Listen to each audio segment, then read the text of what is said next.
right, welcome to the June 9th, 2022 meeting of the Folsom Cordova Unified School District Board of Education.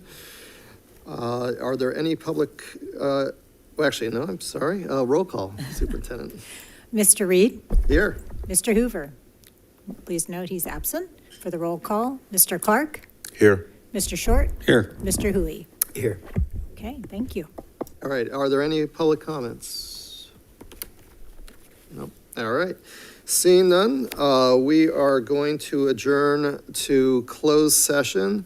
The items that are subject to closed session include student matters, employer-employee relations, conference with legal counsel regarding litigation, conference with real property negotiators, personal matters, and we will also be discussing employee performance evaluation of the superintendent. We will be back approximately at 6 p.m. And we'll see you then. Thank you.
right, welcome back to the June 9th meeting of the Folsom Cordova Unified School District Board of Education. We're going to start with the Pledge of Allegiance. If you would stand and repeat with me. I pledge allegiance to the flag of the United States of America and to the republic for which it stands, one nation, under God, indivisible, with liberty and justice for all.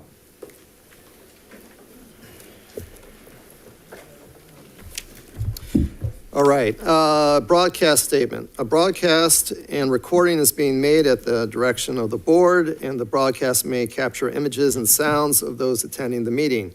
The meeting is being live streamed on the district's YouTube channel. Folsom Cordova Unified School District Board Policy 1313 promotes mutual respect, civility, and orderly conduct among employees, parents, and the public. We will treat staff, parents, and members of the public with respect and expect the same in return. If any member of the public uses obscenities or communicates in a demanding, loud, insulting, and/or demeaning manner, the board will calmly and politely admonish the person to communicate civilly. Public comments during board meetings are an important component of public engagement and transparency, and all written comments submitted to the board by 3 p.m. today have been read. Per the Brown Act, the board is not allowed to enter into two-way discussion on any matter not on the agenda. The superintendent will call roll for the board to acknowledge receipt of the electronic comments submitted by 3 p.m. today as it pertains to today's board meeting. Superintendent, please take the roll. Yes, Ms. Gow? Here. Mr. Reed? Here. Mr. Hoover? Aye. Mr. Clark? Here. Mr. Short? Here. Mr. Hui? Here. All are accounted for. Thank you.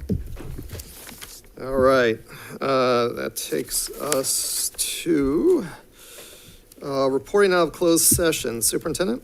We have no action to report out of closed session tonight. All right, thank you. Followed by adoption of the agenda. I'll move it. Second. All right, motion by Mr. Clark, seconded by Mr. Short. Superintendent, take the roll. Yes, Ms. Gow? Aye. Mr. Reed? Aye. Mr. Hoover? Aye. Mr. Clark? Aye. Mr. Short? Aye. Mr. Hui? Aye. Motion carries 5-0. Thank you. All right, takes us to item 7, special presentations. Superintendent. Yes, this evening we're very excited to be recognizing our spring sports athletes and their coaches and some amazing records. And I'm going to ask our Director of Athletics, Mr. Peter Maroon, to come forward and share some of those highlights. And we'll want to recognize our athletes as they are called out and present them with certificates. And then don't leave after we're done with the certificates. We're going to take a picture afterwards. But I also want to thank the families, because our athletes don't do this in a silo. They do it because they have family support as well at home and getting them to practices and to competitions. So with that, Mr. Maroon, would you like to highlight our students? Good evening, and Dr. Klegan and board, thank you for having me tonight. I'm ecstatic to be here to share with you guys in our third set of sports and recognitions of our athletes. And I'd like to start off by thanking all the student athletes who have participated in sports in this year. After 2 years of kind of being docile, our athletes just really performed. But I also have to, as Dr. Klegan did, acknowledge all those support staffs around them. With 404 coaches that are volunteers as well, have contributed to great energy, time, and dedication to our student athletes and the community.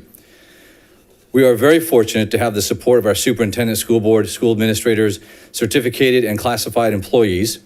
And tonight we're honoring 3 high schools' sports teams for the spring, which include baseball, boys golf, lacrosse, softball, swim and dive, boys tennis, track and field, and boys volleyball. Overall, our student athletes excelled, and it's a lot of work to keep up with all these accomplishments, but it's a great challenge to have.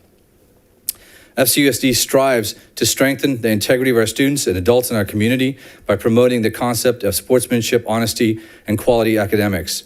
Our students and coaches are here tonight to represent that. With that being said, I'd like to start off with we're going to do by 3 high schools because there are just so many of them, but I will apologize ahead of time. Our coaches and students have a deserved time during the vacation for the summer, so they may not all be here, but hopefully we have a representative to take that into account. We'll start off with Cordova High School's varsity baseball team that won their league this year, the Greater Sacramento League champs, as well as the 2022 CIF Division II section finalist.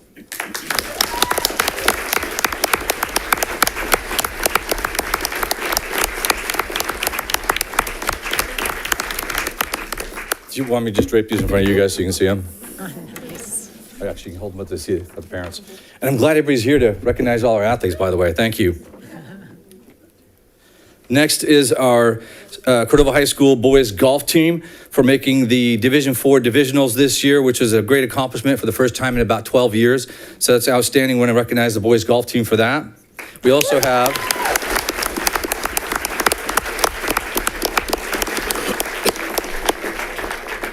We also have one of the student athletes, Stephen Nevsky, who qualified for the Masters for Division IV from Cordova High School this year, which is outstanding. Good.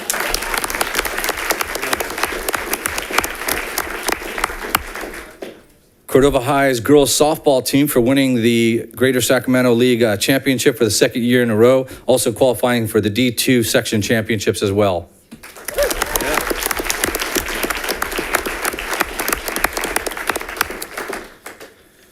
And this year, Cordova's track team won the girls' Greater Sacramento League champions, as well as the boys' Greater Sacramento League champions.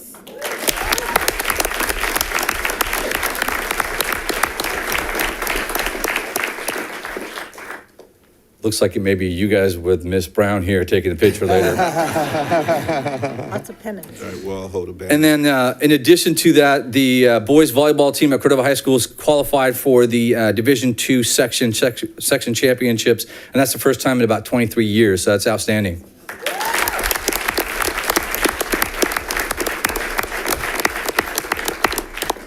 With that, all Cordova High School's teams made the playoffs this year for the spring finals, which is awesome. Yes, right. Take it. I don't know if you want to take a picture with Miss Brown. Are we doing all together with all three teams or all three? Okay. teams? Yeah. That may be, might be a better idea just because I don't know how many people we're going to have. Sorry.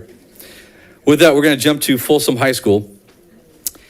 And this year, Folsom High's varsity baseball team qualified for Division I section playoffs and made it to the third round before being eliminated by the eventual winners with McClatchy. So congratulations to them.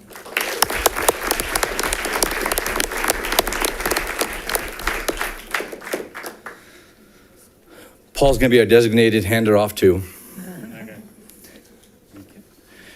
In addition, varsity boys golf team who made it to Division I divisionals, and we had one of their student athletes, Michael Sober, who also qualified for the Masters this year for the Division I, which is very difficult to make as it is, but Michael did a great job, and he'll be a senior next year at Folsom High.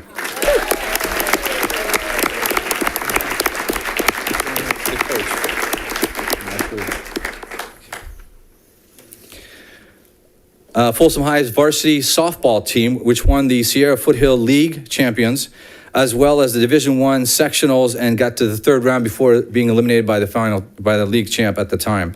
So congratulations to the girls varsity softball team.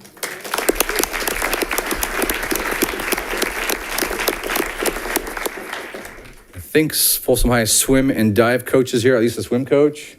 Come on up, Coach Briggs.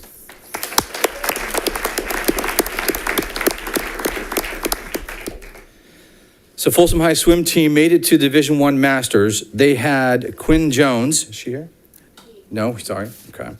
He qualified for the Division I Masters and the state CIF qualifier. And also Tristan Normoyle, who also qualified for the Division I Masters. That was diving for Tristan. And then Arya, is she here? Kawar. And she qualified for diving as well as Division I Masters.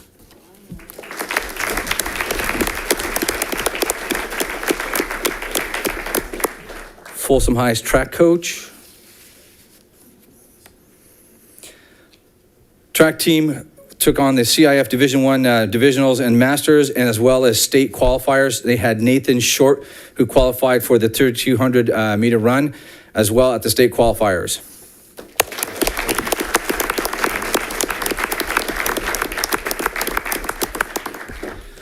Folsom High's boys volleyball team, who this year unfortunately lost to Jesuit in finals, but they did make it to the Division I section playoffs and did a great job. They had 3 athletes who have full scholarships going on in college, which is exceptional.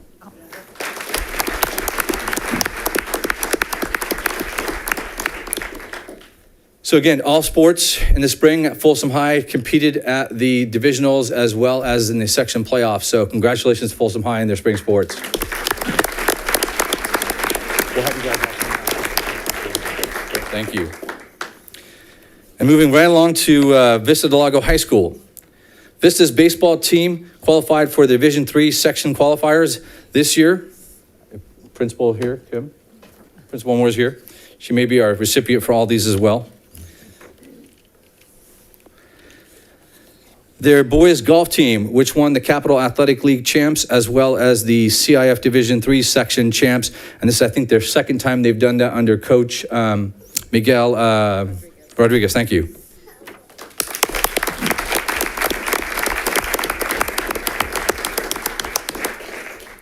And I got to rave a little bit about their softball team this year. There's only 3 seniors. They won the Capital Athletic League. They won the Division III section championship and qualified for the first time NorCal championships in the section history or state history. And they lost to a tough Benicia game. And I tell you, they did it with their best player on vacation at the time because the game was in June. But the girls played hard. I get choked up thinking about it because these girls are awesome. 4 of them made it to the NorCal division team as well as the top athletes in Northern California for softball, which is phenomenal.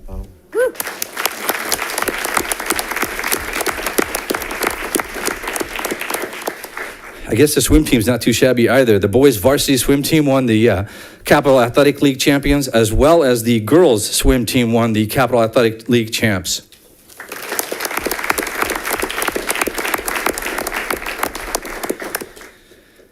And the varsity boys tennis team won the Capital Athletic League, and there was some controversial deal with the section finals, but they did a great job, represented Vista and Folsom Cordova. Real proud of the boys tennis team.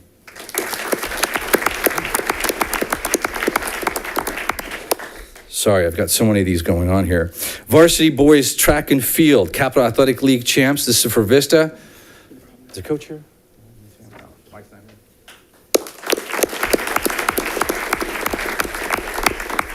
Okay, I know Coach is here. James, come on up. This is the varsity boys volleyball team, which won the Capital Athletic League, as well as qualified for Division II runner-ups. They lost in the final section championship. Congratulations, Coach. Thank you.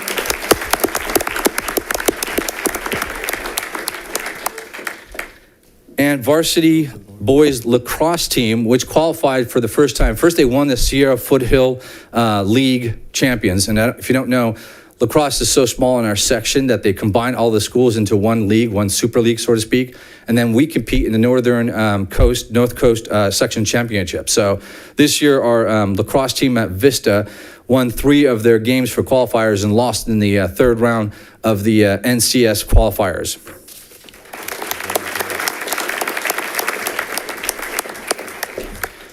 And of course, our varsity girls lacrosse team at Vista competed in the NCS. This is the first time for both teams to be in that playoff. So congratulations to all those teams.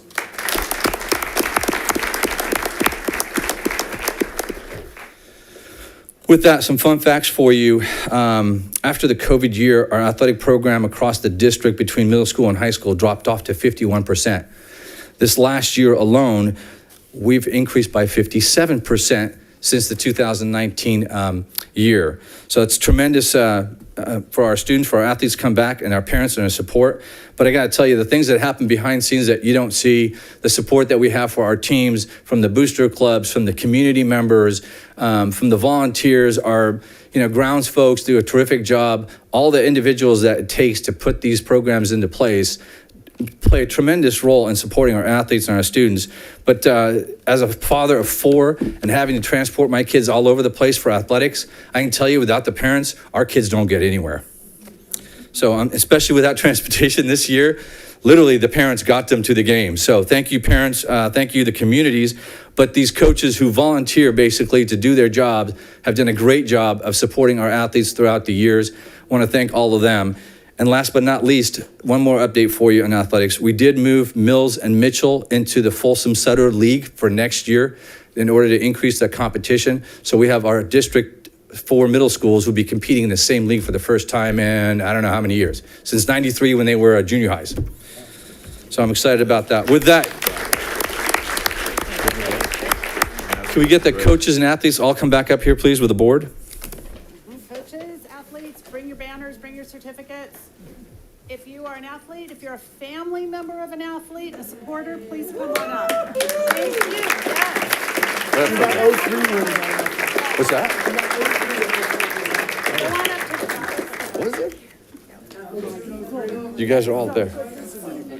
It's awesome. This is fun. This is fun. All right, we've got quite a few people. So if you want to just kind of bring it in a little bit on the margins, just kind of. Come on, Kim.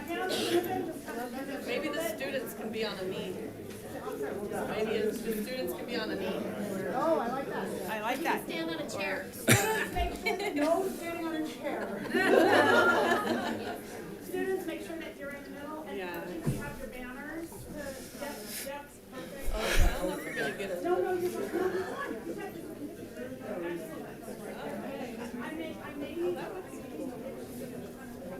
Maybe a little doubling up.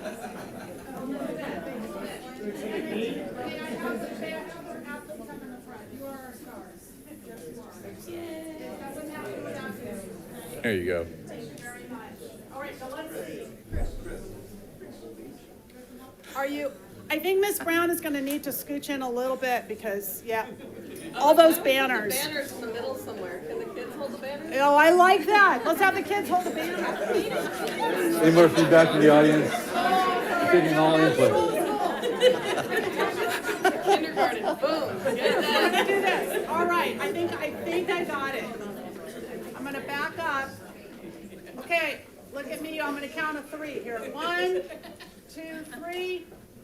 All right, let's hold on. A couple more. Woo. All right, thank you so much. Well done, everybody.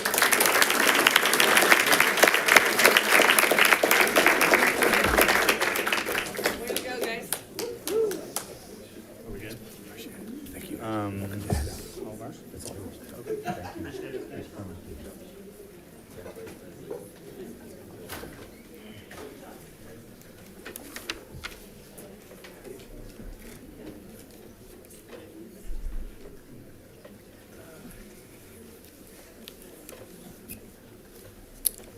All right, we're on to special presentations, staff, superintendent. Thank you, Mr. Reed. And we're equally excited to be highlighting the 60 teachers that are nationally board certified teachers in Folsom, Cordova. That is a number that you don't hear very frequently as far as the percentage of our teachers that are nationally board certified. And I want to thank and welcome Sarah Kirby-Gonzalez, who facilitates the program throughout our district. But this doesn't happen by accident. There's a lot of intentionality and a lot of commitment by the teachers who have gone through the training and have raised that level of teaching standard through this certification. So welcome, Sarah, and I'll turn the podium over to you. Thank you. Thank you, Dr. Kalikian, and to Board President Reed and Board of Trustees and all of our colleagues and Team Folsom Cordova. I had hoped I wouldn't be wearing my mask so you could see my big smile, but like so many people, we had an exposure, so I will respect everyone here. But I am smiling because I'm very excited to be talking about National Board and our teachers who deserve the kudos today. So in addition to my role as a facilitator, I'm also a classroom teacher Monday through Thursday, and then I have the honor of representing Folsom Cordova as the National Board Facilitator, both in through our district, but then also in statewide meetings, in our national meetings of National Board, and then also with our West Coast team, which is California, Washington, Oregon, Nevada, and Hawaii. So here we go. We have not had a National Board presentation for a while, so we have 3 goals to give you an overview of what is National Board certification, to share some exciting news of what the state is doing here with National Board, and then of course to honor our teachers and our candidates for this year. Okay, next slide. So National Board is the most rigorous professional certification that educators can achieve. And it is a little bit different for each teacher depending on what certificate area you're in. There's 25 different certificates, but what is common is what is in orange right there, the 5 core propositions. We have a nifty sign in the back too. But those are what all of us National Board teachers really live by. Teachers are committed to the students and their learning. Teachers know the subject they teach and how to teach those subjects to students. Teachers are responsible for managing and monitoring student learning. And teachers think systematically about their practice and learn from experience. And teachers are members of learning communities. All this is what our educators are demonstrating in the 4 components that they will submit. And we know that policy, of course, good policy is important. Good programs are important. Good curriculum is important. But we also know the single biggest factor that you have as a school district to make an impact on our students is your teachers. And so National Board is one way that we do that and support them. Okay, next slide. These are the 4 components of certification. I'm not going to go in detail on each one, but one is a computer-based test in teacher subject knowledge. And then the other 3 really hone in on teachers and their students and their teaching practice. And what's so special about National Board is that this is unique to the teachers. And I've had the gift of being able to step inside every teacher's classroom to see the videos that they have with their students, and they're incredible. We have incredible teachers in this district, and I'm so honored that many of them have chosen the National Board path and to be a piece of this with them.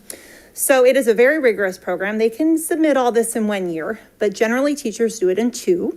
They have up till 3, and then they have 2 years if they need to do any additional work to certify. And the pass rate is, last time I checked, around 60% or so. So this is a very rigorous process for educators. Okay, next slide. And while this shows National Board certified on this continuum, you have to have been teaching for at least 3 years. Many of our teacher leaders or school leaders go on to do National Board certification. So it's not necessarily in this order, of course. We have 70 teachers who've successfully achieved. And I do have a list. I'll give it to Assistant Superintendent Ogden. It's nice to see the names of those teachers, and then highlighted are the active teachers. With National Board, you do have to renew National Board every 10 years. Now it's every 5. And as you'll see on that list, we also have many administrators who have gone through the National Board certification process. And you also have many of your district teachers of the year. Can I have everyone in this room who's a National Board certified teacher who's gone through the process stand up, please? Administrators too.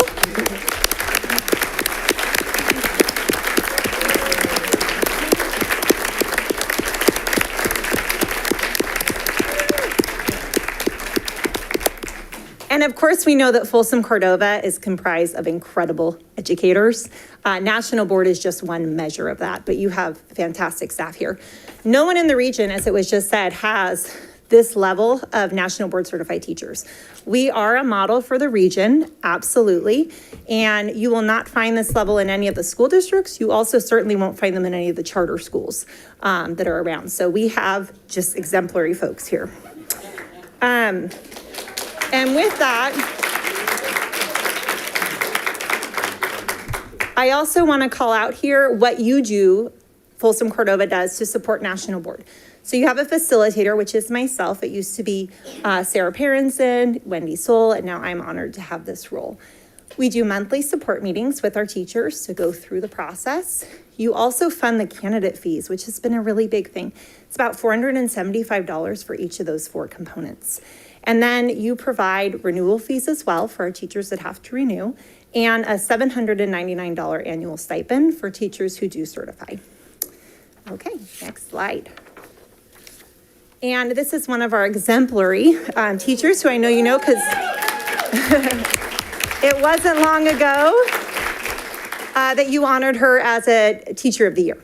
And so this is one of her quotes, but there are many from our teachers. National Board certification and recertification is an opportunity. She is recertified twice, 2 times after certified. She's incredible. So the opportunity to reflect on my practice and better my instruction, the opportunity to enrich my lessons, the opportunity to push myself to connect with students, families, community, and content that results in deeper relationships and meaning. And of course, Jessica was going through this last process after being named District Teacher of the Year, and I read her initial process that she put together. I saw her videos, we were in collaboration on all of it, and it was so good. And you know what she said to me? She said, I can do better. I'm going to keep working on this. And so even though it was summer last year, they extended when we could submit, and I was on an RV trip searching for internet so that I could look over her things, and she was on summer vacation too. She really continued to refine and refine and refine, and that's what our educators do. They don't just say, I'll do something that will pass. They're really exemplary. Okay, next slide.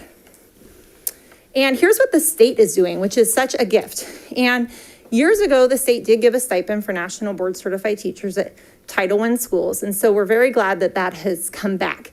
Now we're not listing it as Title I, we're saying high priority schools, which are 55% or more unduplicated. You'll see that list there. One, if you are a teacher at one of those schools, the state will pay your fees.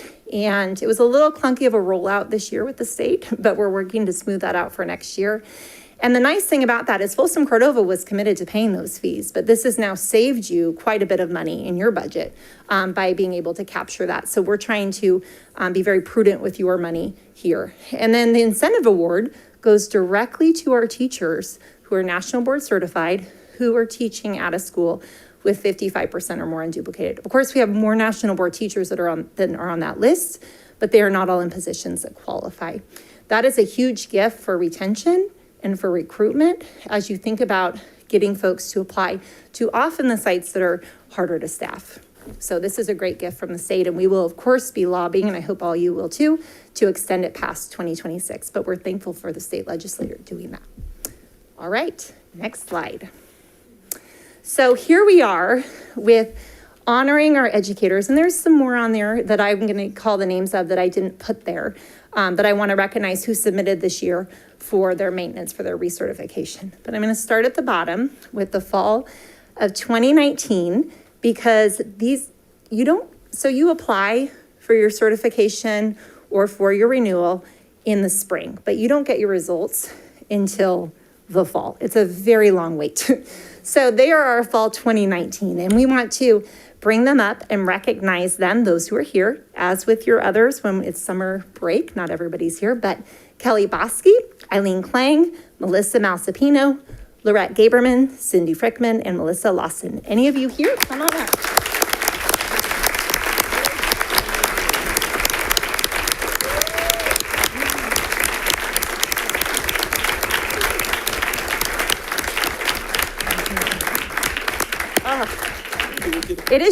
It is such a gift to work with these educators. I'm so grateful. And then we had a delay due to COVID. So people could delay their certification that year because right as COVID hit is when we closed. So that was a very challenging time. But last year wasn't that easy either. And so Jessica Kahn and Janine Holton, you recognize one of your administrators, but administrators can recertify. She came in and did a phenomenal lesson with my own students, and I got to tape it, and did a phenomenal job with her recertification. And so both of them have successfully renewed during one of the craziest times I can imagine. So come on up, Jessica Kahn and Janine Holton.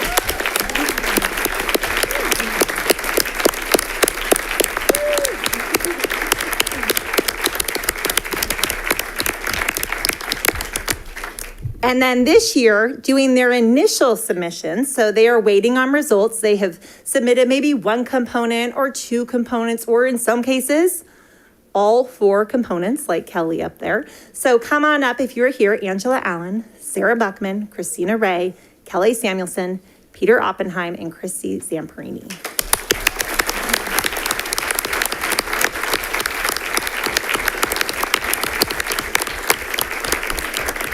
And then I didn't put it on the list because often we haven't honored our teachers when they first submit. We do it after their certification when it comes back. But I think after this year, we need to honor all of them. So we have some who went through renewals. And this year, as a facilitator, there were more tears than I've ever had with teachers.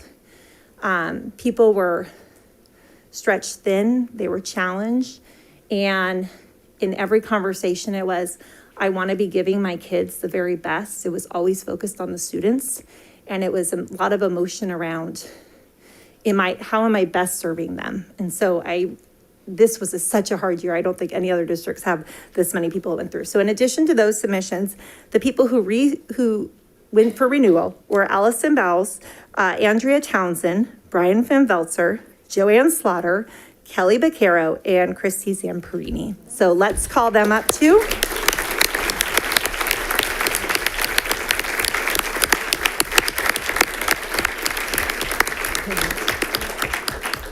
And again, it is such a gift to work with these educators and all of our educators, every single one in Folsom, Cordova, exemplary people. And it is such a privilege. And thank you for having us today. Thank you for honoring them. And we are ready for a picture. Can we? Wow, we are ready Let's do a to. picture.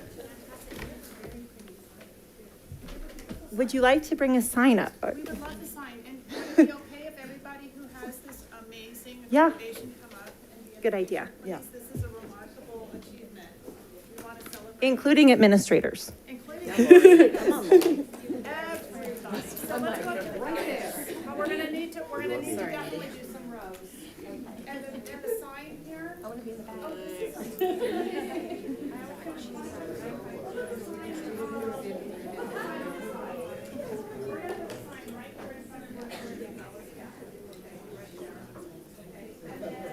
Everybody and the dogs.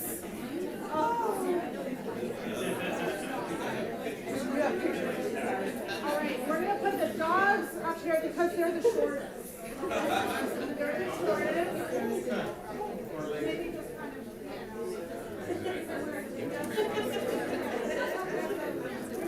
we will make you hold this dog. I promise. All right, let me get my camera app open. Okay. You're fine, you're fine. A little bit this way. Yep, perfect. Perfect. Oh my goodness, they're so good. Okay, I'm just gonna sit here and tell y'all to look here and smile at me. And then, let's see, how do we call the dogs? What should I call them? All right, can somebody whistle? I can't whistle. Hello? Come here, come here, come here. Oh, it's so cute. Oh, you guys, I'm taking a bunch, I'm taking a bunch. Okay, thank you all so much and congratulations.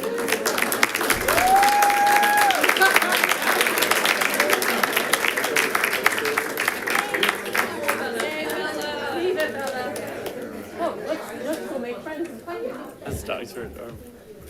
What's that? They were.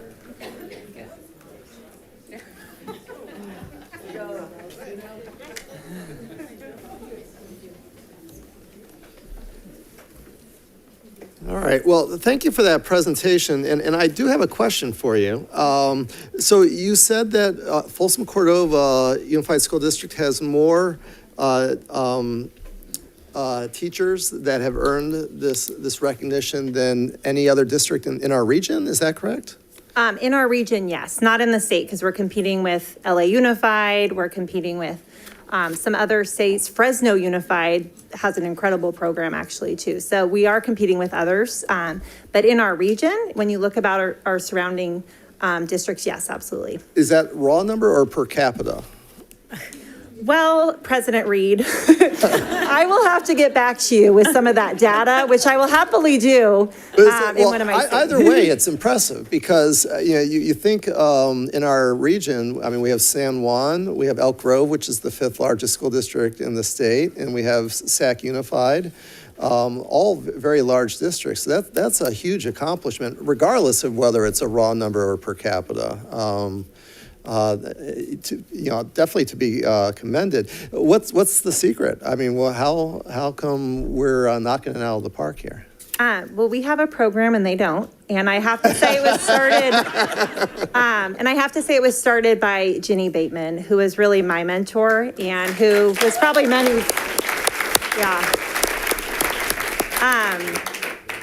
and Ginny went, she was the first person in the school district to certify.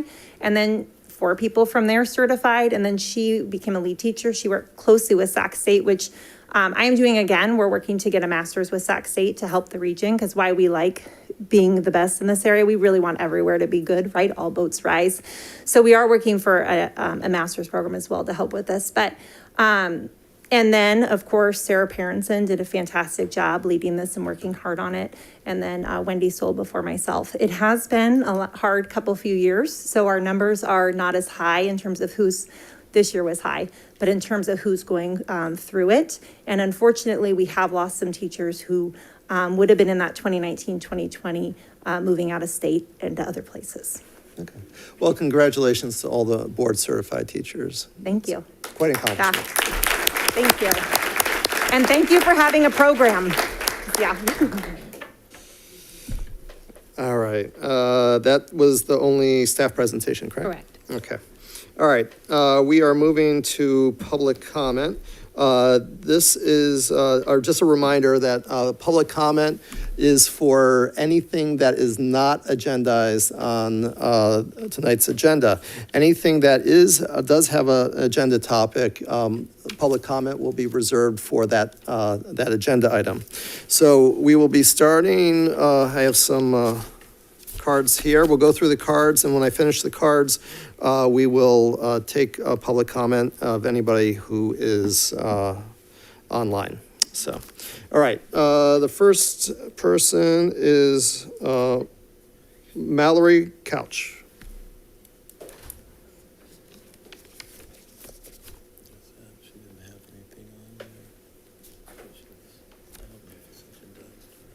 Good evening. I'm not Mallory. I am here in her in her honor. She asked me to read her letter to you. Good evening. Please consider this my resignation letter.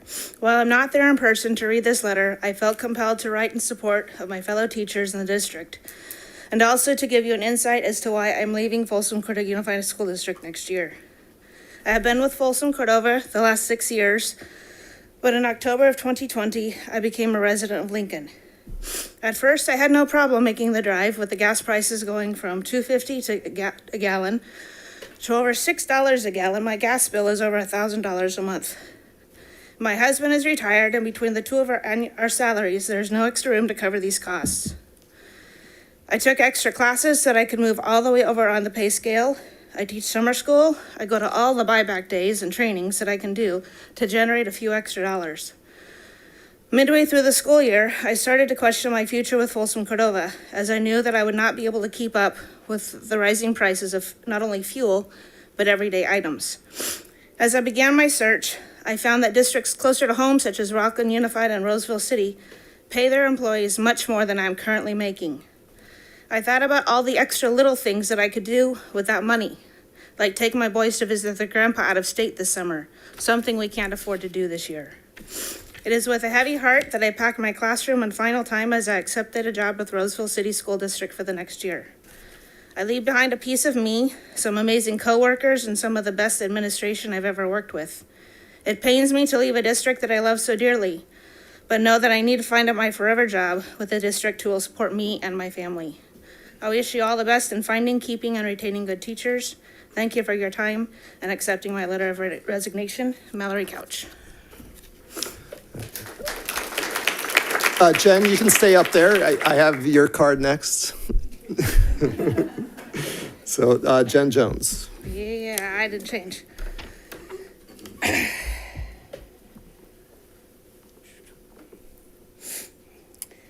So, good afternoon, or evening, I guess I should say.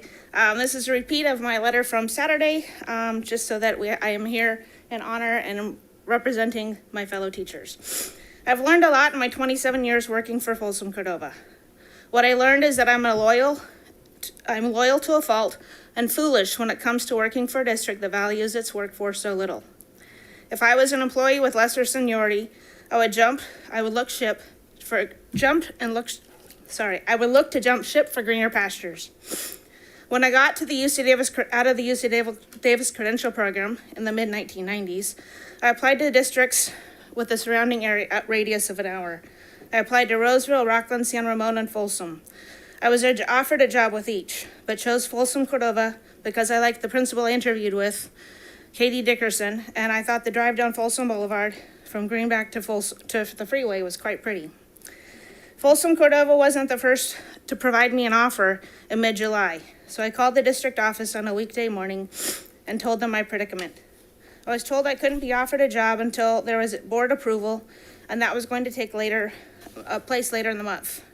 I bucked over to the gym, it was Davis after all, to work out, and when I returned, there was a message from Folsom Cordova on the answer machine.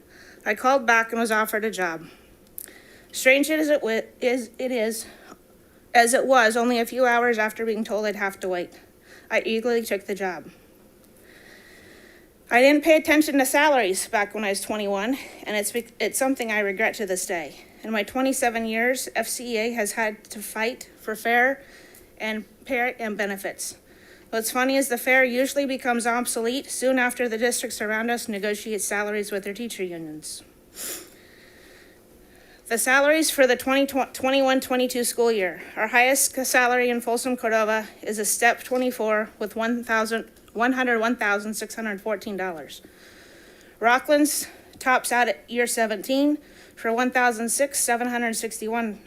And San Ramon tops out at year 25, very similar to us, with a salary of $107,388. And a grand finale, Roseville City, their highest salary tops out at step 18 for $110,111. I'm sorry, I'm nervous today for some reason. So, as I mentioned before, I could be making between $3,000 and $8,000 more by working with another school district. It's obvious that Folsom Cordova is looking for employees, as there's an important message that pops up when you go to the homepage.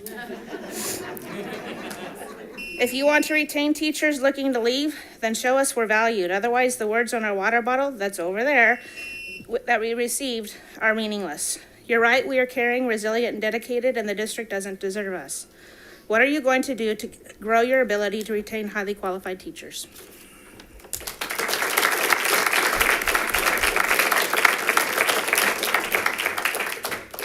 Next speaker is Liz England.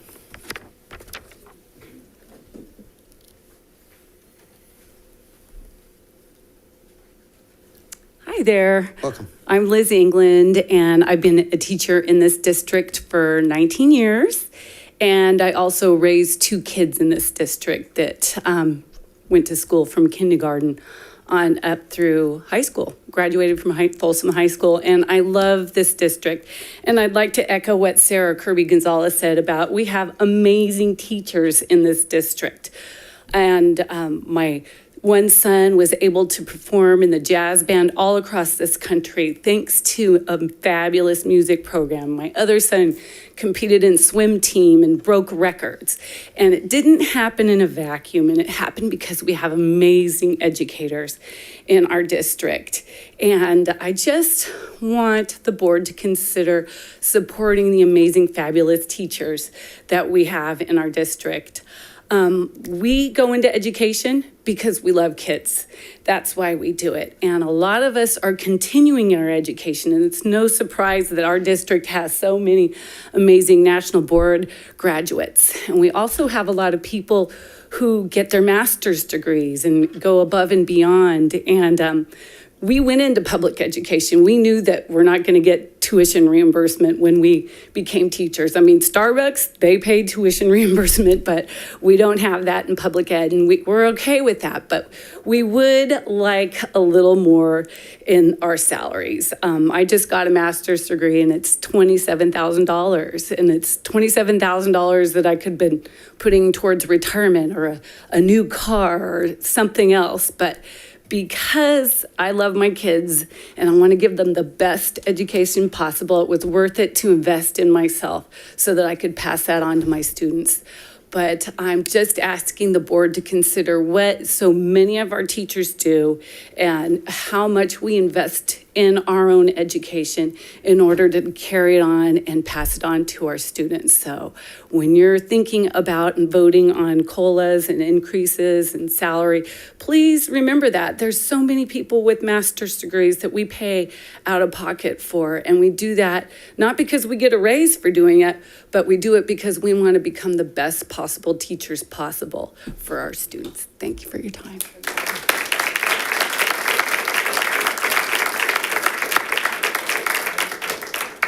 Thank you. Next speaker is Jessica Kahn.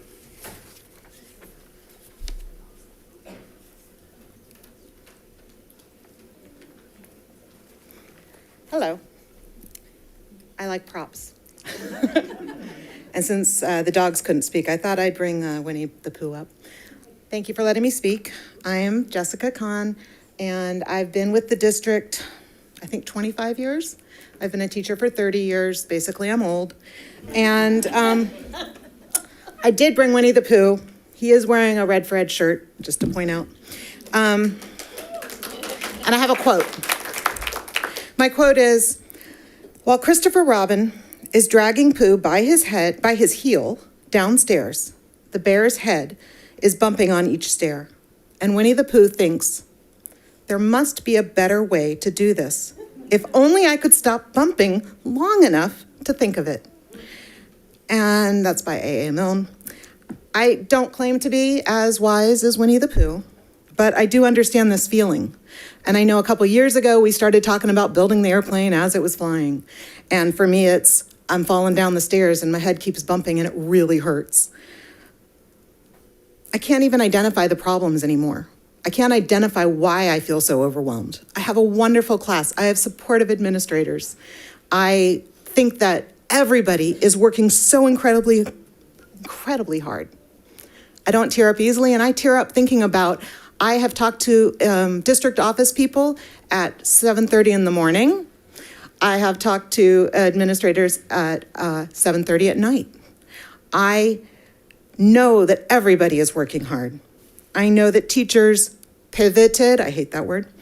I know that administrators had to completely reconfigure school sites to get that flow egress. I know there were all those fancy words. The custodians, oh my gosh, how hard they worked to keep everybody safe the last 3 years.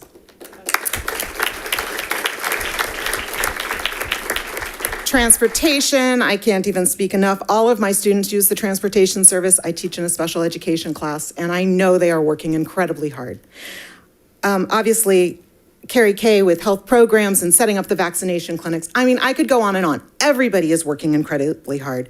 But every one of those things that have happened was a step that I bumped my head on, and it hurt because it was a change. We have had so many changes. I don't have solutions. I don't have solutions that I know we need to switch to some of our curriculum. But every time we change curriculum, it's another bump because I have a learning curve. But I did have an opportunity, and I don't know if Kate is here. Kate Hazarian set up some training last week that I was able to participate in with which I was really grateful for. Oh no, I'm out of time. Hold on. But the trainings reminded me that so much is possible with relationships and that we can rebuild trust that has been broken. And I know my subject matter, which happens to be social emotional learning. I teach in the Counseling Enriched program. So I'm going to ask you to continue to work on relationships, establishing relationships, thinking about how to maintain and keep our teachers and our classified employees because it's hard to keep them. Nurturing and listening with empathy and understanding. And remember that coming to a board meeting in the summer is hard. Everybody's at overcapacity. I know you are too. I forgot to mention, I watched every board meeting. I still do. And I know how hard and how many hard decisions you're making. I might not agree with all of them, but I really respect the work you do. So I want to thank you for that. So when possible, let's strive for fewer steps where we bump our heads, some time to rest and reflect this summer, and let's have a great next year. Thank you.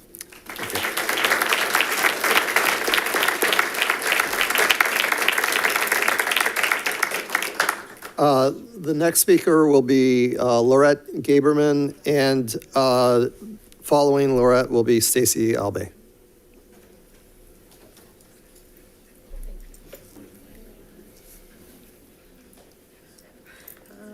Wow, I have to go after Jessica. Are you kidding me? Thanks a lot, whoever came up with that one. Hi, I'm Lorette Gaberman, and I'm actually echoing some of what she said in the sense that I want to talk about we have our propositions, which are gone. Okay, so I'm pointing to something that's not there. But the fifth proposition of national boards is that teachers are members of learning communities. And to start out, I would just like to thank a few people, okay? But before I do that, I have to also say that I'm looking around and oh my goodness, I'm seeing so many dear friends and dear people I absolutely adore around me. And when we talk about community, we talk about people who are a part of what you do, right? They are helping you, they're guiding you. First of all, I'd like to thank Dr. Kaligian. Your visit to my classroom was very timely. As you know, we had just done a report on you in Women's History Month. And the children were so excited to see you in the flesh. It was like, she's real. I mean, we saw her on the picture, but oh my goodness, she's real. You know, that realness, that touchstone is something our kids need so much. And for me, in a Title I school where there is so little hope sometimes, that hope brings everything back to focus and lets them know that there are things that can happen for them. They can even grow up to be a superintendent of a district. Wow. And still be a woman. Wow. Okay, so that was really exciting. Mr. Clark, I can't say enough of all your visits and all your help and everything you've done for us, all through COVID, all through everything. I wish people could know, and I wish I had more time. Okay, it's just been so wonderful to have that community. But now I have to talk about something that's not so nice. Our teachers are leaving, and I'm scared. Today, I sat in the parking lot here and cried because I got one more message from another 12-year, highly educated, wonderful teacher that I've worked with and groomed and was hoping was going to take over for me someday with the corral, if we ever get back to the corral. And she's done. And not only is she done, she's not going to teach anymore either. She's not even going to another district. She is so disenchanted. We need to keep our teachers. I don't mean to sound this way, but I'm getting old. I don't know how much longer I'll hold on. I want to know the next generation is in place. I want to know that they are doing something beautiful with our children and that we aren't just hiring anybody to be a substitute who has a BA, but that we have really highly qualified people in those places. So please do what you can to make that happen. Thank you.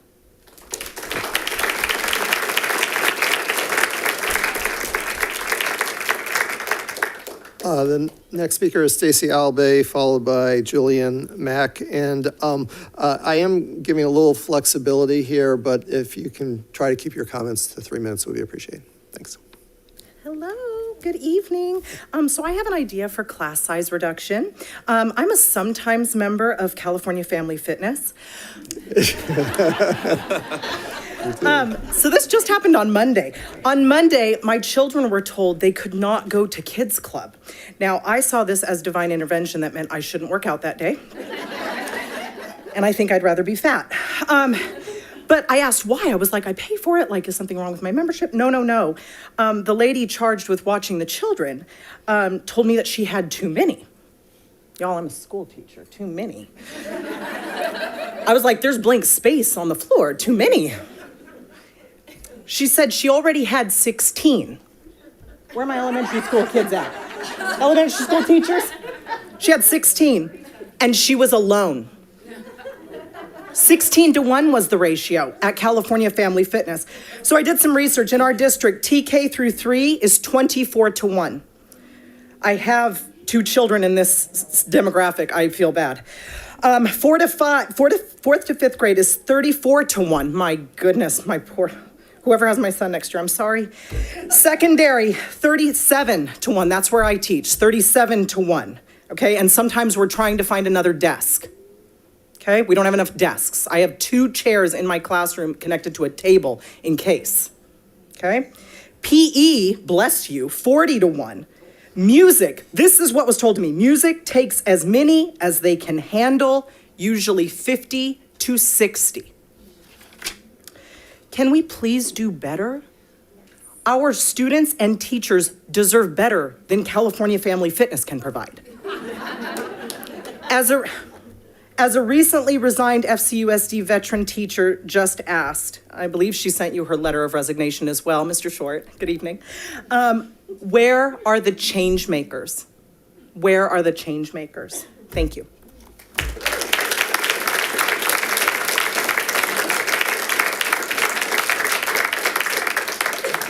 Thank you. Julian Mack, followed by Terry Hio. Good evening. I don't like speaking in front of adults, so here we go. I wanted to share my story in the hopes that you can see exactly what the district's actions and inactions have led to and will continue to lead to with current policies. I am a parent in Folsom, Cordova, and I live in Rancho Cordova. My parents met at Cordova High when they were 15 years old, but my parents left the district because of the schools. I came back to Rancho drawn by affordable housing and amenities like the American River Parkway. I am giving Folsom Cordova a second chance. My daughter is an incoming first grader in Rancho Cordova, and she is thriving, so thanks to all her teachers. When it comes time for my daughter to attend middle school, I do not plan to send her to a school where teacher vacancies go unfilled for months, even with $10,000 signing bonuses. So I'm looking to Folsom as possible middle school options, and what do I see but 3 to 4 teaching vacancies open in multiple departments, and half the openings are temporary at that. Looking on greatschools.org and niche.com, the Folsom middle school scores appear to be dropping too. Do you think I'm the only parent who looks at these metrics? I don't think so. So now I'm looking further afield. We are talking about a move. I caution you not to rest on the previous laurels of the district. A revolving door of teachers due to poor compensation will deteriorate our schools over time. Now, a bit about me. Thanks. I graduated from UC Davis with a master's in science education. I hold 2 science credentials, a CTE credential in the medical industry sector, and I ran the biomedical CTE pathway at my last school. I am trained in the first 2 classes of the PLTW biomedical pathway, and I also hold a CTE credential in agriculture. I am proud to say that I just completed my first semester at Vista Del Lago High School, having taken over mid-year January 3rd. When I started at the height of the Omicron wave, it was my fellow teachers who answered my questions, taught me new grading platforms, and shared curriculum. I don't know what I would have done without them. But you see, every time a new teacher comes in, something is added to their plates. Lost my spot. Thanks. Something is added to their plates. Teachers don't have any free time. So what gives? What gives is a teacher's ability to help their students, to innovate new curriculum and start new programs. Over time, this revolving door of new teachers will degrade even a thriving, successful school and burn out teachers who are already hanging on by a thread due to the pandemic and being undervalued and underpaid. I don't think it is bragging to say that I am the type of teaching candidate you want to retain in this district. I know at your last board meeting, STEM was every other word.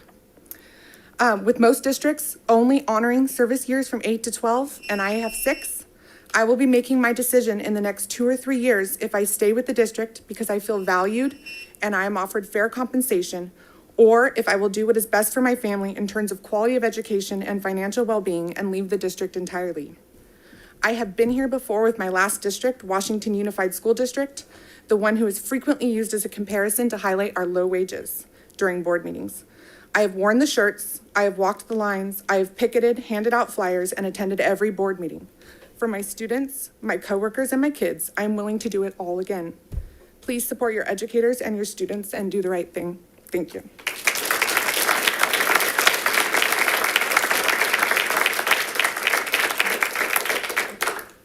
Terry Hio, followed by Casey Shingera.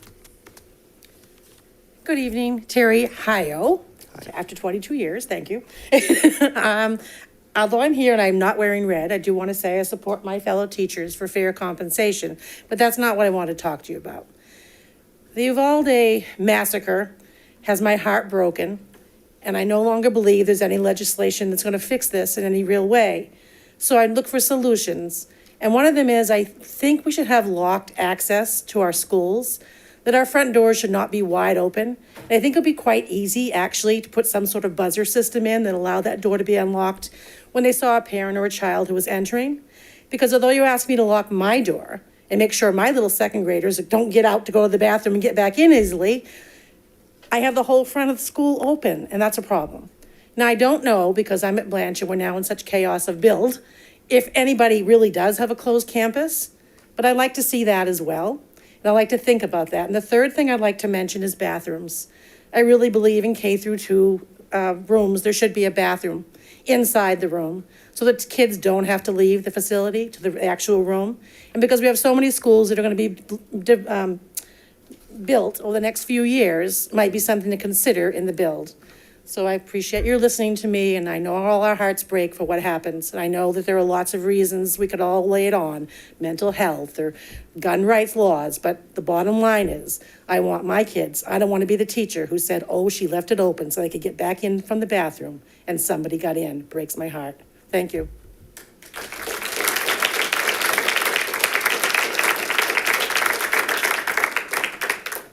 Casey Shingara.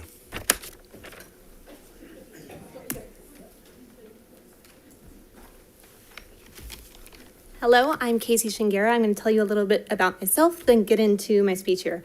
I wanted to follow Liz's example there. I have a bachelor's in English, single subject teacher prep. I have a self-made minor in military history. I'm dual credentialed in English and social science. Once I started at Folsom High School, I have served as PLC lead for a numerous amount of time, many years. I have been our PBIS coordinator. I have been our GSA co-advisor with my dear friend, Mr. Peterson. I was an equity leader for the inaugural 2 years. Additionally, I was also part of the Globe Education Academy through the Globe Theatre in London, which Ms. Malaspino hooked me up. That's the biz. And now I'm in my 10th year of teaching. Like Liz, this past year, I chose to invest in myself, and I took a 10-month accelerated master's. I don't get a pay bump. That was for me, that was for my students, that was for my practice. Our board boasts of our strong programs in FCUSD, but they fail to see the people behind the program. The board celebrates the product and the finish line of a given program, but not the program designer and or advisor, the teacher behind it. Let's review some of the phenomenal programs at my site, Folsom High School. Arts in Action, Folsombration, International Night, Theatrical Productions, The Boat Regatta. What are these programs without their specific teachers behind them? Academic Decathlon is nothing without Ms. Wilson and Mr. Peterson's year-long efforts, enthusiasm, and coaching. GPS is nothing without Ms. Malaspino's design, Ms. Davis's coordinating work, Ms. Reeves' role as advisor. AP Statistics is not dynamic without Ms. Schumacher as the lead.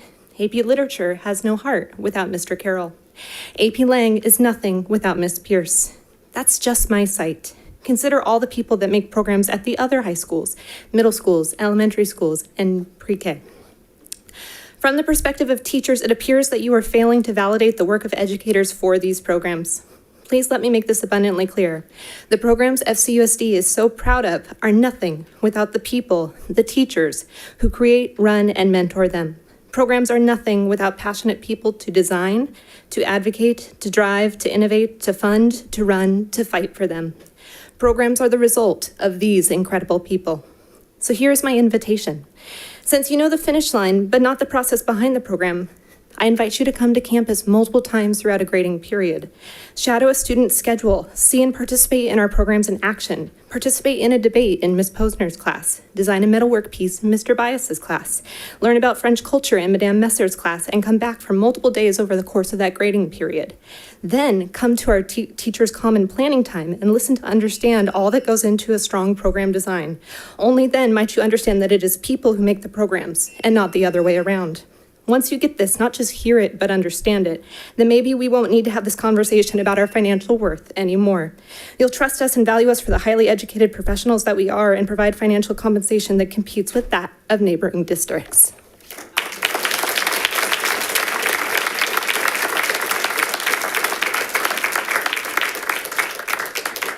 All All right, we're going to switch to those who are calling in. First caller is, We have Sarah. welcome, Sarah. Hi, can you hear me? Yes. Okay, awesome. Good evening. My name is Sarah David and I work at Cordova Villa Elementary School. I told my friends and colleagues that I would write my comments today, so I did. Last meeting, we talked about the glows and grows, and I was short and to the point, but tonight I wanted to say a little bit more about elementary music and how that is a glow.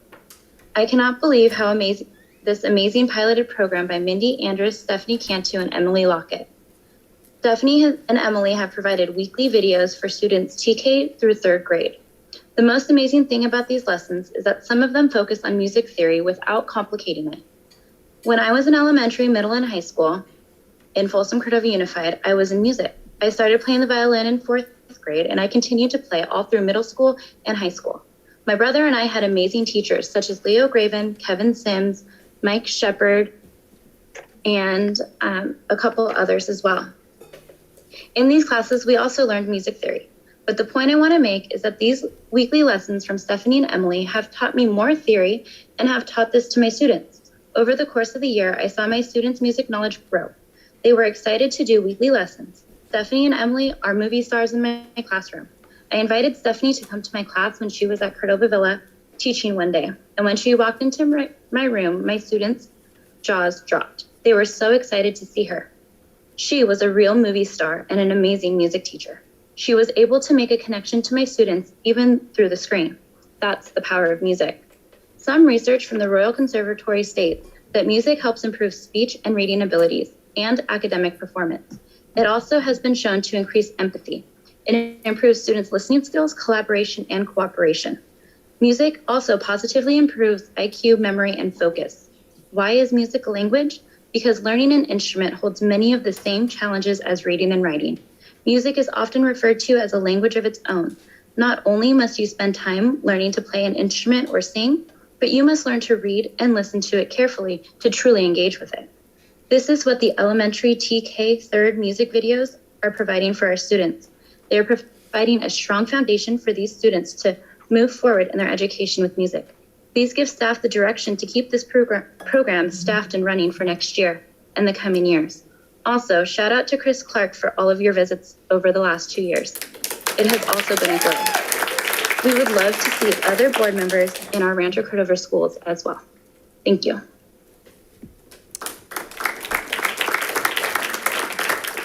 Thank you. Next speaker.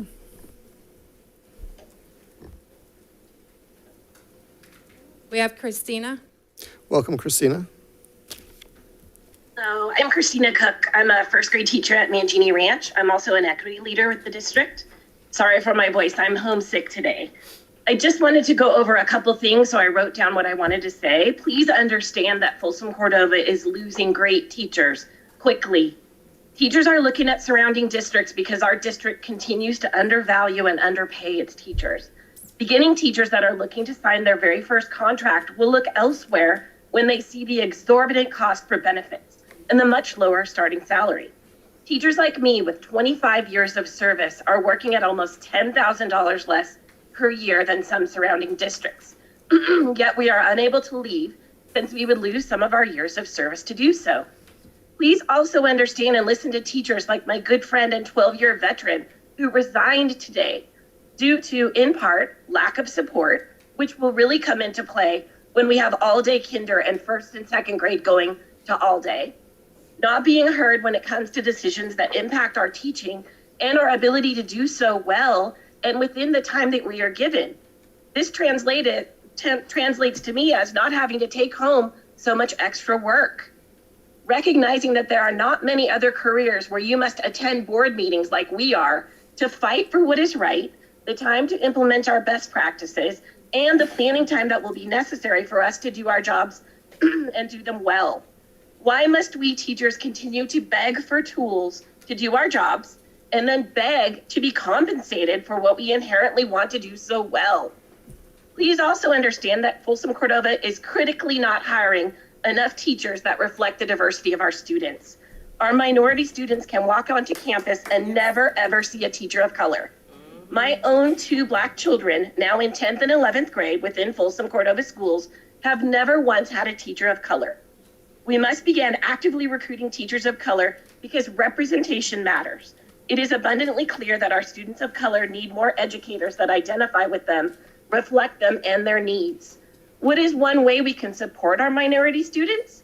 We can hire more minority teachers and pay them well so they won't leave. In summary, Folsom Cordova needs to wake up and listen to what so many of us are speaking about tonight. You must listen to the voices of teachers already doing the work.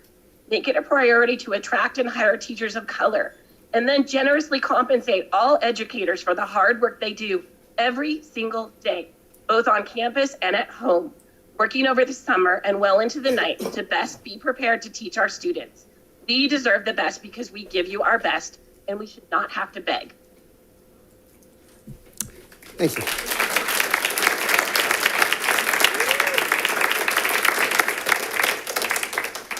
Next speaker, And we have Jenny. Jenny. Welcome, Jenny. Hi, good evening. I am Jenny Nikakis, and I teach kindergarten over at Russell Ranch Elementary School. I just wanted to share a personal story of something that I've never seen happen in all my years of teaching.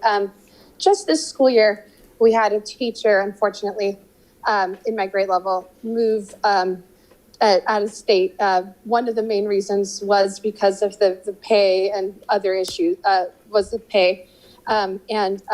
Unfortunately, we have AM and PM. We were not able to get any qualified teachers to apply for this position. She left in November, and we had we struggled November, December, and I think even most of January. Yeah, actually all of January, could not find any qualified candidate to fill a job which many years ago would have been swooped up in a matter of days.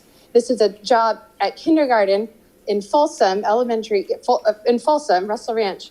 And I was so shocked that we struggled to find somebody to fill in the position. We finally, and these poor kids struggled. They had another teacher, coworker, she was teaching AM and PM, struggling. And then finally, we hired a long-term sub who he tried his very best, but he was definitely not qualified. And so that was really a disservice to the students. And we've got to put a stop to it because we can't have things like that happening anymore. So just an FYI. And then besides that, subs, that's an issue as well. The only subs we can really count on are parents that actually have kids at our school. Otherwise, we really we don't find subs. So just an FYI. Thanks for your time.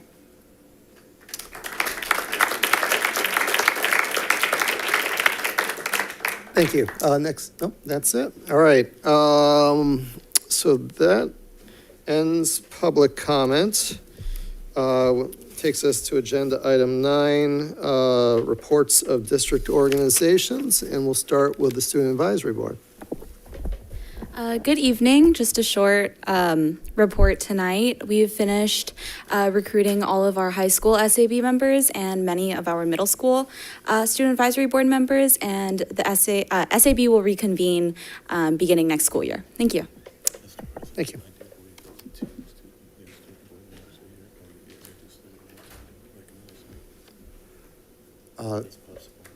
Sure.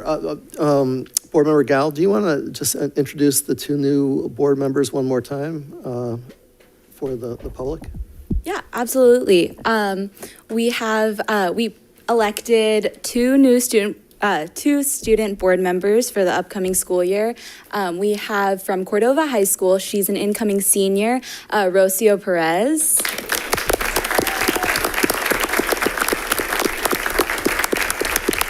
And an incoming senior at Vista Del Lago High School, Ria Srivastava.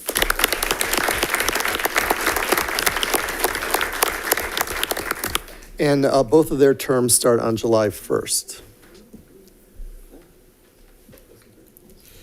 All right. Next, California School Employees Association.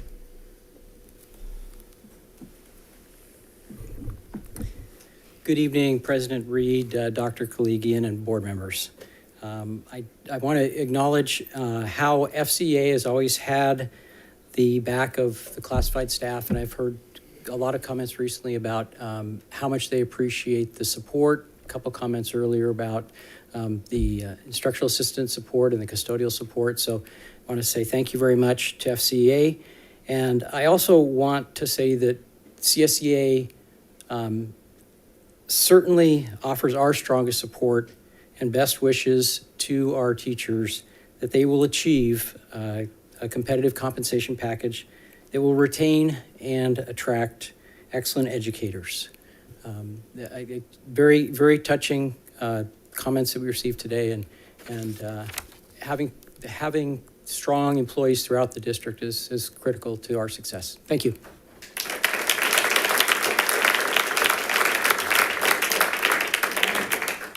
Thank you, Rob. Next will be the Folsom Cordova Education Association. Do we have someone online for that? Yes. Good evening. This is Debbie Krikorian with FCEA. Good evening, President Reed, Dr. Klegian, and school board trustees. My report this evening will focus on FCUSD's most recent charter school petition, Design Tech High School. In our efforts to learn about the potential impact on our students, staff, and community, FCEA recently reached out to In the Public Interest, or ITPI, and asked them to conduct a thorough examination of Design Tech High.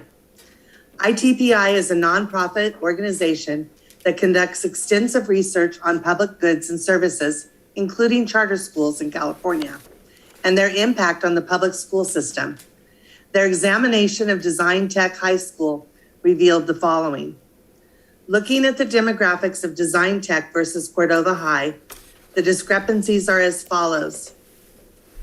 As far as English learners in their schools, Design Tech has 1.2%. In contrast, Cordova High has 15.4% English learners. And their socioeconomic disadvantaged students, Design Tech has 7.3% of their population is in this category, as compared to Cordova High with 56.7%. With students with disabilities, Design Tech houses 13.3%, whereas Cordova High has 18.2%. And we don't know the breakdown between mild, mod, and mod severe. And when we're coming to serving homeless, Design Tech has had one homeless person for 1 year when they opened up their school around 2015, whereas Cordova High has 7% homeless. I have heard from the school board that competition is good. Yet when I look at the evidence, I ask each of you, how is bringing in a school which underserves the very community they propose to serve good for our students? Design Tech's academic track record for low-income students is troublesome at best.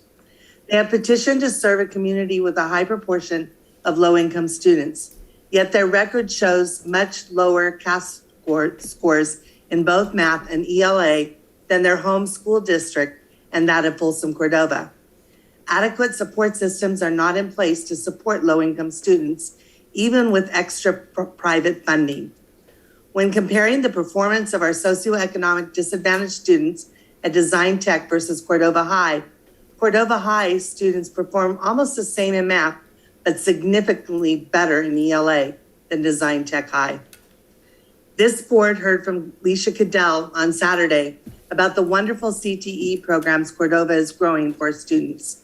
The community benefits from the CTE skills that students will learn and use in the Cordova programs to grow into a career which will serve Rancho Cordova needs. Matt Washburn talked about our growth. The staff discussed bringing STEM to elementary and middle school programs to complement growing IB and MYP and diploma programs. This growth is exciting and directly benefits our students and community.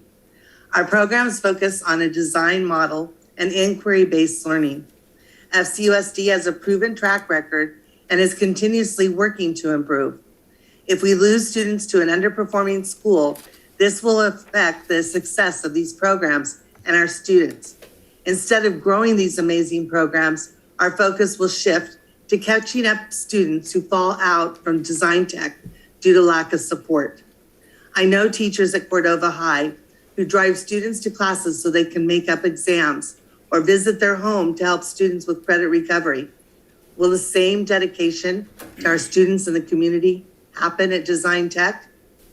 I ask you to say no to a school that will undercut the funding of programs we have worked so hard to develop and will not meet the needs of our Cordova community or our students. I ask you to think about the following. What do you think Cordova High and our developing programs look like in 5 years with Design Tech in our community? Thank you.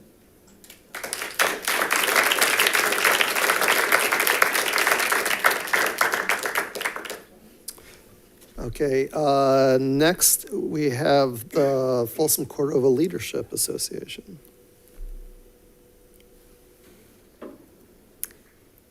It doesn't look like we have a report tonight. Okay. Fair enough. Then we'll jump to the District English Learner Advisory Committee.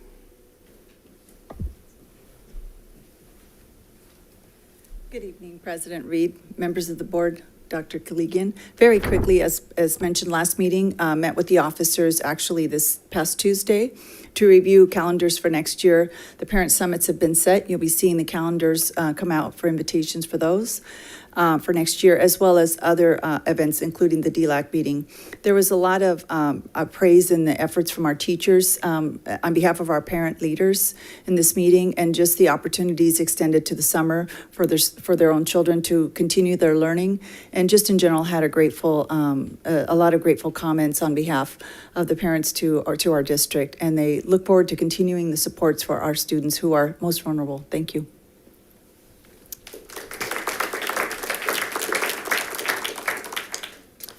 All right, we're moving on to agenda item 10, agenda consent. On agenda consent, we do need to pull item L. Is there a motion to approve agenda consent? I'll move it. I'll second. All right, motion by Mr. Clark, seconded by Mr. Short, with L coming off. Superintendent? Yes, item L is an item that accounts for new job descriptions and salary schedules, and we realized after we had posted the agenda, there's a classified employee salary schedule that needed some revisions. So with the exception of pulling that one off, we would ask that you approve all the other job descriptions and information that's attached to that item, and we'll bring the revised salary schedule back to the next meeting. Why don't we vote on the agenda consent except for L, and then we'll vote on L. That's a better idea. And I forgot to take the vote, I'm sorry. A little bit out of order there. Okay, Ms. Gow? Aye. Mr. Reed? Aye. Mr. Hoover? Aye. Mr. Clark? Aye. Mr. Short? Aye. Mr. Hui? Aye. Motion carries 5-0. Thank you. All right, and we just got the explanation for L, so we're approving L except for the one attachment, is that correct? Correct. Okay. Is there a motion to adopt item L with the exception of that one attachment? I'll move it. Motion by Mr. Second. Short, second by Mr. Hoover. Superintendent, call the roll. Yes, Ms. Gow? Aye. Mr. Reed? Aye. Mr. Hoover? Aye. Mr. Clark? Aye. Mr. Short? Aye. Mr. Hui? Aye. Motion carries 5-0. Thank you. All right. That takes us to agenda item. President Reed, before we move on, may I introduce some of the folks that were approved on the personnel action form that the board just approved? Yes, please. Okay, so we have new members of our leadership team, or members that have been members but have new responsibilities and titles, and they're with us this evening. So I'd like to just take a few minutes, first of all, to welcome and to introduce our new assistant principal for Vista Del Lago High School, Dr. Javier Watson.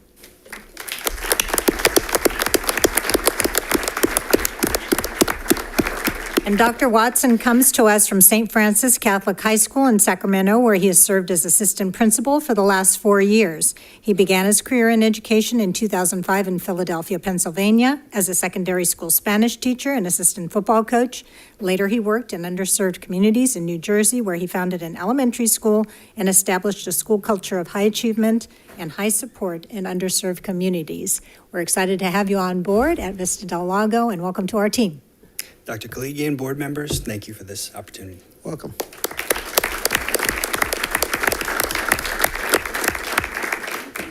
Next, we'd like to recognize and congratulate Ms. Lori Emmington, our Director of Curriculum and Instruction. Ms. Emmington is a familiar face to our district. She is joining the curriculum and instruction team with a focus on secondary curriculum and instruction and will be Ms. Carla Magno's counterpart. She has been in education for over 25 years and with Folsom Cordova since 2000, when she began as a teacher at Folsom High School. In 2007, she joined the teaching team at Vista del Lago, where she later served as the principal for 5 years, and this last year served as Director of Human Resources. She is also a National Board Certified Teacher, a Professional Development Coordinator for the California Arts Project, and a Leadership Institute coach for the Sacramento County Office of Ed. Congratulations in your new role, Ms. Emmington. Thank you. I'm very honored for the opportunity. Very good. Thank you. Also, a familiar face to our district and with a new title and new responsibilities is Ms. Kate Hazarian, our Director of Strategic Initiatives and Support Services. Congratulations, Kate.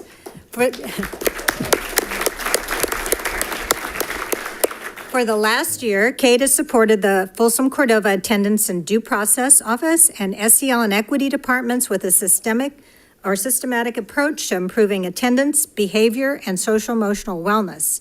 In her new role, she will be responsible for organizing, leading, and managing the district-wide implementation of culturally sustaining social, emotional, and behavior supports in a multi-tiered system of support. And she's also will lead cross-departmental effort to bring our community schools initiative to Folsom Cordova, which will focus on removing barriers to academic excellence and graduation. We're very excited for you in this new role and know you will do a great job in the responsibilities charged to you. So congratulations. Thank you so much.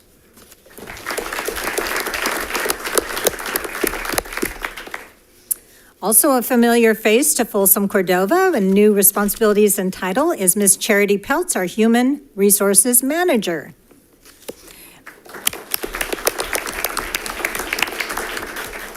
Ms. Peltz has been with Folsom Cordova since 2008, where she held various positions at school sites, including counseling clerk and registrar, before moving to personnel technician in human resources.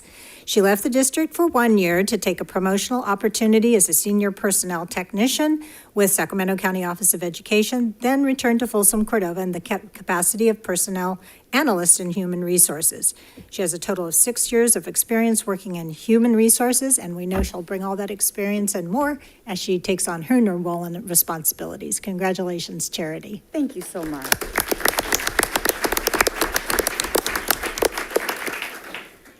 Also a familiar face to Folsom Cordova is Mr. Steve Cleveland, our Manager of Maintenance and Operations.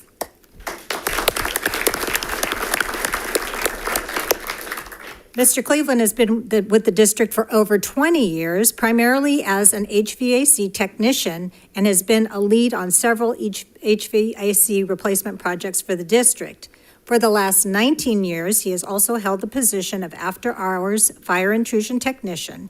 In past years, he served on the district's CSEA negotiations team and took part in training for employee management relations, budget analysis, leadership training, and contract interpretation. So we appreciate all that you've done to prepare yourself for this leadership role, Steve. Congratulations. Thank you very much.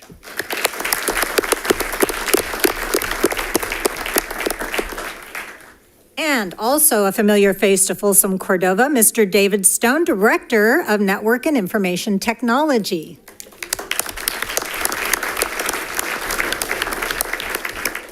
Mr. Stone is well-versed in the world of technology and enjoys using his skills to contribute to the exciting technological advances that happen every day in education. And he has been with our district for several years now. He also contributes his athletic abilities as a high school track and field coach in the Sacramento region. David's dedication to service and optimistic attitude makes him a valuable member of our team. Congratulations, David, and thanks for all you've done to be a leader in this front.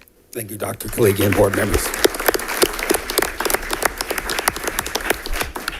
Thank you, President Reed. Congratulations to everyone.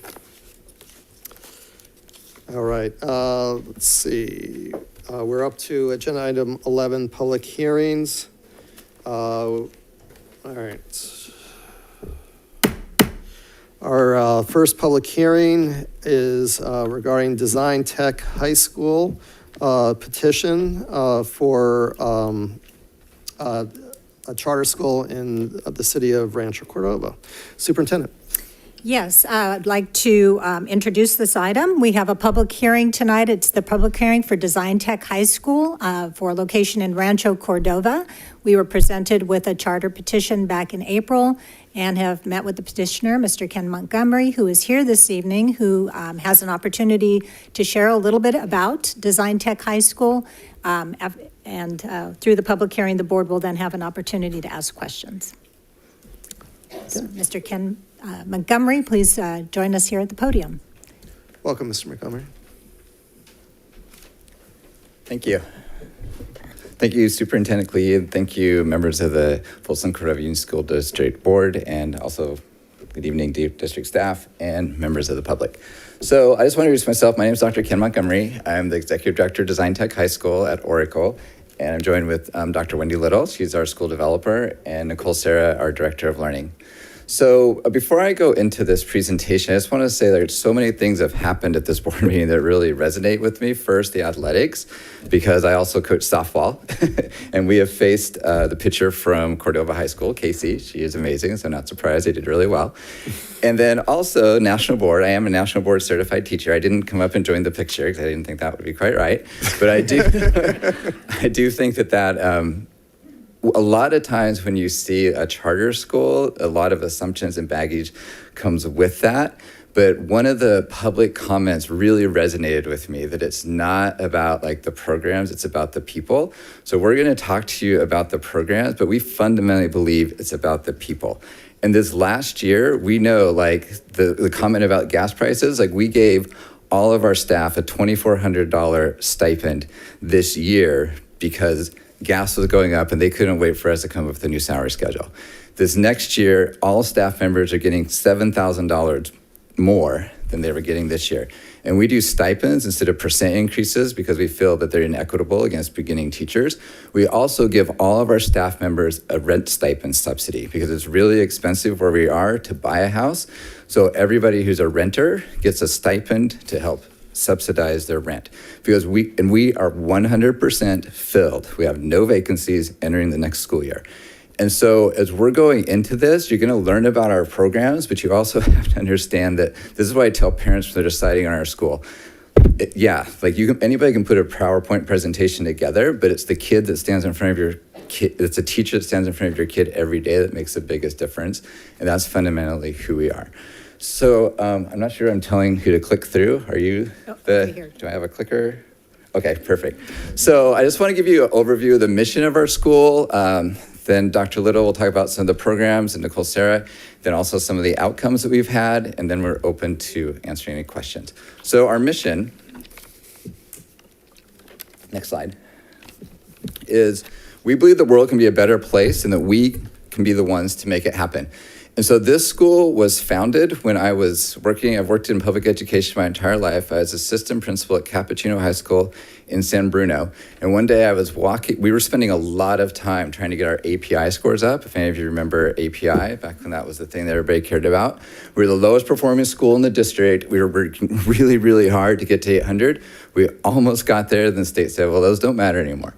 But while we were working towards there, one day I was walking through the bookstore and I saw one of my former students on the cover of Time magazine. I'd also started a speech and debate program when I worked at Rancho Bernardo High School, and one of these founding members of the speech and debate program was on the cover of Time magazine. And it blew me away. For one, I just couldn't believe that I knew somebody on the cover of Time magazine.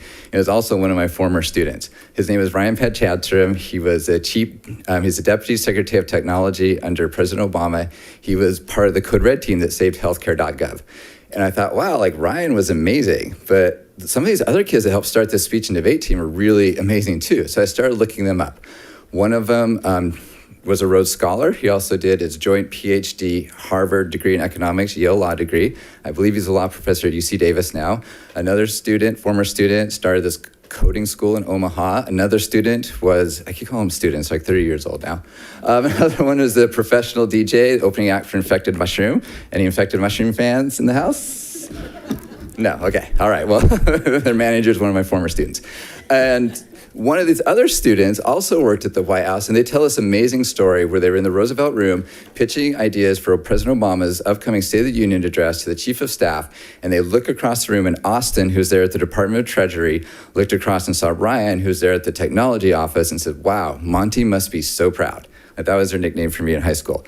Rancho Bernardo was a traditional, comprehensive public high school. Why did this happen? So I asked them, and they said it's because it was that act of creation.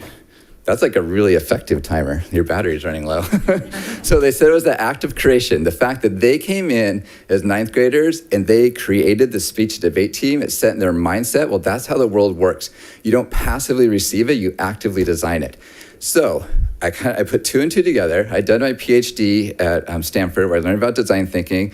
I studied under Dr. Linda Darling Hammond, was my advisor, and she was always focused on what are we asking. Teaching to the test is okay if we have the right test, but we don't really have the right test. So I was caught in this world where we were really, really asking students to do. Teachers were working really hard to have students answer one or two more questions right on a multiple choice test. And I saw these amazing outcomes these other students were having, and I thought, we need a school that focuses on design thinking and difference making, because it's not about the next 4 years for these kids, it's about the next 40 years for these students. And so that's what led to the founding of Design Tech High School. That's what started me on this journey of starting this school. It's just really believing that our school should be focused on this, developing in students that hope and optimism that problems can be solved, and that self-efficacy that they can be the ones to make it happen. So yeah, some of our test scores, they're not that great. Like honestly, the CASP scores, we will care about them now because they are a condition of charter renewal. It wasn't that big a deal to us. Those do not impact the students. What impact the students, do they have options when they leave high school? And we were laser focused on that. So that is why some of our CASP test scores, yeah, we will own that. They're not as great as they could be, but look at our A through G completion rate, look at our college acceptance rates. I'll keep going. Look at our PSAT scores. Those are the things that we are laser focused on. So the next slide was going to be about really like what the mission and vision looks like in our school. So as an example, when we were in distance learning, some of our students created a website called Rona Tutoring. So they were offering free online virtual tutoring to students around the world. And so when we think of like, what does our mission and vision look like in action? That's the outcomes that we really care about. That's the outcomes we align our whole school around. And we know for students to achieve that, they need that trusted adult to guide them through it, because it is a really difficult process to make a difference in the world. I'm happy to keep going. Well, we can pause. But why don't we pause for just a minute, see if we can get the power I appreciate back you putting your new IT person to work. Congratulations on the new position.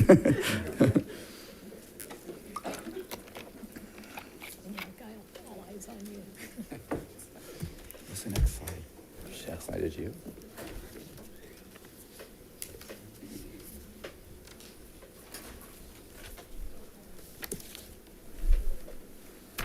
It's up to you. We're happy to keep going. It's our program. We know it inside and out. If you want to, If you like, that's fine. I don't want to put you on the spot if it's going to take a little bit to fix it. Is it? Oh, okay. Well, why don't you continue then? If You want us feel to comfortable. continue? If you feel comfortable. Yeah. Do you just want to pull up the laptop so you can see the slides?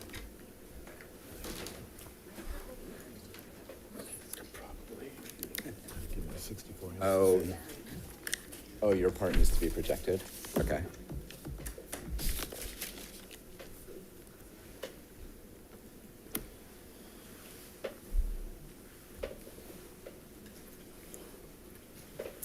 Oh, even better. Wow. That wasn't 5 minutes. It was faster than 5 Yeah, minutes. exactly. Under promise, over deliver. Great work. You're hired. Yeah, so this is a slide where we're talking about the mission, and I already covered the next couple of slides where if you want to see the next slide is just really like the outcomes we really care about for students. Are they self-directed? Are they optimistic? Are they creative? That is what we were after with students, and we tell our families, there's the traditional path, but there's a different path, and these are the outcomes that are going to matter the most in the students for their life. And then the next slide is just an example of the Rona tutoring that some students created. This is like one of 100 different projects that students have done, especially during the pandemic. So it's the next one. Perfect. And that student did that for their Innovation Diploma program, which we can talk about later. But now I'm going to pass it over to Dr. Wendy Little to give you an overview of our program and our pillars. Thanks, Ken. You can go to the next slide. So I'm going to introduce our program. Our program is really our mission in action, and we keep this mission a priority because we are educating students for a rapidly changing future. We chose this picture because our second year at our first school, we were placed at a warehouse where I actually had my car painted 5 years before our school was placed there through the CTE program in our county. And our students really learn to be adaptable, flexible, and that learning can take place anywhere. Next slide.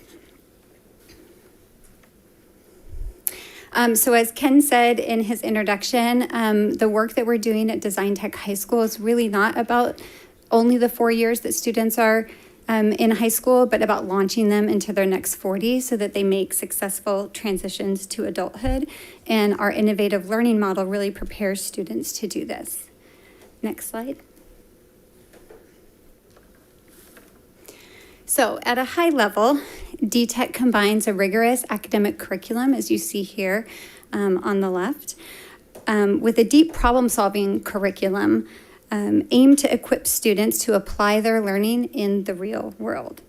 And this infographic really does summarize our program as we offer academic curriculum that covers traditional high school courses, English, algebra, physics, world history, etc., and makes our students eligible to apply to college upon graduation. However, we do this in a competency-based learning and assessment framework.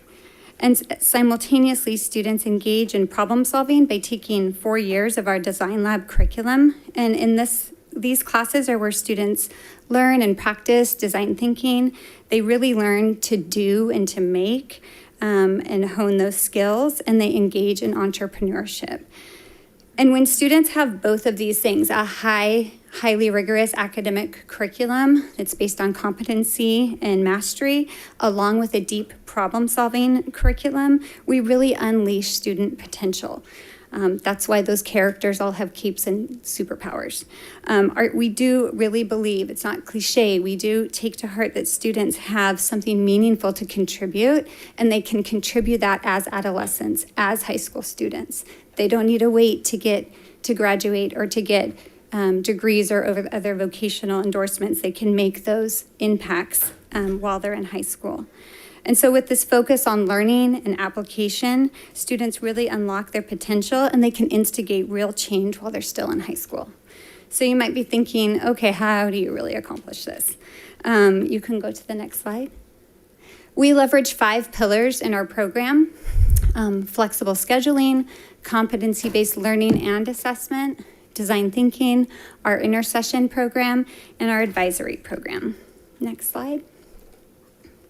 So I'm going to talk about our first pillar. This is flexible scheduling. And this is really where, as a school, we've committed to leveraging and flexing time so that learning can grow consistently rather than holding time consistent and learning varies, because not all students need the same amount of time to gain competence over their learning outcomes. And so as you're looking here at this schedule, this is a student schedule for the week. You can see that they have class time. You can see they have, that middle part should say lunch, not self-directed learning. I don't know where the bubbles went. And then they have some more class time after lunch, and then they have a second at DTech is our advisory program. So they meet with their advisors first thing in the morning. That's our check-in for our social emotional learning, our community building. And then after lunch is our launch into our flexible scheduling time. So if you look at the times here, by the time at DTech starts, students have we've committed about 2 hours, almost 2 hours every single day to flexible scheduling. We call it win time. What you need. And students work with their advisors to plan that time. And as you look at the titles on these bubbles here of what students are doing, it's everything from getting extra help with a class, to going deeper, meeting with an honors group, to doing IWT, individual work time with a learning specialist, running student clubs, having self-directed time, or doing visual and performing arts. Okay. The last thing I'll say about flexible scheduling is because we've committed so much time on a daily practice, this really also gives us time to work with some of our most vulnerable populations, to support our special ed students and our English language learners. Okay, next slide. And Nicole Sarah is going to come up to talk about competency-based learning. Okay, hi everyone. Competency-based learning is a really critical portion of our program. It really is a way of organizing the learning process around outcomes instead of a more traditional approach, which is organizing a course around assignments that everyone does at the same time that are worth a certain number of points. Instead, a class is organized around 10 to 20 key outcomes. So this snapshot here is our grade book. And so you can see on the left are all the classes that a student would take. This is a 9th grade student. And their letter grades. So in our system, even though the grading is unique, it still generates a letter grade, which is really important later on for using their transcript with employers and colleges.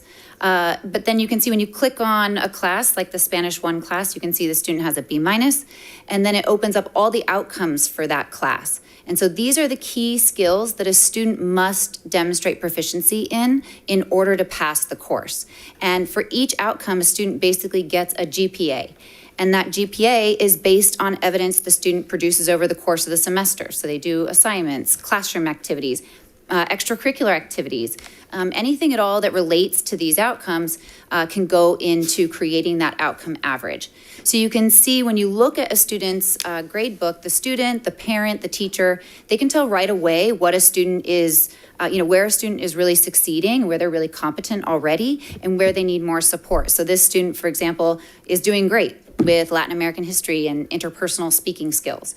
They really need some support in listening comprehension and cultural comparison and connection. So during that flex time that Dr. Little talked about, a teacher can meet with students, a small group of students who maybe all need help in that area, and give them extra instruction, extra support, opportunities to revise, things like that.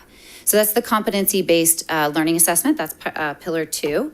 And pillar 3, if you'll go to the next slide, is design thinking. So the competency-based learning is really like what Wendy was saying, the academic program, that's the foundation for that. Design thinking is the filler for the foundation for the problem-solving curriculum that we have. So design thinking is a way of solving problems that's based on empathizing with others. It's based on generating a lot of ideas. It's based on exploration and experimentation, building prototypes, testing them, and really rigorous iteration of those ideas. And that's what our staff do every day, and that's what our students do every day. If you'll go to the next slide. All of our students take 4 years of a design lab class. And this is where students really actualize the school mission. This is where we're really asking them to make the world a better place. And in 9th grade, they go through a bunch of different design challenges. They learn a lot of strategies. This isn't superficial. They go pretty deep into what design thinking is. They develop a toolbox of how to solve these problems in this innovative way. In 10th grade, students form teams and they work on a project the whole year. And the project has to be connected to a need in the community. So they decide what they're going to work on and they apply that toolbox that they built in 9th grade. In 11th and 12th grade, students can actually go a little deeper into some of their specific design skills that they might want to cultivate. So that could be everything from graphic design to product design to social policy and advocacy design. So a wide range of different skills that they can focus on. And then they also choose and identify projects they want to work on, applying the skills that they have in those specific domains. Our 11th and 12th graders can also go for the Innovation Diploma program. So this is an extra credential that students can get when they graduate, and students at DTech can get this credential, and students outside of DTech can get this credential if their school participates. But essentially, a student will take a project that they maybe have already started in 10th grade or a new project they want to start, and they go deep on implementation, and it has to be a project that's related to a community need. So again, really demonstrating that leadership, the creativity, the initiative that the design thinking program gives them. Next slide.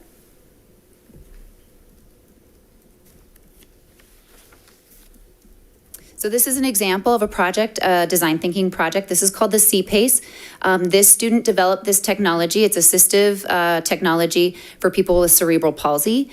So this is a device that Talia made for her friend who has cerebral palsy so that her friend could manipulate their cell phone. So this is a mouthpiece that a person with cerebral palsy can use. It has cute bunny ears that hold it on. So it's really made for young people, I think, mostly. And through the mouth, the student can actually, or the user can actually manipulate their cell phone, select apps and type and things like that.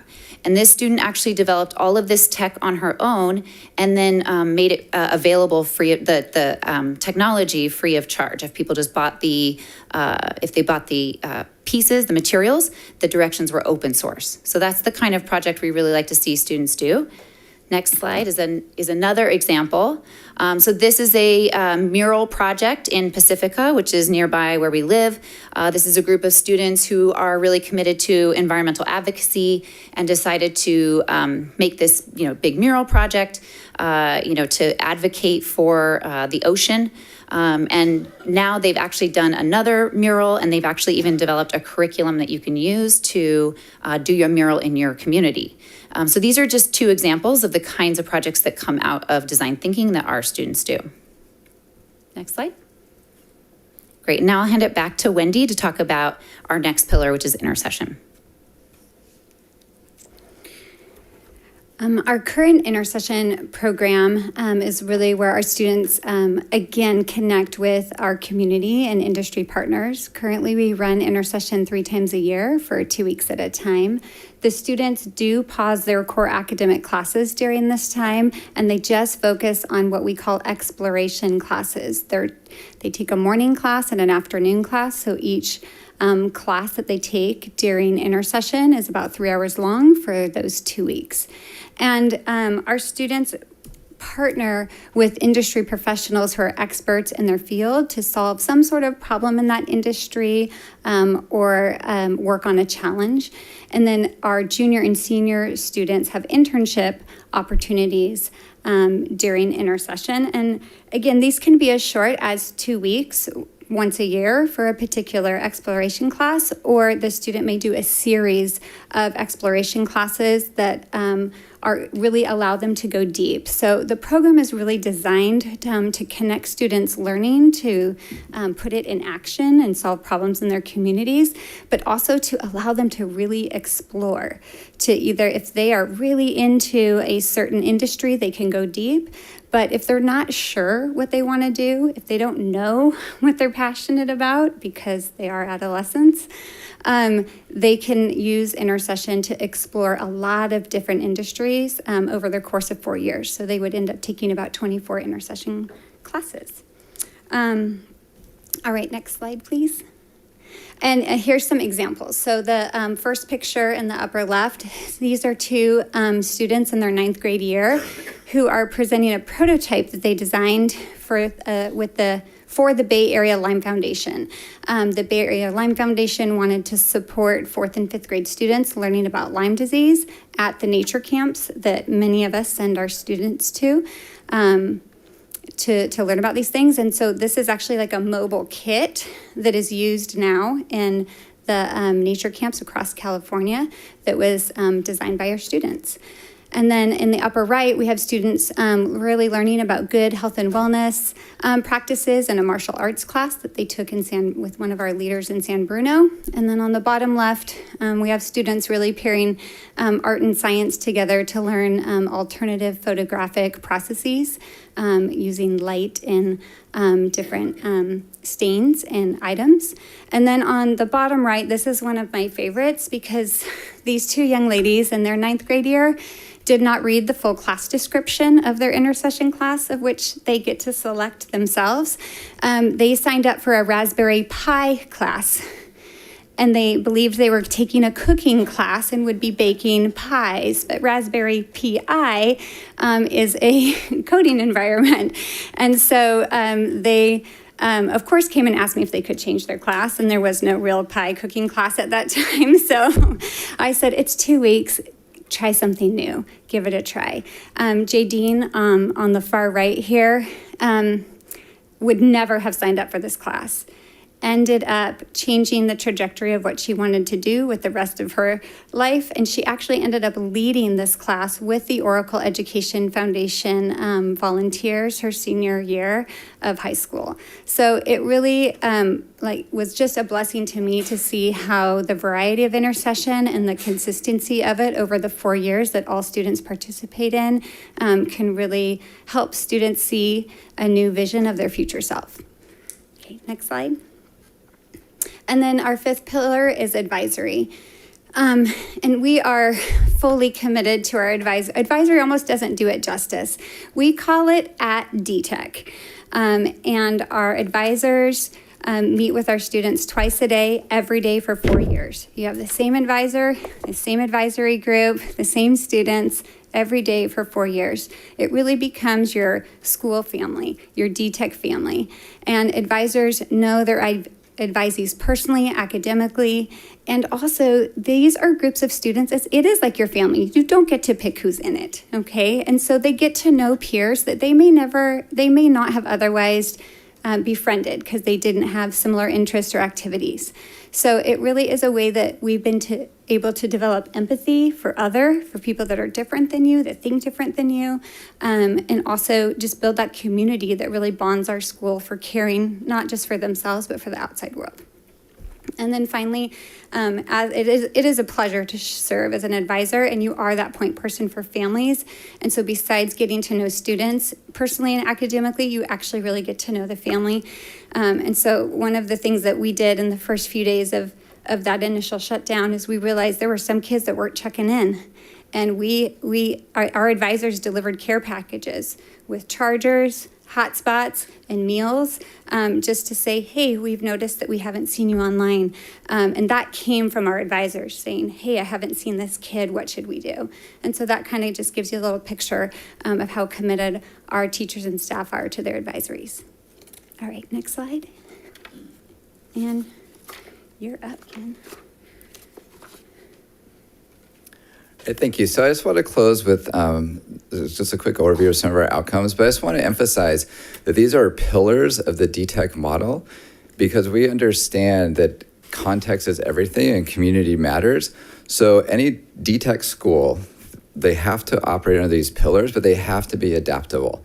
You have to be able to adapt what you're doing. These are our core components, but the way they're actually implemented will be different based on the needs of the community, because that's what design thinking is all about. Design thinking is knowing about the people that are in your community and how you function as co-designers with them. We have a proposal process, so any staff member can make a proposal to change anything at the school, bell schedule, anything. Like this whole process, because we want to give the teachers and all staff members this identity as designers. And that flexibility, as Dr. Liu was talking about during the pandemic, we were closed for 1 day. Like we got the shelter in place order on a Thursday, we closed on Friday, we were delivering online instruction on Monday, and we kept it going. So that flexibility, I think, is, like I said, is really important to our model. But now the last thing is the outcomes, if you want to put on the next slide. So again, like I said, it's really, for us, we're driven by the outcomes that matter the most to the students. So 100% of our grads are UC CSU eligible, so our graduation requirements align with the A through G requirements. Beyond DTech, that's what we call our it's not even college counseling, because we just want every student to leave with some plan or some option about what are you doing beyond DTech. Approximately 70% go straight to four-year colleges or universities, about 25% go to community colleges, and we have a very high transfer rate to 4 years, and then about 5% military, trade school, or career. DTech students have been accepted to all the UCs, all the CSUs, and if you look at the next slide, this was our most recent graduating class. These are the places that our class of 2022 has enrolled so far. And again, we don't have AP classes, we don't do IB classes. We really think that the things that matter to the most to the students is that they make a difference in the world, and the colleges are clearly recognizing this. And again, we feel like this is the outcome that matters the most, is when the students walk out our door, are they prepared to take that next step in life? So the last slide, this is just one of our favorite projects. These are some students who, during intersession, they worked with the local library and they redesigned, they helped them develop some prototypes of what the welcome center, the lobby would be like in the library near the school. And now, if you go into that library, one of these prototypes, it's the one with the fish tank and the benches. That's the one that the library actually is in place, because we really believe it's important to get our students out in the community, making a difference and solving local problems, because we believe when you create something, the thing you change the most is yourself. So these students are all leaving with this sense of like, I can make a difference in the world, and how they know it, they've actually done it.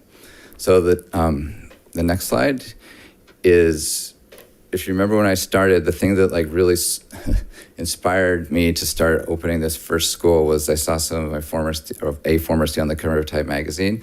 Well, this is our first alumni, Jolene. She's the youngest member of the Forbes 30 Under 30 list. And we're a single school. We're not one of those charter management organizations that we're not running 100 schools. We waited until we didn't open with this, like we're gonna do 5 schools in 5 years. Like we waited till we really worked things out. And for me, like this is a sign, this is the outcome we want for our students. And there are a lot of schools that have been doing a lot of things for a lot of times. But like we have our first college graduate ended up on the Forbes 30 Under 30 list. And that is exactly like the vision that we have. And I know you can look through those pillars and say, well, there are a lot of things like that already going on in the district. But I look at it as kind of like, yeah, you can go into a grocery store and over on this aisle, there might be some tomatoes. Over on this aisle, there's some pizza crust. Over on this aisle, the olives. But you wouldn't walk in there and say, well, this is a pizza restaurant. So we have some of the things that we do, maybe in places in other districts, but we put those all together into this package, into this single school that delivers these kind of outcomes for kids. And it's really focused on we're really driven by just unlocking the potential in every student. And that's the last slide. So thank you for your time. We appreciate you being an audience for us, and we're open to any questions, or if it's public comment, I'm not sure what the procedure is, but thank you, we appreciate it. Superintendent, we have several presentations, right? Staff has a presentation as well? Not tonight. Not tonight. That'll be the second public hearing on June 23rd. Okay, so then questions from the board? Mr. President. Yes, Mr. Clark. I'll go ahead and start off. Thank you so much for your presentation, as this is a public hearing, so we have an opportunity to ask a multitude of questions, and I'm going to do that. All right. I'm not sure how many a multitude is, but we're ready. So here we go. You ready? Mm-hmm. All right. Some of them I might pass off, depending on what they are, but we're ready. That's fine with me.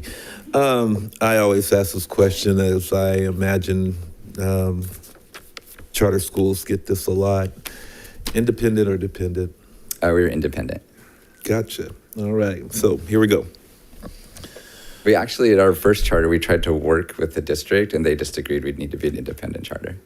Okay. So, but we're filing as an independent, yes. All right. So other than Spanish, because you do understand the makeup of Rancho Cordova and actually the school district as a whole, we speak probably up to 63 to 68 different languages. Spanish is the only one, or are there a multitude of languages that you teach? Spanish is the only world language we teach, correct? Gotcha, thank you. I was kind of looking through your report, and locations. Rancho Cordova, obviously, where? We don't have a specific address yet, but we're looking in the Cordova Villa boundaries. Okay, so are you looking to, how can I ask this? Use Prop 39 at all? It's not our first choice, because we started out as Prop 39 in our first school. We were in half a hallway. We were in 6 classrooms. And so we were co-located, just as the school had a little extra capacity. We were in 6 classrooms. We were the hallway high school. And then we moved the next year, and we moved 4 times in 4 years. So our preference is to find a place that we can be in for a few years and then end up someplace permanent. Because that's a really big deal to families, like to know where you are. So right, it's not our first choice now. Okay, gotcha. So I know the board knows, and probably staff knows, the other locations that you have. Could you explain to the public where your other locations are? So we have one other location. It's on the Oracle Corporate Campus in Redwood Shores. So it's we're in a unique situation that we're authorized by San Mateo Union High School District, but we're located in Sequoia Union High School District. So the two districts had to work out some agreement to make this happen. And we were very fortunate that both districts wanted to be our authorizer. But so that's where we are as Redwood Shores. So you're on Oracle's campus, right? Correct. Is that open to the public or just employees of Oracle? Our school is a public charter school. It's open to, it's public. We give a preference to students that live in the district and students that qualify in free and reduced lunch in our lottery. We tend to have a waiting list between 300 to 600 every year. A waiting list? Yes.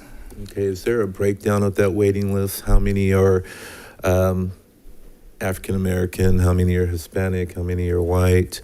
Would it have that demographic on there on the application? On the application, I don't know that it does, because I think in the I'd have to talk to our enrollment specialist, but in the application status, we don't ask those things. Okay. One of the other things I wrote down is mod and severe students. I'll let you know there's a group that is near and dear to my heart, and that's our special needs kids. How do you plan on supporting those? Do you have support in place, special ed teachers? Mm-hmm. Yeah, our special ed staffing ratio is 20-1. So for every 20 special ed students, we hire one special ed teacher. And then we also have, it's the central management organization. So the district office also has a director of student services that supports special ed programs. Again, does that include mod and severe? It would. Okay, good. All right, so, we don't have, in our most recent, we don't have mod and severe students, but it would include it. Okay. Another question would be, how do you address cultural responsiveness in the recruitment and retainment of teachers as well as students reflected of the Rancho Cordova community? So our values are community, liberation, and rebellion, because we very much feel, and we say when rebellion, we mean that there are some things you have to do. It can't violate community and liberation, but you can't just uphold the status quo, and it requires change. And so we do have an anti-racist handbook that we follow. As far as like recruiting diverse staff members, you have to go to different places than we've traditionally gone. So we're looking at that. If we are approved, we'll apply to join the Diverse by Design community, which is a group of charter schools that are really focused on supporting diversity. Okay. There was another page that I was looking for, and obviously I can't find it. Another program that's sorry, just to answer that, the other thing that we do is really important. We completely redesigned our hiring system. So our very first question on the interview is a statement of our beliefs, that Black Lives Matter, that we believe that we want to be an anti-racist school. And so we ask every applicant to speak on that, so we make sure that they know that this is who we are as a community. Okay. Have you looked into the I noticed that in your presentation you talked about a rent stipend. Mm-hmm. Would that be coming here to Rancho Cordova as well? It could. And we'd have to assess. It could, or would it be coming to Rancho Cordova as well? It's not in the petition, but if needed, yes. I mean, that's the thing that we have to be flexible. I mean, because we went on a journey. We had a committee for 2 years that was trying to support staff members becoming homeowners, and it just became out of reach, that there's no way we could do that. So the committee recommended, well, at least we can give a rent stipend. And then it does become an equity issue, because especially for younger teachers, that they tend to be where we are, for that's other schools located locked out of home ownership. So that's why we went with the rent stipend. Okay, thank you. So it would, if needed, I guess that's what I would say. And do you guys have any other groups, like maybe a junior ROTC program at all? No, we don't have students that, because you had, I think, 5% that went into the military. It was military or career or technical. Like some of them just go straight for their apprenticeships to join a union. So we do not have a junior ROTC program, but as Dr. Little was saying, through the intercession program, we are able to partner with different organizations to So we do not have like an official junior ROTC. Okay. But we can bring opportunities like that to students during intersession. Okay, great, thank you. And how would you transport these kids? We'll either buy vans or we will use Kids Jet. I'm not sure if that, like the local area, but we don't have like a daily, we don't have a school bus. We're not running a daily school bus, but all the locations that we've looked at, Dr. Little has mapped out the bike trails that you can get there. So that's what students do now. Like they ride shuttles. We're not located in a residential area. And so they ride a shuttle, or there's a bike trail. Okay, that's down in the Bay Area where your schools are now. Okay, all right. And then I had another question. What percentage of your students who enroll as freshmen complete all 4 years? Do you have any data on that? Are you talking about the graduation rate, or are you talking? Well, when they most recently is 95%. Well, I didn't know if you also wanted to count like if students are transfer to a different school when they or come in as a freshman. What's the percentage of them finishing at your high school? Retention rate. Retention rate. Thank you. Oh, the retention rate. Yeah. I'd have to look it up. We have it. We have it in our lottery if our junior or senior class like dips below a certain number, then we would accept junior or senior applicants. We've never accepted junior and senior applicants because the kids stay with us.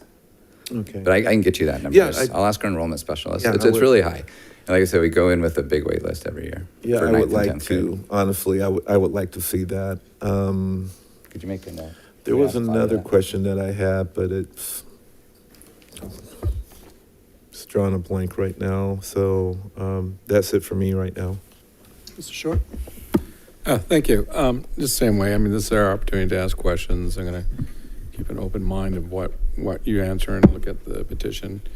Open-minded. So you talked about design thinking as it was in our community and flexibility. Mm-hmm. So I'm going to ask a couple of questions on community and that engagement. How long have you been part of the Rancho Chamber member? How long? When did you sign up? It was this year. This year? How many months ago? Well, Wendy's the person that lives up in this area. I don't know how many months ago. Was it last 12 months? January, February. Okay. And during that time, how many community events have you gone to attend and supporting activities in the last 6 months in the community? I volunteered at Kids Day. Kids Day, okay. Set up all the tables and enjoy. We were actually Actually, do you want to come to do you the want to come speaker? up to the mic? Yeah, I can't hear you.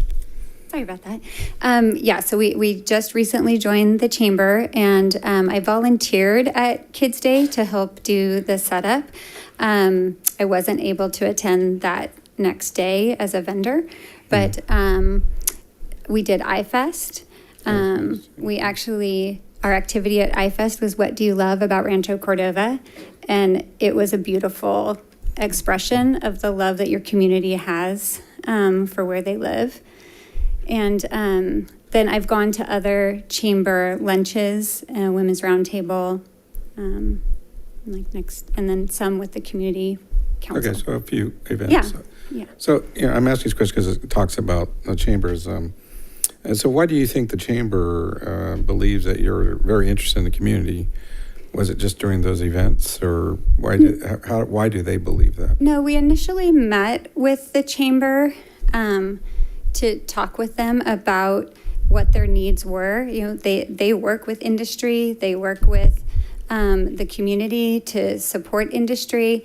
And since we have such a high industry and community focus in our school, it made sense to reach out. So we met with Diane Rogers and spoke with her about our school and what would they think about bringing a school model like this to Rancho Cordova. And they were very excited because they hear from their members that they would love to engage more with youth and high school students. And so we just went from there. Okay, that's good to know. And I believe she sent you guys a letter this week. That's where I'm getting this. Okay. She talked to her. So, what is what is the vision? It talks about vision in the community, but like I heard earlier, 5 to 10 years, I mean, you're saying you're totally engaged in the community in 5 to 10 years. How would that look in Rancho Cordova, working along with the chamber and the industry and everything? What is that vision? I didn't hear that tonight. What is that vision? The vision for Design Tech High School in the community. In the community, 5 years, 10 years from now, working with the chamber and the industry like you're talking about. I mean, in 5 years, that we would be launching our first graduating class if we open fall 23.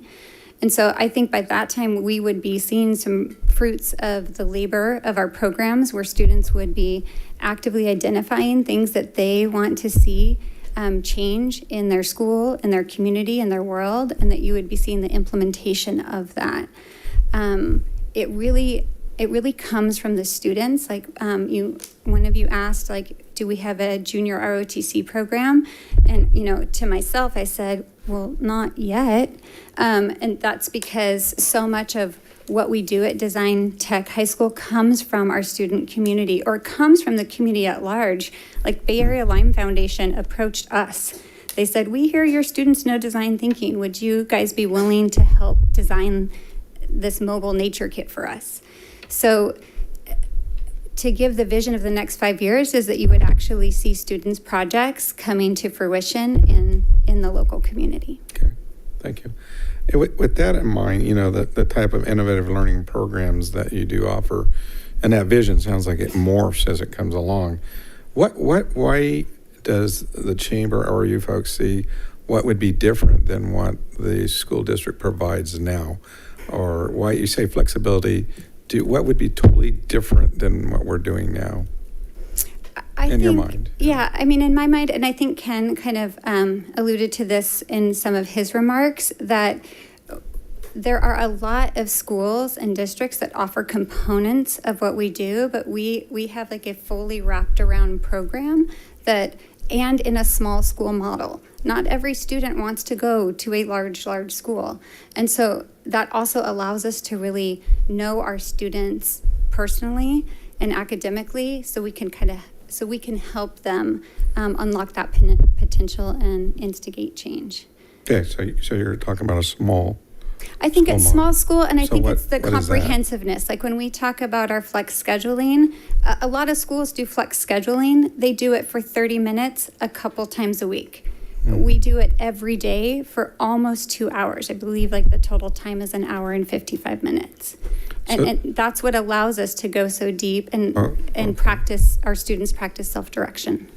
Because your petition says if it's small and in the 5 to 10 years, it says that you might be over 500, 600 students. Is that considered small?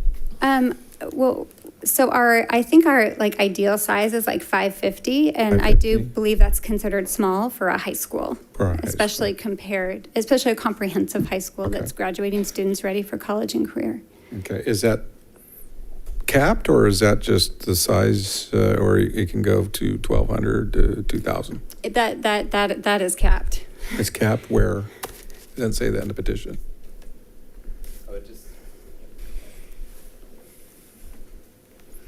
Yeah, when we just project our enrollment, that's just, we can add an addendum to say it's capped, but it just means it's capped. I mean, we just say this is what we'll enroll each year. For the initial plan, but and then that's change. No, it won't change. But we feel that 550 to 580 model is like really the sweet spot for schools. You're not so small, because if you get too small, you can't offer enough programs. And if you get too big, you lose the flexibility and personal touch that we're the cost of them. Okay. All right. Thank you for that. And also, Chamber is talking about how the vision, how is the design tech going to create the quality of place to live at Rancho Cordova for all our family and kids, and the best in the region? They crowd that it would be the best in the region. How would you vision that being the best in the region? Being the best? That's what Diane said, I don't want to disagree with her. How? What? She's saying you guys are going to be the best in the region. I mean, how do we do that? Well, that makes our lives better and our kids. Well, I think in the community. Yeah. That is exactly like the key point, because what we are really focused on is putting difference making at the heart of learning. So we get the kids out in the community, solving problems in the community, solving problems that the community cares about. So improving the community, and while in the process of while that is happening, the kids are learning important skills that they take with them the rest of their life. So I think it's that focus on design thinking. Like one of the first principles of design thinking is empathy. It's like really taking time to understand people and then turning that empathy into action. So I think it's our target, like it's our mission. It's like we believe the world can be a better place, and we can be the ones to make it happen. So I don't want to put words in Diane's mouth, but that's how we do it. Sorry, I'm just asking some questions because no, that's fine. That's what they put in front of me. The other one, I'm sorry, I have a few more questions, but do you have an office already in Rancho Cordova, and do you have to file for a business license with the city of? No, we don't have an office. I guess Wendy's. Don't have an office Wendy's house or business license yet. Okay. No, we don't. And we're organized right now as a 501c3. Okay, all right. So we won't get an office. Probably have to contact the city on that one. Have you located we talked about the building, and we talked about this before. It said somewhere around Cordova, Villa, around that side. But if you're envisioning to be about 580, where do you see a building that will even facilitate a school that size right now today? Say for just snap, you got 580 kids. What building south of 50 would facilitate that? Other than a warehouse? A warehouse would actually be amazing. Like that's where we started. Well, yeah, but I wouldn't be code compliant. It depends. Depends on the warehouse. Not warehouses. But I guess maybe we have a different interpretation of what we're talking about, what a warehouse. But we have a board committee that's like working on this. They're working at the commercial real estate broker, and they've identified a few sites. Okay. Would you be able to share those sites with us? Yeah, I don't have the exact address, but I can share it with you for sure. Okay. I mean, the things that we're really looking for are places that would allow us to grow, that we might be able to lease like 15,000 square feet. And it's going to be big. Yeah, it's big, about 60,000 square feet. Yeah, 60 to 100. Yeah, there are definitely properties available like that.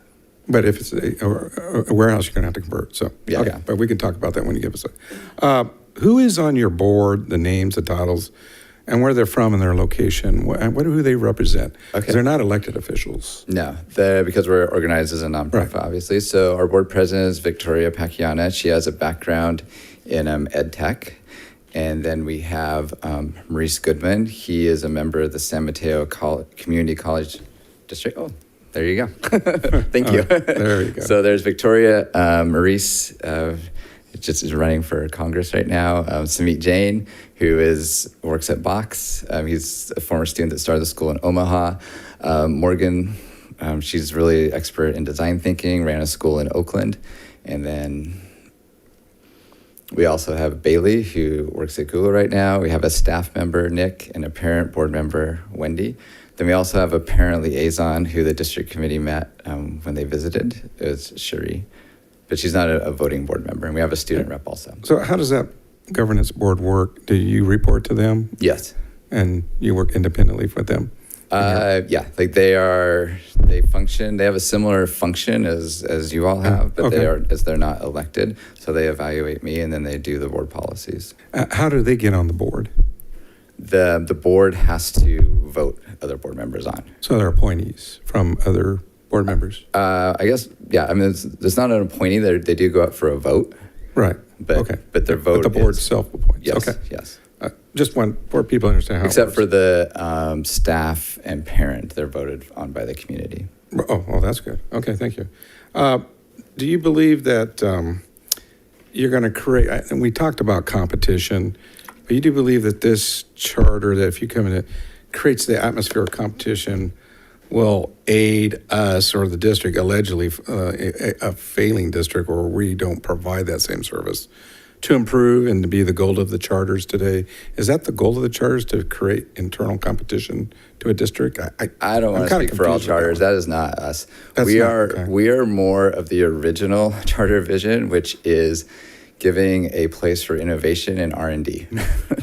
So I mean, when we went in front of San Mateo Union High School District, I actually worked there. And their staff recommendation was neutral. So they didn't even recommend us. But now I think if you reach out to any of their board members or superintendent, they're very happy to have us be part of their community. We do think it is we do believe that student choice is a good thing, to give students a lot of options, to give students a chance to go to a small school, to give students a chance to focus on some of these other things that we focus on.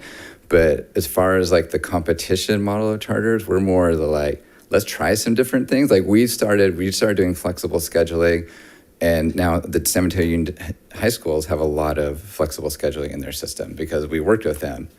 So we have that relationship, we use Canvas, they use Canvas, and we ask each other, how do we make things work? So you're saying more of augmenting with the community and not competing, and still working with their existing district and everybody else is being part of the community. Is that kind of what I'm hearing? Yeah, I mean, because like I said, I've been in public education my whole life. I don't think that narrative that the traditional schools are failing because the teachers aren't working hard enough. It's not on the same playing field, yeah. All right, why charters? I mean, how did the charters in history start? I mean, we heard you started because you heard it. But how did the charter start? Do they start with private seed money like Oracle, is that? Oh, just a general, not how the charter movement started, as a single charter start? Does it start with, how do we start? How do we get started? In general, is it private money, seed money? I know Oracle helps the foundation and stuff like that. Is that really how all the charters work? So there is an ecosystem of nonprofits that do support charter startups. Mm-hmm. So I think you all have a letter from Silicon Schools Fund. So Oracle, actually. Yeah. Well, and also Silicon Schools Fund, we've received $700,000 or $600,000 in startup money from them because it is hard to start a school until you get up to scale. So there tend to be some nonprofits. The state has a charter school grant program, which we will apply for. Then there's also a charter school revolving loan program that we would apply for. So it tends to be a mix of philanthropy and public resources. And does Oracle contribute to your charters? Oracle contributes to us right now, yes. And for this campus too? They will, like the letter said, they will work to support this campus. Okay. I don't make any promises on Oracle's behalf. Whatever is in that letter is what they're going to do. I do not. Well, that letter came across, I do not speak for them in any way. We are completely, we are completely autonomous. I have a few more, then I'll let the board go on. I already answered that extra one there. How would you, who created the petition and why Rancho Cordova? Who signed the petition and what did it? Why Rancho? I mean, why not Folsom, Elk Grove, somewhere else that might facilitate something, just what you're envisioning? So the petition creation team is right here, the three of us, and I'll let Wendy talk to you about the Rancho because she's local. Okay, so I get asked this every time I talk to someone about our school. Why Rancho? And so really what happens, I was on the founding team with Ken and Nicole here to start our first school. We were all working at Cappuccino High School in San Bruno. Ken and Nicole sent out an email about the school that would match design thinking with real world learning.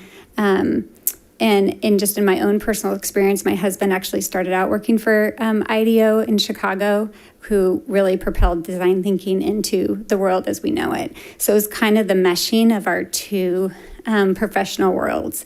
And so, but for family reasons, I grew up in this area and not in Rancho Cordova, but I'm a graduate of Del Oro High School and Sierra College and UC Davis, and came back to help my parents who are still in this area.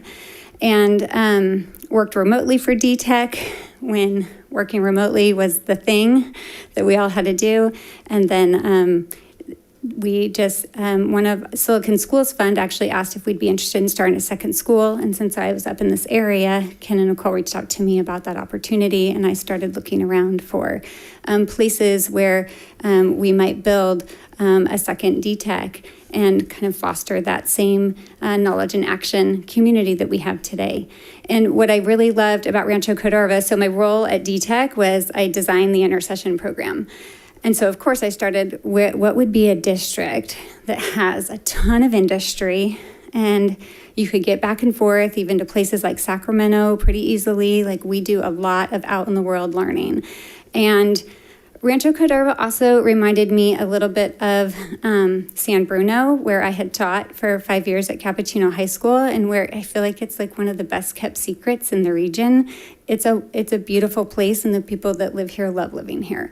And so as I talk to people about their communities and about their openness to working with adolescents while they're in high school and industry, Rancho Cordova just bubbled to the top. Okay, thank you for that. I just have one more question here to combine. You mentioned the stipends and salary, and we had some teachers here. Is your salary schedule competitive to the local region teacher salaries? And it sounds like you are open to stipends, but a lot of nonprofits won't pay if they don't have to, more, but they have other benefits, maybe smaller classrooms or stuff like that attracts good teachers. But are you competitive in the salary range you're going to start here in Rancho? Oh, yes.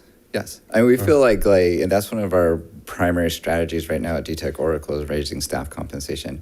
I mean, we feel that we do some of those things with those working conditions as well, that the way that we do our schedule, the teacher at one time in this high school, they only have 90 students that they're responsible for, because that way they can give feedback easier, it's easier to build relationships, easier to keep track of the kids. So we've done some scheduling that way to decrease their amount of student contacts each day. During intercession, they also have some opportunities. So 6 weeks, they have some opportunity to do some professional development. And then as far as where we are now, we're located in a local revenue or basic aid district. So the high schools around us, they're funded about $21,000 per pupil. So their max teacher salary is I think $139, and they give full benefits to they give full benefits to the teacher and everybody that works for them. We can't match that because charter schools are funded ADA, so we'll be funded similarly to what you are. Yeah, 9,000. Yeah, so we will try to track with your salary schedule, and then also try to do some creative things for the working conditions. And then the last part that kind of segues to that question, do you intend to, siphon off credentialed teachers, and are your teachers credentialed? Yes, our teachers are credentialed. They're credentialed, and are you planning to take some of our staff? Is that? That's not our plan, no. That's not your plan? Okay. Well, if you're competitively and paying more, I don't know. Well, I think the teachers might argue this would be a case where competition would be a good thing. Right. Okay, there's the competition. There's the competition. So raise their salaries. And I already heard you don't provide transportation, so that's all I have. So thank you, President. Yeah. Okay, Board Member Gal, did you have any questions? I just had a quick question. Board Member Clark mentioned this earlier about cultural responsiveness in your teaching staff. Mm-hmm. Do your current racial demographics of your teachers and staff reflect those of your student body? Actually pretty close. Okay. Mm-hmm. I don't have the exact numbers, and it's people. The way people are answering, there's a generational difference a little bit in the way people are answering the race question. When you look, we have 15% of our student body that identifies 2 or more races. I don't know that we have 15% of our staff that would identify 2 or more races. And I think it is also important when you look at our demographics, when you match us up to the local high school, to Carlmont High School, that's the closest school that's closest to us, our student demographics are the same. So I think we're moving in that direction, and that is a commitment of ours. And so that's one of the things that we're trying to do, to join the diverse by design. That's a really good question, because that's really important. Okay. Thank you. And then what types of mental health supports do you have in place to support your students? This past year, one of the first is we have the advisory period. So we just feel like if every student has an adult on campus that they can connect with and trust, that's one of the first supports for the students. And then as far as specific services, we had 3 full-time mental health counselors. This is for a school of 350. And then we had 2, they're academic counselors, but one of them also has her credential to provide mental health support. And then we have a college counselor, but there's the 3 mental health. Then we do also contract for some outside services for some kids with additional needs. That was coming back from the pandemic. We knew that was going to be one of the big a big need. So we really stepped up on mental health services this past year. Okay, thank you. Mr. Hui, do you have any questions? Just a few questions. I appreciate those questions, Alice. Well, this should be an easy one. I just want to confirm, Wendy, you mentioned, I think, with the schedule, I think it was on page 10. Right now it shows during that lunchtime self-directed learning. That is lunch. That wouldn't count as instructional minutes or anything like that. Yeah, I'm not sure what happened because I actually put it took me a while to match that green that came from that student information system. I'm like, why does this say self-directed learning? And, it's summer, so I didn't get another picture. But it should say lunch, and it does say lunch. Okay, just wanted to We do confirm not count lunch as self-directed learning. I mean, there is a lot of learning that happens during lunch, okay? But self-directed learning is down in our win time. Perfect. So, okay. Yeah, thank you for clarifying that. And I think my bubbles are behind that big picture. And then on page 13, I had a question around the Innovation Diploma Program. It sounds like that's an outside organization that, or is that an in-house diploma? Can you explain that a little bit more? Yeah, that's an in-house program. We developed it, but we do work with a few other schools who want to start offering that to their students. And so it is a program that is we partner with schools. They provide a class and the curriculum, which we developed, and the assessments, which we developed to their students. And then there are some key assessments that are externally developed by us. And in fact, that model is a little bit loosely based on sort of like the IB model, where there's some internal assessment and then some external assessment by the credentialing organization. Okay. And are you partnered with local schools for that, or it's anywhere? No, we have a school in Idaho that's going to be starting with us next year. We have 3 schools in Brazil. We're just getting started. A couple schools in Minnesota are interested. So, okay, yeah, fantastic. it's just expanding. Last question, Wendy, I think this might be you again, if you want to pop up one last time. With the intercession, I know we talked a little bit about the relationship with Rancho Cordova. Can you talk a little bit about any partnerships you've already built with local businesses or other businesses that you'd be able to launch with? Yeah, I don't have any. I've not hired any intercession instructors at this point to come in because we haven't been approved. We haven't opened yet. And what I really would like you all to hear is that so much of what we initially offered in intercession came from empathy work with our students. What are you interested in? When a student would come up to me and say, "Hey, I'm really into aviation, and there's no aviation intercessions." There's no aviation intercession yet. Okay. And it became not cliche, but like they knew that's what I was going to say, but it was also my way of saying, look, we're going to develop this. If this group of students has interest in industry A, B, or C, that is what I went out to develop. So a lot of what will be offered in intercession is going to come from our school community.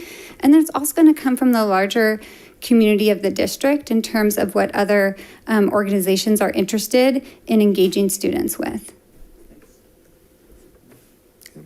Mr. Hoover, questions? Yes, thank you.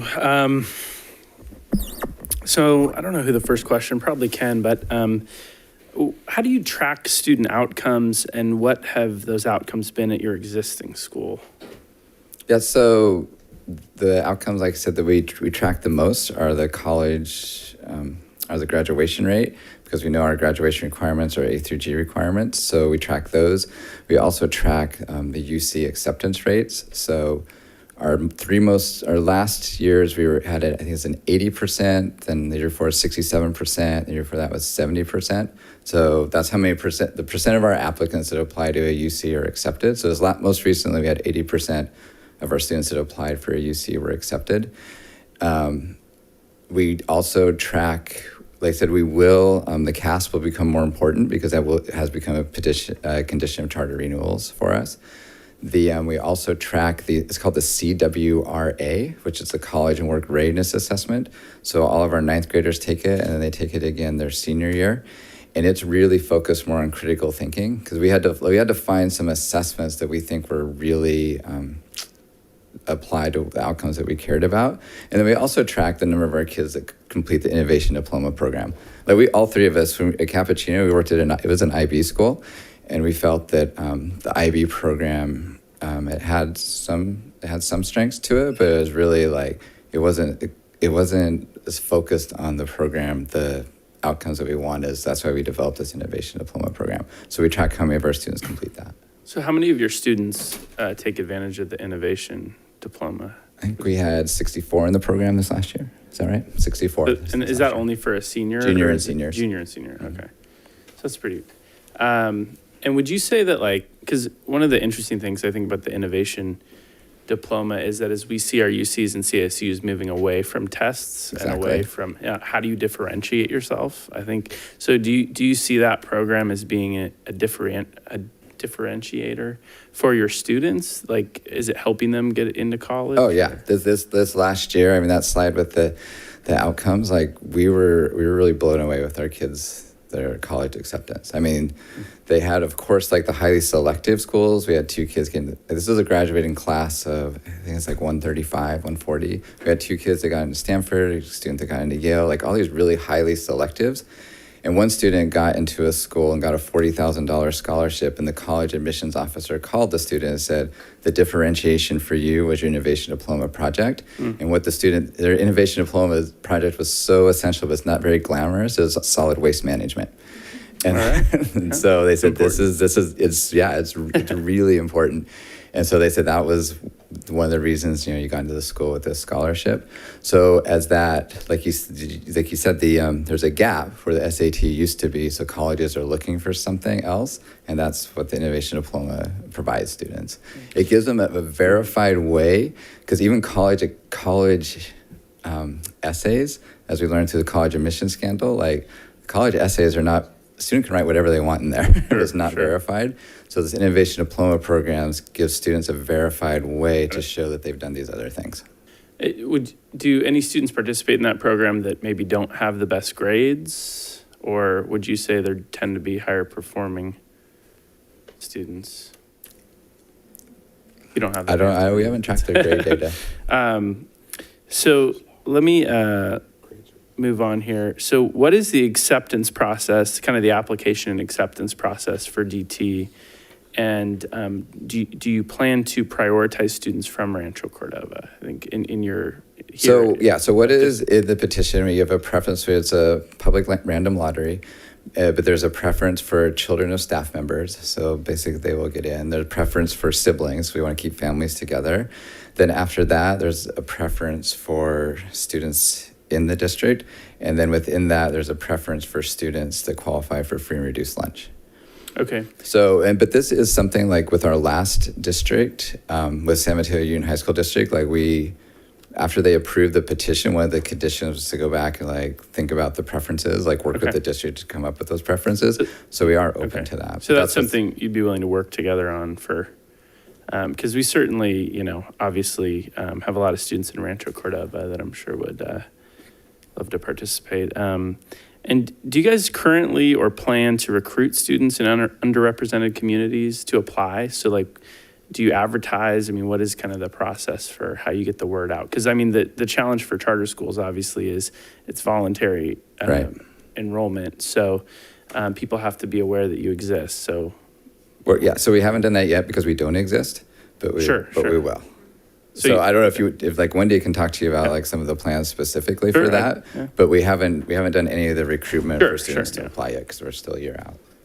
Okay. Do you want Wendy to talk? That'd be great. Briefly, if you. Yeah, that is a plan that needs to be formally developed, but I can say, because like we literally just got our funding grant, like I've been slowly working on this project. It's a labor of love and volunteerism until you are able to secure some startup funding. So now that we have some funding, we do have some resources that we can put towards recruiting in those specific demographics that might normally be underserved. So whether that's participating in community events, like, there's like movies in the park, just being out and talking with people, or if it's doing more online advertising through different social media apps and texting. The way that we moved to recruit for our first school was get in the community and get to know people and what they care about, and let them know how they can see those things that they care about in our school model. Great. And how do you serve English learners at your current high school? And what is the plan for serving those students here as well? I'm gonna let Nicole answer that one Thanks. best. We have a really small population of multilingual learners at our current school. It's about 7 students. So our approach is extremely personalized. We have a coordinator, a contractor who works with us. She trains our staff on how to support these students in an integrated way, and then she provides the direct instruction that they need during the flex period. So that's how we currently do it. Obviously, at a new site in Rancho Cordova, we would anticipate having a much larger group of multilingual learners. And so we would need dedicated courses and dedicated staff to provide that direct instruction, as well as the PD for the integrated instruction in all the classes. Yeah, that was going to be my next question, because I would expect that population to be larger here, but. Yeah. Okay, thank you. And then finally, I think this last one's for Ken. Can you give me some examples? So I appreciate the kind of the point you made about collaboration over competition. I think, there's a lot of ways that we often can probably work together on things to improve everybody. But could you talk a little bit more about some of those examples of collaboration you have with your current school district and why they appreciate you so much in their district? Well, one of the main reasons they appreciate us is that they were a growing district and they knew that their schools were getting really big. So we gave a place for them, for the schools that were potentially going to grow to a size they didn't want them to be, to keep them at that size. So that is just one very logistical way there's an appreciation. But we meet with the superintendent, I present to their board. And so they let us, because we're smaller, we prototype a lot of things, design things, we try out a lot of things, we tried out the flexible scheduling and we kept telling them, well, this works, this doesn't work. When we were opening, we tried 3 different learning management systems and finally settled on Canvas. We were able to tell them that this one's a problem, this one's a problem. So especially around the technology, and then also we told them about the rent stipend. They haven't had to do that yet, but they are working on some kind of staff housing. So I think we collaborate mainly around instructional programs, trying out some things, piloting some things in the HR department, and then technology is a really big one. Great, thank you. That's all my questions for now. Thank you. A couple of questions from myself. And this actually picks up on something that Mr. Hoover had mentioned regarding your selection process. So you mentioned a lottery. So I assume, is it a completely blind lottery? Mm-hmm. Right, yeah, it's audit. Yeah, it's this piece of software. Every student's given a number. So there's no cherry picking certain categories, demographics, or anything like that? Well, there is a preference if you are socioeconomically disadvantaged. Okay. And if you live within the district boundaries. Other than that, no other, okay. Well, it's staff and siblings. Right. But no, you cannot do anything in your lottery on anything that's a protected class. You can't do anything on gender, race, religion, anything like that. Okay. So the Folsom Cordova Education Association mentioned earlier on disparities between various categories, including English learner, social economic disabilities, and homelessness. What would you explain that in at DT? Is it the nature of where you're located, or why are those numbers so much lower? I mean, there are 2 explanations. One is where we're located. If you compare our numbers to the closest high school, the demographics were similar. You could even make an argument we're more diverse than the neighborhood high school. Also, especially in terms of socioeconomic status, because that is determined, the free and reduced lunch levels of federal level. Where we live, if that is your income, you've left. You can't make it there. So there has been a decline in that number just because the cost of living is so expensive. But like I said, if you look at Carlmont High School, which is the school that's 2.5 miles from us, our demographics are very similar to theirs. Okay. So you described both in your application as well as tonight a lot of details surrounding your DT model. Is that model, as it exists at your campus, what you're going to duplicate here in Rancho, or is there going to be any major differential from your current model that you would be bringing to Rancho Cordova? When you say DT, do you mean design thinking or the design tech model? I'm sorry, the design tech model, yeah. Yeah, so overall we have these pillars because we feel these are the things that when they all come together give you these great student outcomes. But each school will have the flexibility to adapt those models. So like Wendy said at Design Tech Oracle, we might have a certain number of hours for like the referral or what you need time. Maybe that's like extended or maybe that's smaller at Design Tech Rancho. Because it's really important for us, again, like with the demographics, we are very aware that we cannot just take exactly what we're doing where we're located now and do the exact same thing somewhere else and expect to get those outcomes. Like it won't work. So we're giving the schools the flexibility to hold tight on what the outcomes are, which is where do students have opportunities when they leave us. These are the elements of it, but then how you're actually going to implement them, you'll work with the community to decide the best way to do that. And so that's always been in our DNA of being like, we have one of our phrases is everything has an expiration date. So no matter what we're doing, there's going to be a time where it just doesn't make sense to do it anymore. It doesn't mean it's a bad idea at that time, but like that idea is outdated, it's expired. So we have that as part of the design thinking model. So that's why Design Tech at Rancho will have some flexibility within these pillars to adapt the model to meet the needs of the community. And that's one of the things that being small gives us opportunity to do better. Okay. It's a fairly unique program that you have. Are other schools, districts coming to learn your techniques, your design thinking model to emulate at their districts? Yes, like we used to, before COVID, we used to have, Nicole ran the tours. We had a tour like once every 2 weeks or something like that. We had a tour every week of 15 to 20 people from around the world visiting our school. Public schools? What? Public schools or other charter It varies, like traditional public, charter, independent. And then now what we're seeing is like with our innovation diploma program is that there are other schools that we are providing professional development to and our curriculum to implement the design thinking piece of our model. Okay.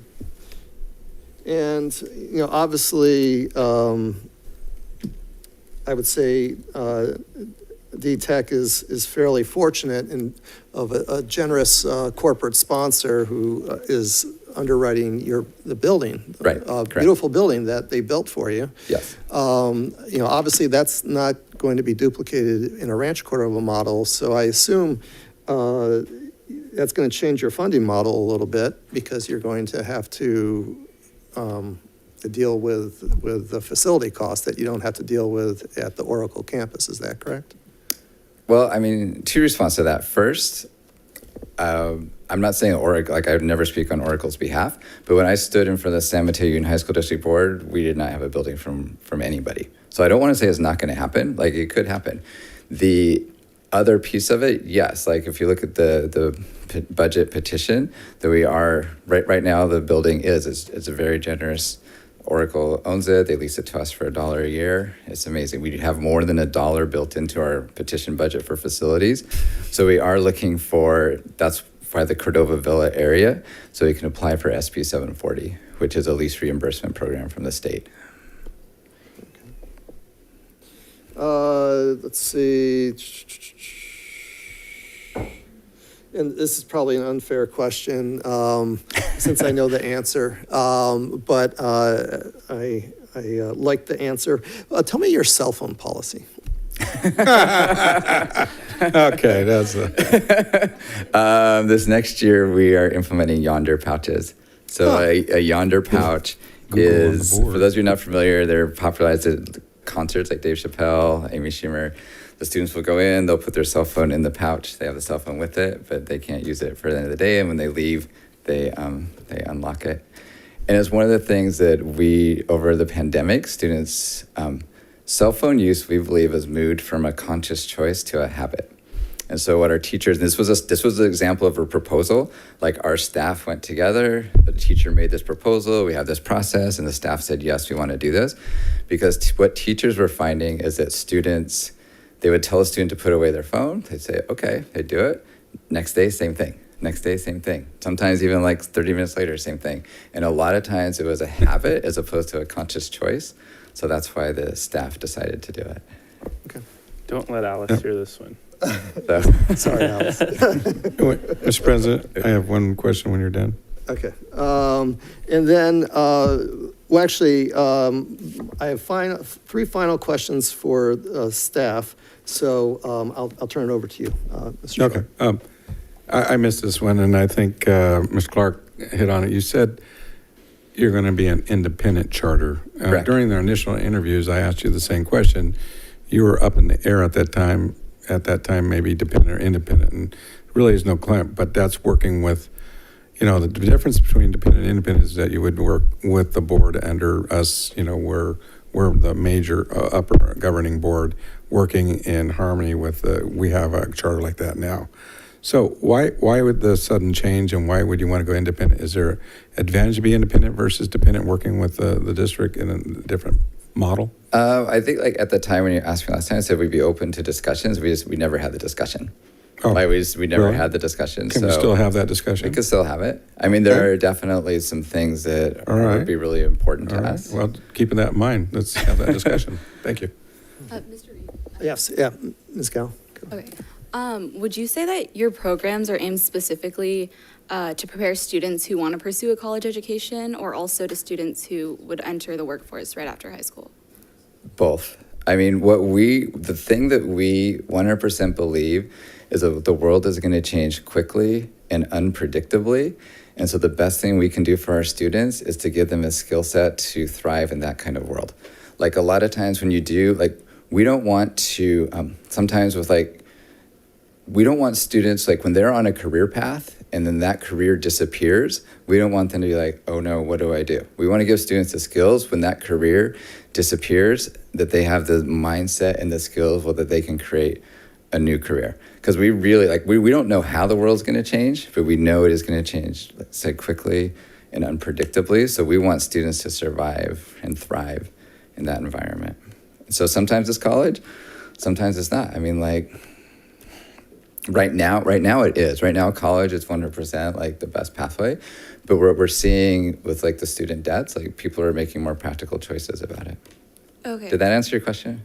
Yeah.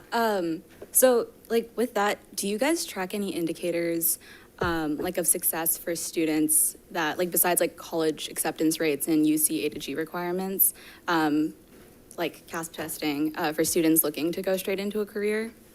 Internships. We actually have more. We have more internship offerings than students to place in internships, because like the employees, our partners know that they're getting these students with the design thinking skills. So we track like who's doing internships. And then this next year, we're just now starting to track our college persistence rate, because we also want to know all these kids that are going, are they graduating in 4 years? So our Beyond DTech counselor is just now getting that, because our very first class should be finishing college in 4 years this year. Okay, thank you. All right. Mr. President? Yes, Mr. President. Actually, I did have a couple of more questions. Sure. Your visual and performing arts, what do you offer as far as that? Oh, yes, we offer visual and performing arts. We do it through, we've tried it a couple of different ways. 1 year we had all students take photography, because we felt photography is very aligned to our mission in terms of the empathy building. And so we had students satisfied that way. We also put visual and performing arts into the intercession program. So we have a VAPA specialist who takes care of that. I think this next year we're putting it back into the school day. What is it? Introduction to visual art. So this next year we're offering introduction to visual arts. So that's one of the and so that'll satisfy the VAPA requirement for our students. Okay, could you be more? I mean, what would that include? Do you want to answer that part? So the introduction to visual arts is a year-long class that just takes students through various 2D and 3D visual art mediums, and they have a variety of sort of challenges that they learn about, histories of, different techniques and things they learn about. So it's sort of a survey class of visual art. And then in addition, students can continue to take visual and performing arts through the intercession program. Yeah, so the intercession program, we offer visual and performing arts classes. We have dance, we have drumming, we have rock band, where they compose and perform their own songs. We have photography, we have fine arts, we've had sculpting and ceramics. Web design. We have web design. We have a mural class. So I don't know if you remember seeing the Innovation Diploma students who did the mural in the communities adjacent to our school, but that started from students coming to me. We had just moved into this building and the walls were really blank. And they said, "Can we paint them?" I said, "Great, let's develop an intercession class where you can really dive into the design and then eventually the implementation." And we have several murals at our school that have all been painted by our students. Okay. In the essence of time, I'll hold off on asking a few more questions. I did have one question, however. There was a lot of talk about college and career readiness, and I just want to know what percentage of your socioeconomically disadvantaged students are ready for college and career? I mean, how many of them actually graduate and they're prepared? I mean, all 100% of our graduates are prepared to apply to a four-year college, but you're asking how many of our socially disadvantaged students graduate? Yeah, are ready. I mean, graduate ready. Well, yeah, we think it's around 90, but we will triple check. Is it possible to get that data? Absolutely. I mean, I wouldn't want you to guess and tell me the wrong answer, you know? No. Okay. That's all I have for right now. All right.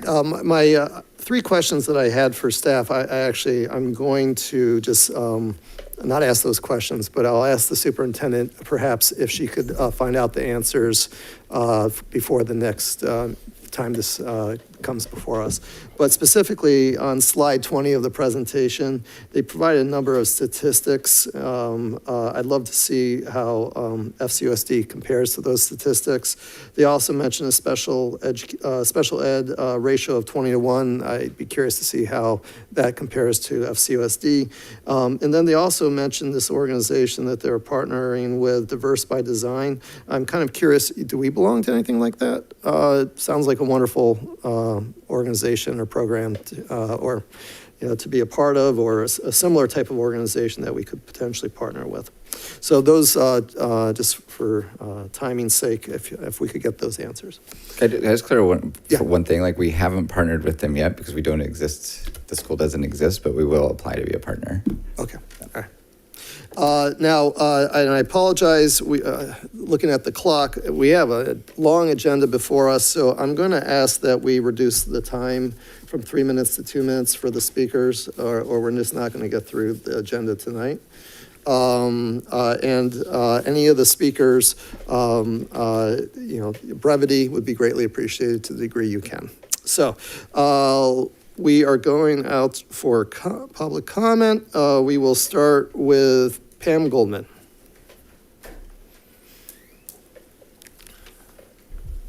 I'll try to talk turbo mode. I'm Pam Goldman. I have been a teacher for 15 years at our various high schools here, and I've taught CTE the entire time. Before that, I was 15 years as an electrical engineer. So I understand careers, and I understand teaching the kids for careers. And we already have strong CTE programs here. You guys have spent heaps of money making awesome CTE programs. Project Lead the Way, nationally recognized program that teaches students project-based learning. Cordova High School, awesome programs. I used to be there. We did outreach to the community. We had mentors. We had business partners. We have internships. Got it all. We have pathways. We don't have just one thing. We have lots of different career options, not just for college, but also careers right out of the bat. You've invested the money in those already. You're not getting anything new with this charter school. You're duplicating effort. okay? You're wasting your money if you're going to support something that we're already doing. We have it, we're doing awesome at it. The data doesn't show that they're doing it any better than we are. And Debbie has more data if you want it, Debbie Krikorian. And it could hurt our existing programs. You know, he said, oh, well, people will say that they have this and they have that, and it's a grocery store model. We're not a grocery store, we're not a pizza shop, we're an Italian restaurant. We have more than what they have. And I don't want you to hurt our programs by doing what they're doing. Thank you. Thank you. The next speaker will be Stacy Albay, followed by Rob Thomas. She went home. Okay, then we'll Rob Thomas, followed by Jennifer Lorette.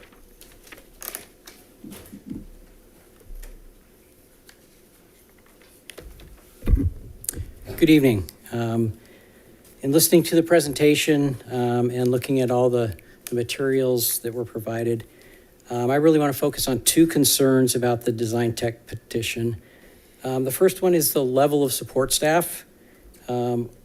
Are at year 4 in the petition on page 209, it says that they will have 9.5 support staff and 1 para-instructional assistant. In page 16 and 17 of our district report, CHS currently has 95 classified employees and 37 paraprofessionals, as well as on our staff report, a variety of other support staff positions.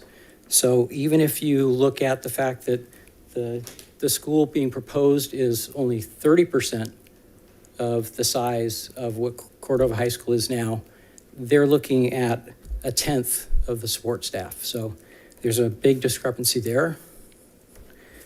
The second issue that I wanted to address is there seems to be some discussion about spurring Folsom Cordova to elevate our programs. And I think that's something we're constantly doing. And to do that, I think we need to look at best-in-class programs, and we need to distill those best practices, and we need to deploy our resources in more effective ways to improve how we are doing these things for ourselves. Denying the petition will not prevent us from doing any of those things. However, approving the petition would impact our ability to do what we are doing, which is it would take resources away from our current IB and CTE programs. And you don't get better by letting somebody else do something for you. You get better by learning from them and doing it for yourself. Thank you. Thank you. Next speaker is Jennifer Lorette, followed by Jennifer Neuenfeld. I'm happy to be here tonight. I'm sure you guys remember a couple months ago when I came to the last meeting and definitely spoke out against the last charter school that wanted to be here. So I actually sat in on their presentation, and there was a couple things that they kind of left out on their presentation that I thought was super important. And one of those things was that they do offer sports and athletics. So that's kind of a different component that I really liked about them. They also offered clubs as the kids desired to like integrate in with those. And talking to some teachers this last few weeks, I think one of my major concerns is actually our class sizes. I mean, for our class sizes to be over into the 35, 37, 38 students, and we're looking out in Rancho Cordova at Rio de Oro build out, and we're not going to be getting a high school until we reach this capacity. Where are we sending our students? Like, where are those capacities going to go? What happens to our kids who can't drive to Folsom if there's like extra space at one of those high schools there? What's in our local community for those kids to overflow to? So those are like some of the concerns that I have as we're building out. Plus, I mean, I do have to say that Rancho Cordova as a community is very innovative. I mean, as a city council, the city council is very innovative. They've really built up a really large, like, when they see something and they want to do a barrel district, they go all in on that. There's a lot of innovation within the city. If they want an art block and things like that, they really put a lot of effort into those things. And so I think it would be really cool to see another school that wants to partner with that. And I love our CTE program. I've had kids, and there's been no one who's been a bigger advocate for the IB program or our Rancho Cordova schools than I have been. I mean, my kids have gone through the program, and it works great for my kids. But talking to some of the other parents, that hasn't been great for their kids, and there's no other choice for them. If you're in Folsom and you have access to be able to go to John Adams Academy or Marble Valley, there's options that are close in range for you to be able to go to. But in Rancho Cordova, we don't have any options for anything else than what we offer. And even with that being said, we have a CTE program, but do we have the best programming that we can at Rancho Cordova? Or is that at Folsom when we're even talking about, hey, could we bus some of our kids up to that building to be able to use some of those? So we don't even have everything that we need at our CTE. So I guess I support it, so. Thank you. Next speaker will be Jennifer Neuenfeld, followed by Casey Shingara. Hello, board. I am a teacher as well as a parent. My daughter will be going to Cordova High next year. She's a ninth grade, or she's going into ninth grade. And I have a son going to Mitchell next year, also going to be in the IB program there. My daughter has spent the last 2 years doing 0 period at Mitchell, so that way she could get the full MYP experience at Mitchell. And what I worry about with this new charter is that the CTE and IB program at Cordova will be affected because these families that join these programs are going to leave and try to go to this other school, and we're going to have to close that program. Approving the Design Tech petition would waste our taxpayer dollars that the board has wisely invested in our students by undermining internship opportunities for students in our CTE programs. Replicating the design programs at Folsom High, the biomedical program, and Project Lead the Way, and potentially undermining our budding IB program with a diploma that doesn't hold the same value. The IB diploma is fantastic. It will get students in places. It gets them into UC, and it will get them into those four-year colleges. And I just don't think we need it in Rancho Cordova. Thank you. Thank you. The next speaker will be Casey Shingara, followed by Melody Smith-Williams. All righty. So speaking to the possibility of this charter, I myself have toured this site a couple of years ago. I think they are very good where they are, not in this district. I heard tonight what I would call lots of glitter, lots of sparkle, really good taglines, lacking substance, lacking specificity, lacking context that is culturally responsive to where we are. Additionally, the idea of stipends instead of raises impact lifetime earnings and retirement. It's not appropriate. That's not a sustainable model. What I heard tonight is that they don't know the Rancho Cordova community. Transportation, you want them to take bike trails? That's your plan for adolescents is bike trails. Cool. That's sarcasm.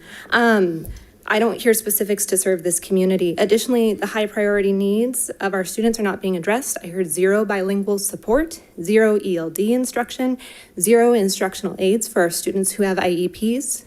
I'd heard nothing of 504s, nothing of SSTs. I heard there is no mod or severe support because there's no mod or severe students. That seems exclusionary.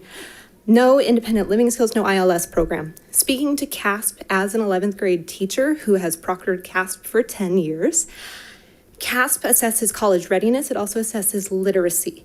A through G is important, yes, but if you are grading and sustaining unto yourself, you don't have that outside measure. CASP helps show readiness, and it's also a requirement for college admission, so it is very much valued. Of course, we never want to teach to the test, but CASP is valid and their CASP scores are weak. Just this past Saturday, you praised our STEM and STEAM programs, talking about biomed, the interactive ambulance, Project Lead the Way, CTE, IB. We have good stuff. Let's keep that good stuff. Similarly, their competency-based grading program is a summative grade book, which many of us do have after reading Grading for Equity by Feldman. Thank you so much. Thank you.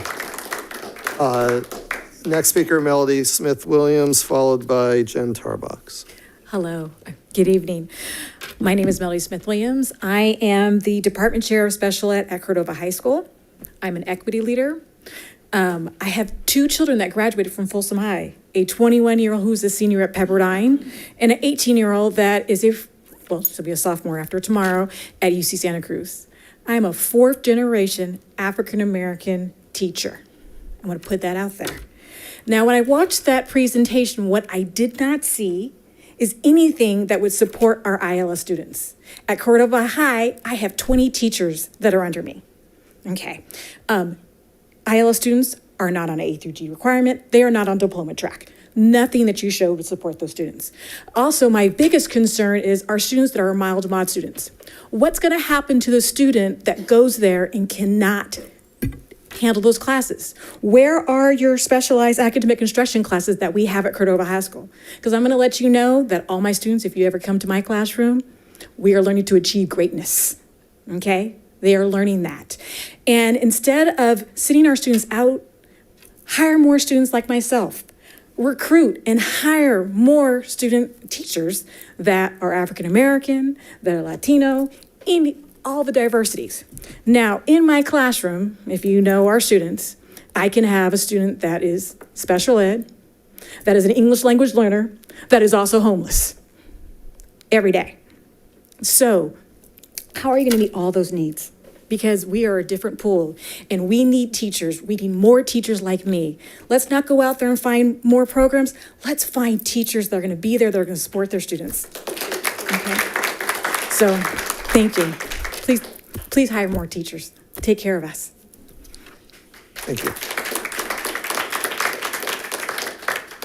Next speaker is Jen Tarbox, followed by Patrice Davis.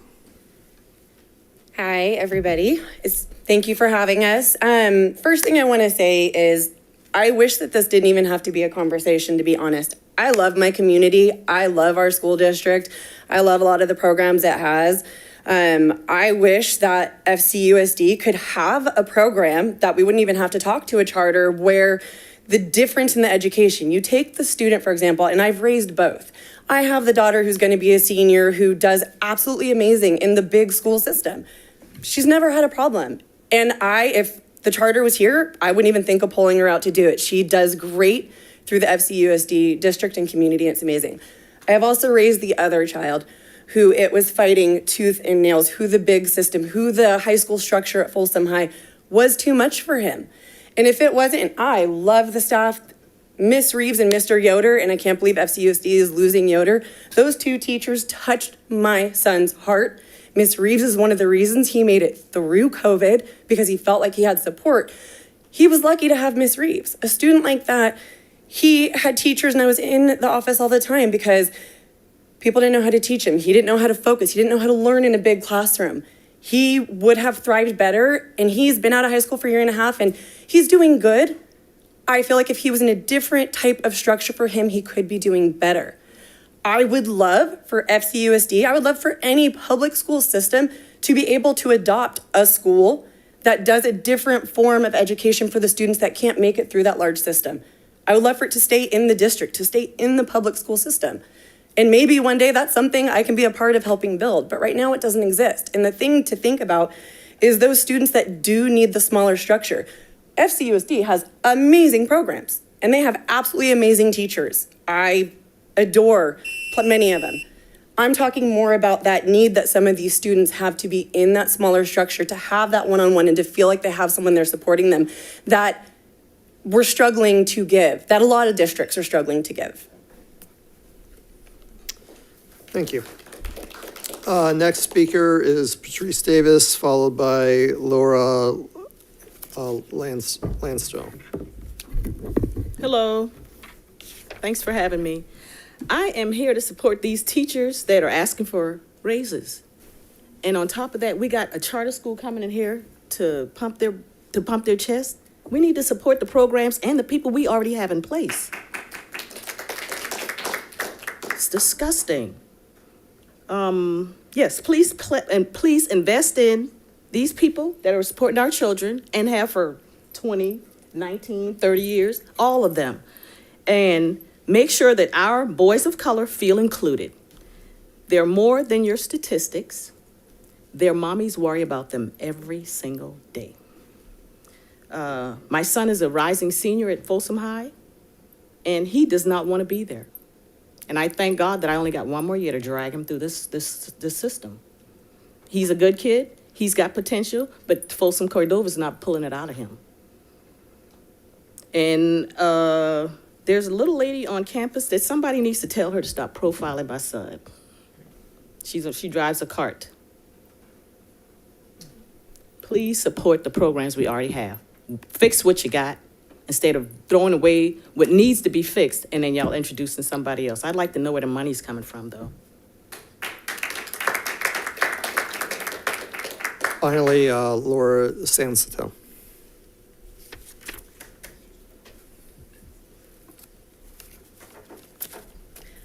Hi, thank you for listening to me again. It's nice to be here tonight. As you know, maybe remember, my name's Laura Lansettle, and I am a parent, teacher, and community member in Rancho Cordova.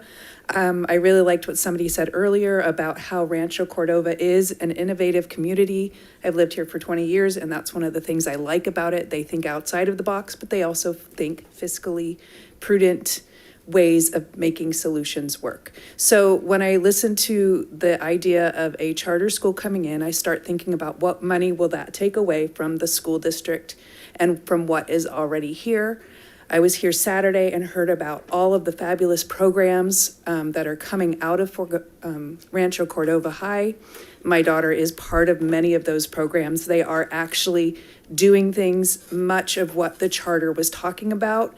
My suggestion is, instead of having a charter come in and possibly take out that funding, that you put that funding into the schools that are already there. And if there is a deficiency in the programs, that you go ahead and do that.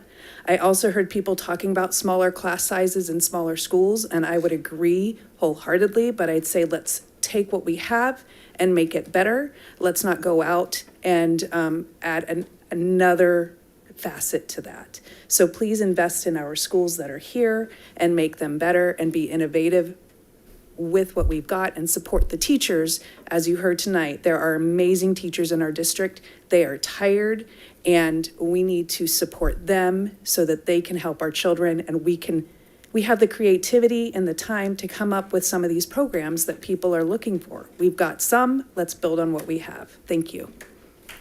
Thank you. And virtual comments. First, we have Tyler. Tyler, welcome. Good evening.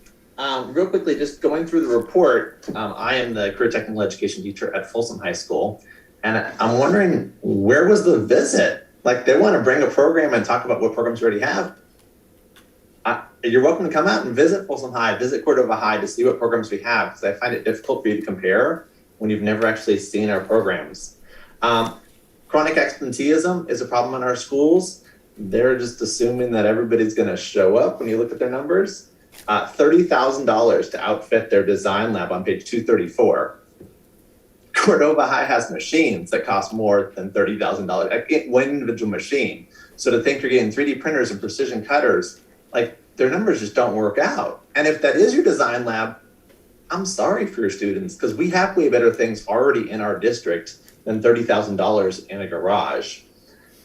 Page 146, are those teachers moving to Rancho Cordova? Because all the teachers that you had aren't from our community. Your board's not from our community. You don't fit in here. This is the big one. Everything you talk about was college and career readiness. In 2019, on the state dashboard, I can't share my screen, I'll do it right now. College and career readiness for Design Tech High School was 2.5%. 2.5%. That was the college and careers. That was a low year, but it was 2.5% in 2019. The graduating class of 2019, not the pandemic before then, 2.5% were college and career ready. No design, your design tech lab teacher in the first year that your school's open. So I don't know how the students are gonna have 4 years of design tech lab if there's no teacher for that in the first year. Your VAPA class being offered occasionally as an intersession, so then not all students would get it and thus qualify for the HG requirements. The pillar of design thinking, our district, FCUSD, you paid for myself and 12 other teachers. Thank you. let's see, the next speaker is Next is Faith. Faith, welcome. Hello, I'm the lead teacher at Cordova High and Engineering Academy. The Academy is a small learning community supported by a sizable grant from the California Department of Education, California Partnership Academies. I serve all grades 9 through 12. I already currently teach design thinking. I was trained by Stanford D School and MIT and Folsom Lake Innovation Center. And I have tight and lasting partnerships with post-secondary partners and industry partners, including MIT, Folsom Lake College, Parallax Robotics, Micron, Dawkin, Intel, etc. We partner with Children's Museum to create exhibits that you can go look at if you want. On campus, we create products for our moderate and severe classes. Each of my junior students partners with one of their students to create unique products using design thinking. We created STEM learning kits during for the middle school students during distance learning at Mills Middle School. So I see a huge conflict of interest with this program. It's in direct conflict with what we have existing at Cordova High School. And I'll send follow-up email because I don't have enough time with support from my advisory board. Thank you. Thank you. Next speaker. Next is Claire. Claire, welcome. Hi, thank you. This is Claire Crawford with In the Public Interest.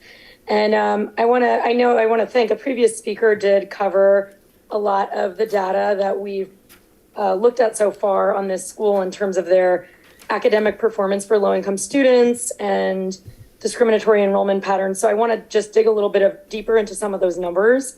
We talked about how they're performing lower than Cordova High School, than Folsom Cordova, and then their authorizer in terms of academic outcomes for low-income students. But just to break that down a little bit more, in both ELA and math, 57% of their low-income students scored at level 1 on the CASP, meaning standards not met, meaning they did not achieve standards almost met, standards exceeded. 57% of these 11th grade low-income students were not even close to meeting standards in ELA and math.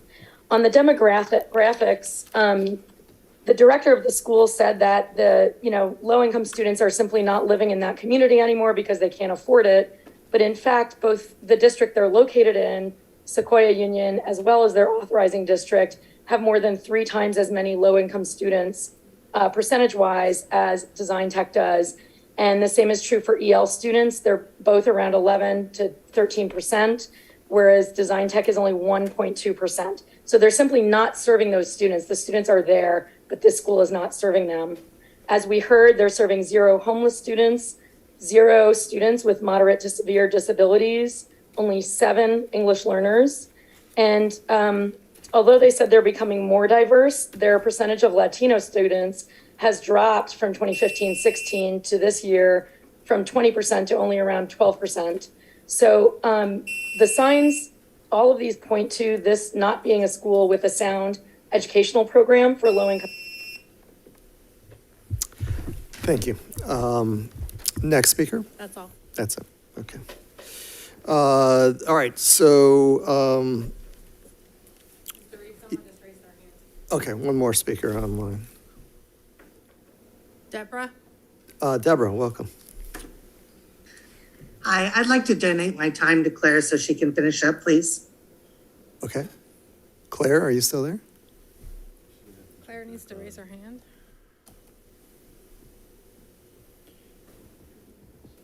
Claire. Hi, yeah, can you hear me? Yes. Okay, thank you, Deborah. I'm not sure where I got cut off, but I was just ending with, the school is not serving any homeless students. It's serving 0 moderate to severe students with disabilities. The percentage of Latino students has declined since 2015-16 from 20% to 12%. So I think these are all indications that the educational program is actually not sound for low-income students, and that the school is not in the interests of the entire community. Thank you, and thank you, Deborah, for the extra time. Thank you. That's how you do it. All right. So that concludes the public hearing on Design Tech High School. I am going to ask for a 5-minute recess for a break, and then we will be back at 9:37. Thank you.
All right, welcome back. Board members, I'd like to recommend, given the time right now and the two more public hearings, that I would recommend that on agenda item 12, under discussion, A, the status of naming the new elementary school in the Folsom planning area, and C, the Universal Pre-Kindergarten Planning and Grant Program. I would recommend that we move that to the next agenda on June 23rd. Are there any objections to that? No. All right. Those two items will appear on the 23rd, and thank you for staff for accommodating us on that. I would like to take this out of order, but I'd like to quickly, before we do the next two public hearings, address discussion on steeplechase and transformative social emotional learning action plan. I understand both of those are short, and I believe we have a speaker for both of those that would like to speak. So unless there's any objections, we will do agenda item number 12B, steeplechase installation at Cordova High School. Superintendent.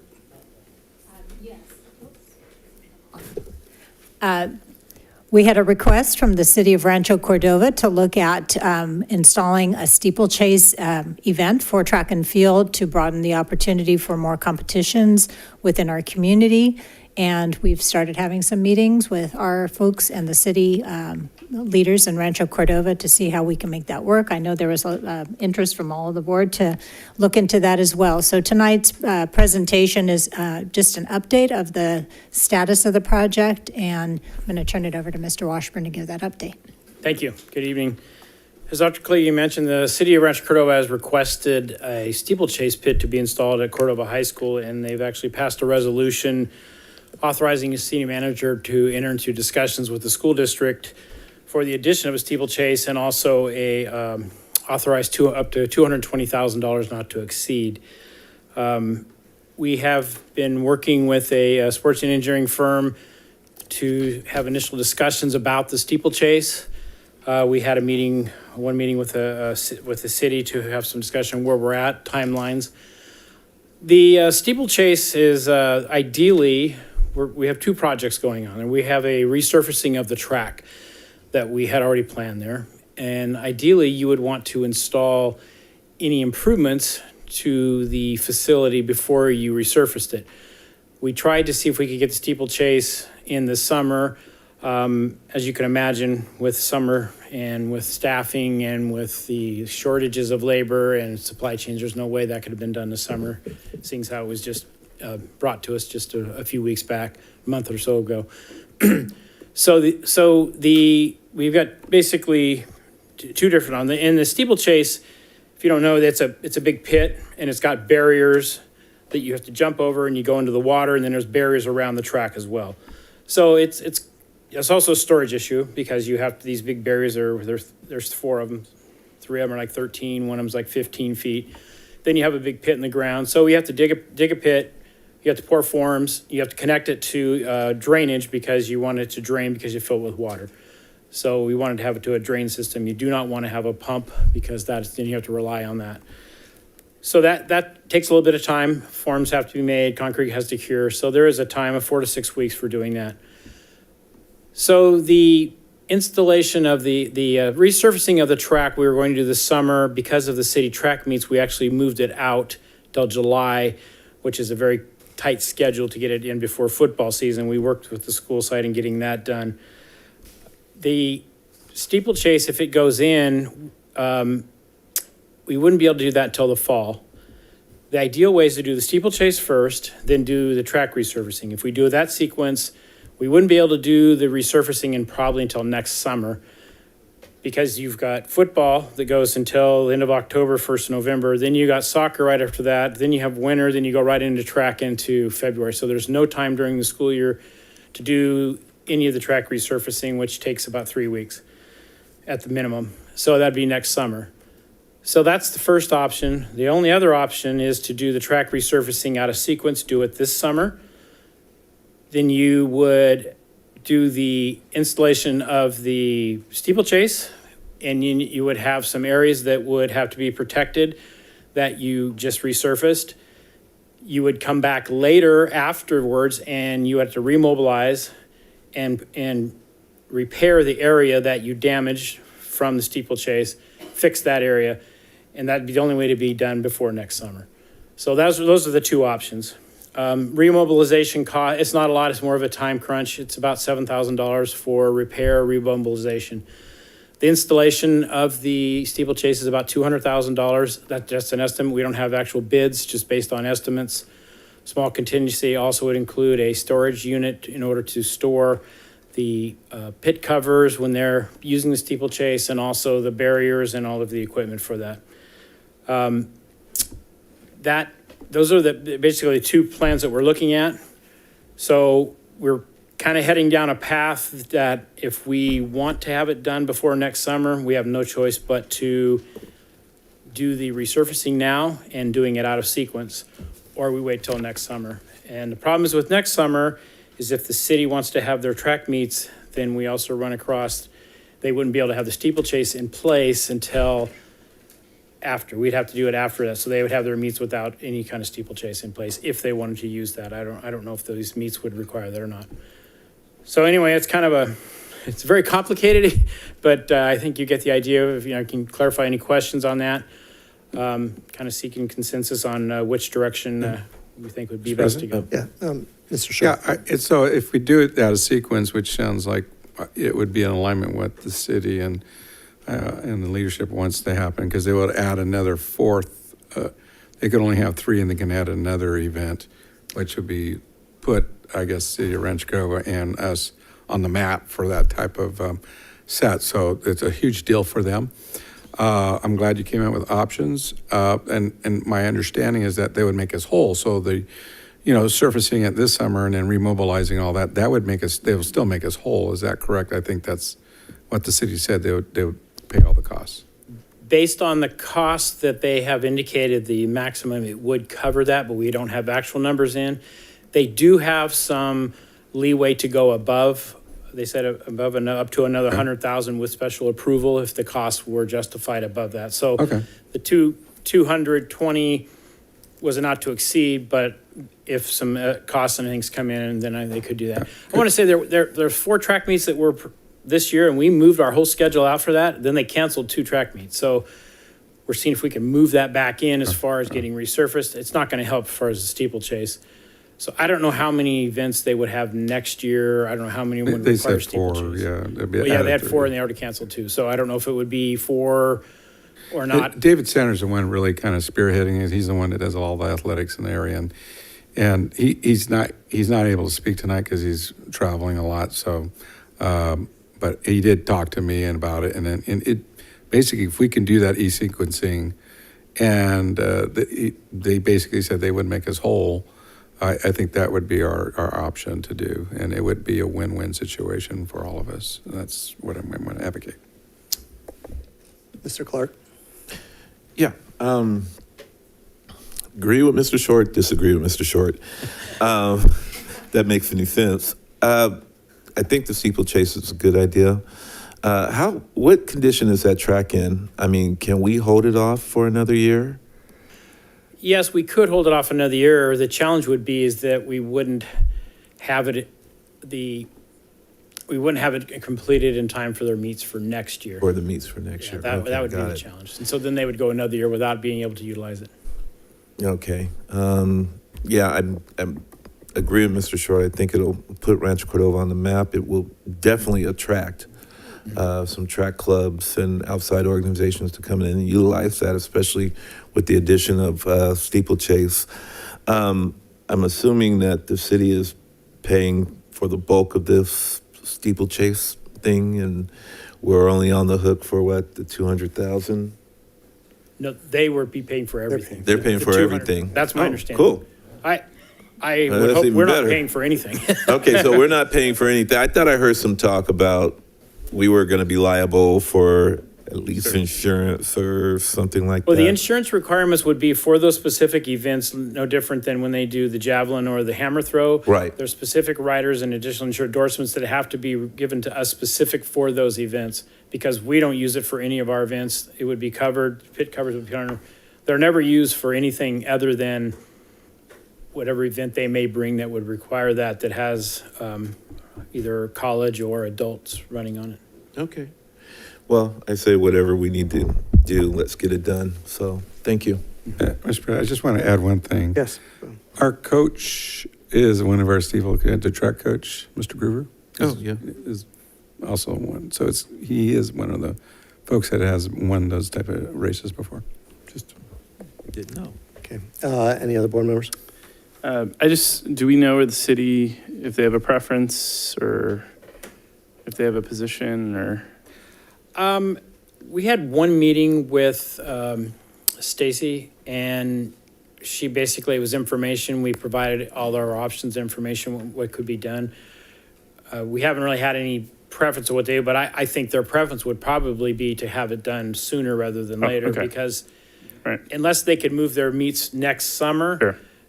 that would be, and they would only, but I think they usually happen, right now, they were happening mid-June through the 1st of July, and that schedule wouldn't work. So the only way to have it in place for next year would be to do it this summer. And just to clarify, we are paying for the resurfacing. We are paying for the research. That was already They are planned. paying, right, that's what we're already planning to do. They're paying for the steeplechase and anything associated with fixing. Right, they have to, some of the repair, because it's in the called the D zone area where the high jump, so some of that area you can't resurface because we're tearing it up to put in the steeplechase. So you have to come back, put that in, and then there's striping specifically. Once you put in the steeplechase, it is the exact measurement to where you were striped from on the lanes for steeplechase. Some of that striping would have to come in later. And then some of the repairs, so that's estimated from our track people about $7,000. Okay, thank you. Mr. President, I just want to iterate, David Sanders has a family emergency, so that was what he advocated, was for us to get it this done for next season. So that's their preference. The city's preference is for it to go in Over the summer? To get it, to be prepared to have the events next summer, which Next would require us to do it now. the resurfacing. The resurfacing would have to go in now in order Right, to have that's it what ready they for want. next summer, That's what- because we would only be able to do the steeplechase in the fall. We could work around football schedule since it's down in one area, but we can't resurface during the school year, so that would be put off. Yeah, that's what they want. Yeah. All right, and, I'm actually very supportive of this steeplechase and very appreciative, quite frankly, of the city of Rancho Cordova in reaching out to us on this and putting the money forward for this. I guess I defer to you in the city of Rancho Cordova to work it out. You guys are the ones that have to, you know what the goals are, you know what needs to be done in order to get to a certain point. I just personally say, work it out. But we do have one public speaker. Let's see, Jennifer Lorette.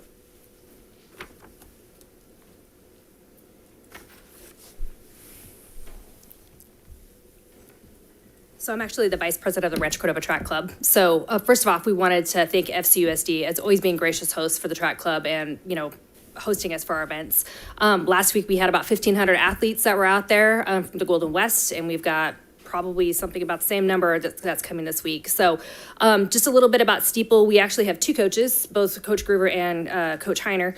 Coach Heiner actually just got hired on as the assistant coach at UC Stanislaus, and she's a national champion, and both she and Coach Groover are state champions in the steeplechase, and both have committed to training our athletes. So, but what steeplechase will provide, even though it's not a high school event, we can work with them over the summer during track season and things like that, because our local schools here do offer at the JC levels scholarship opportunities and things like that.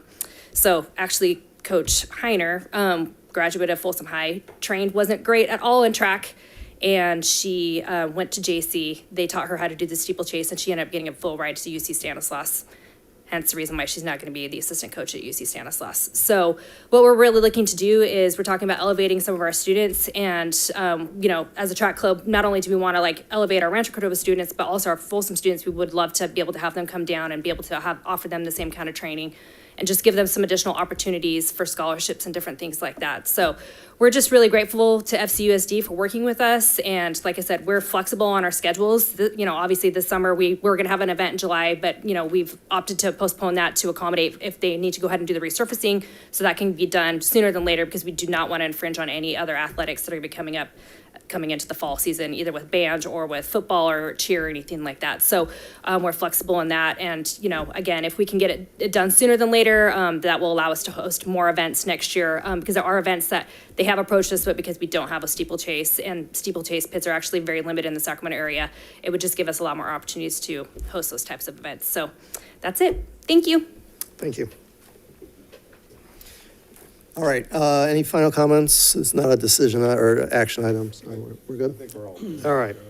All right, moving on to item 12D, Transformative Social Emotional Learning Action Plan. Superintendent. Yes, we're excited to bring forward the work that Folsom Cordova has done through our Transformative SEL work. And I say work because it's been many levels and many tiers and multi-pronged approaches. It really launched out of our report on disproportionality from the state in 2018. And from that, we saw that we were significantly disproportionate based on race or ethnicity with respect to over-identifying our African-American and Black children with disabilities, with suspension rates as well. So that was really the launching for us to start looking deeply into our practices, as well as the support and the training, and becoming more culturally aware of our practices. From that grew our Equity Advisory Committee, our equity leaders, and the work that we've been doing around SEL as a bridge to educational equity, which we've been hearing presentations from each of our schools throughout this year. And the action plan that Dr. Peace is here to highlight is kind of the culmination of those actions over the last year, and it's setting the stage for our actions for next year. So Dr. Peace, welcome, and thank you for being the leader in this, in our work here. Absolutely. The Transformative SEL and Equity Action Plan, it's in alignment with our district's LCAP. And this plan is really designed to advance educational equity. So the content of the plan, it was developed in collaboration with various educational partners, and I'll add that they were amazing educational partners. Our Equity Advisory Committee, administrators, as well as equity leaders, SAB, and some other folks as well. So on page 2, really highlighting LCAP goal number 1.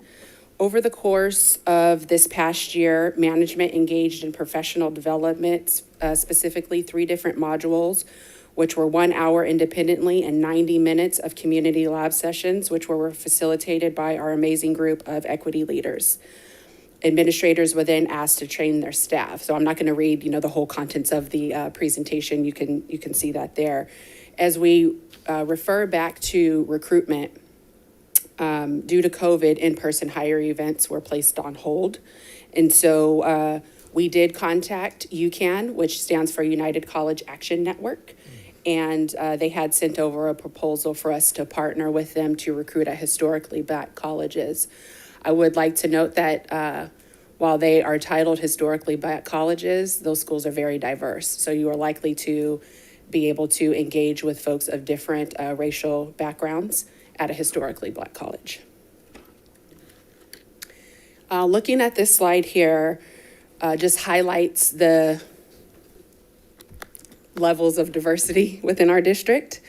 We have approximately 21,000 students in our district. As mentioned in previous presentations, our staffing is not reflective of our diverse student population.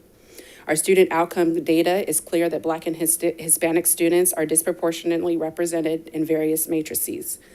While hiring practices are not the only solution, research is clear that representation matters.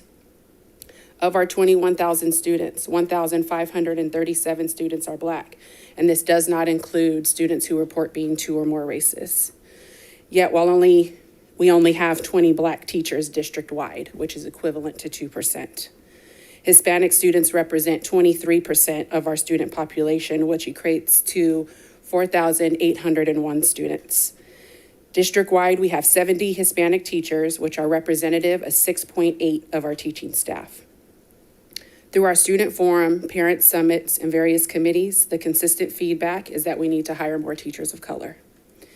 We must be intentional in recruitment of seeking diverse candidates outside of our traditional practices, which includes building our internal pipeline with classified staff who are interested in getting a teaching credential. While recruitment efforts alone will not suffice, we must also focus on the retention of our staffing that we have. Page 4 highlights the work of the Equity Advisory Committee, and I just want to call out that through that committee, it's comprised of parents, students, and staff members, all bringing different levels of expertise, lived experiences, and through that committee, we've developed subcommittees. And the subcommittees are policy's really working on right now the registration documents to ensure that they are inclusive and removing barriers for families. Our Student Voice Committee is facilitated by Ms. Alice Gow, really intentional about elevating the voice of the youth. Recruitment and retention of diverse staff, as previously mentioned. Community outreach, curriculum and instruction. Students have been clear that they want to see themselves reflected in learning, accurate depictions of historical figures, etc.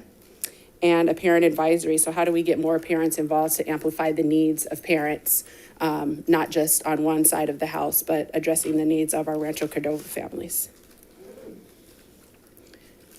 Page 5 goes into LCAP goal number 2. And so I am pleased that we've added an additional student board member. So I'm really proud of Rocio Perez, who will be representing Cordova High School. This year, Alice and I embarked on a journey to amplify student voice and hosted the district's first student forum. This was a really powerful event. We received over 1,000 student responses. The themes identified through the survey will be the focus of SAB's work next year. And we're hosting a variety of trainings, which include restorative practices, trauma-informed schools, and just trying to create pathways for folks to get connected to resources and different alternatives to suspension. LCAP goal number 3, which is references page 6. This is an opportunity for growth for us, and specifically with full implementation of our SEL curriculums. In elementary and middle school, they have completed over 7,900 second step lessons. So shout out to all the elementary and middle schools for all their hard work with full implementation. In high school, nearly 3,500 lessons have been completed. It should be noted that Cordova High School has been the leader in this area with completing over 2,000 lessons alone at one site.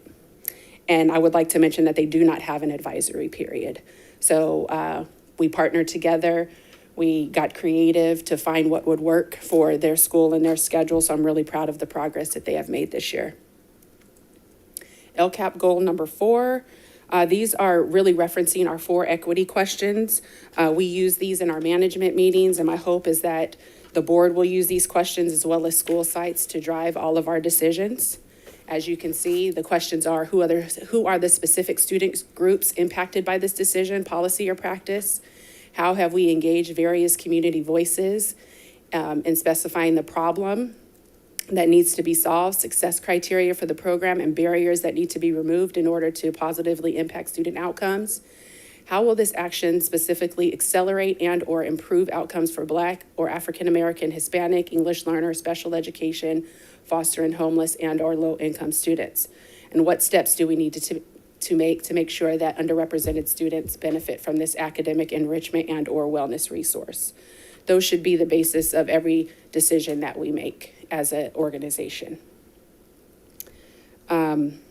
Also on this page, we talk about our SEL surveys. So this year we have taken 3 SEL surveys through our partner of Panorama Education.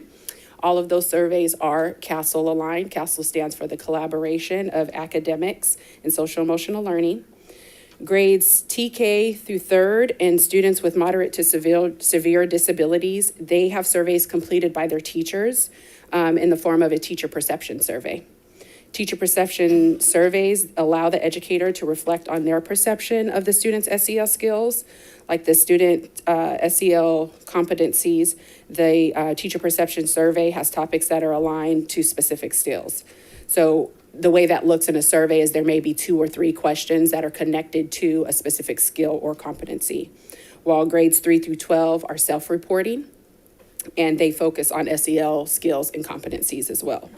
So in conclusion, I'm extremely proud of the work that our district has accomplished this year, specifically with the adoption of our equity board policy, adding additional student board members, and hosting a student forum. Each of these efforts could not have been possible without the support of our leader, Dr. Kalikian, and the board.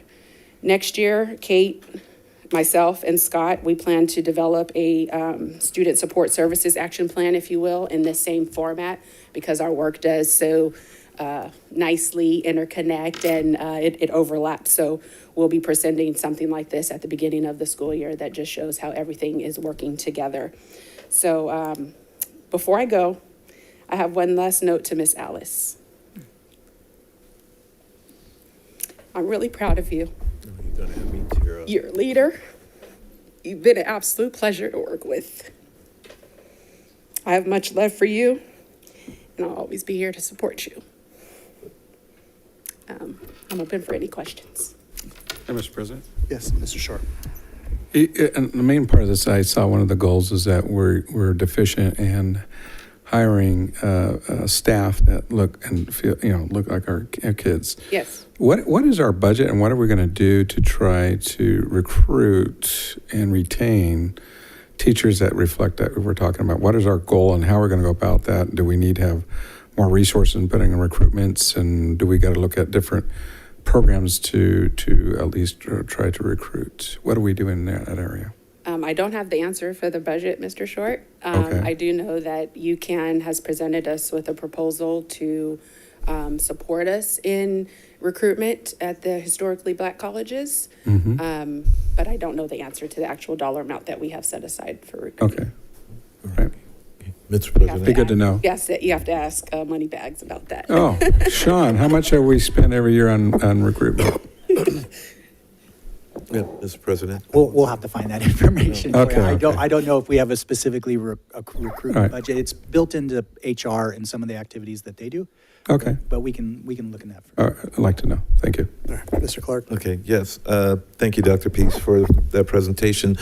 You can. Dr. Alan Rowe? Yes. Okay. I know I've worked with him, I think, when I first got on the board, and they actually did HBCU college recruitment fairs at, we were trying to get one at Cordova, but that didn't happen. But we were fortunate enough to get Cordova students to go to the one at Grand High. Right. Actually, Folsom students. I think I was a little,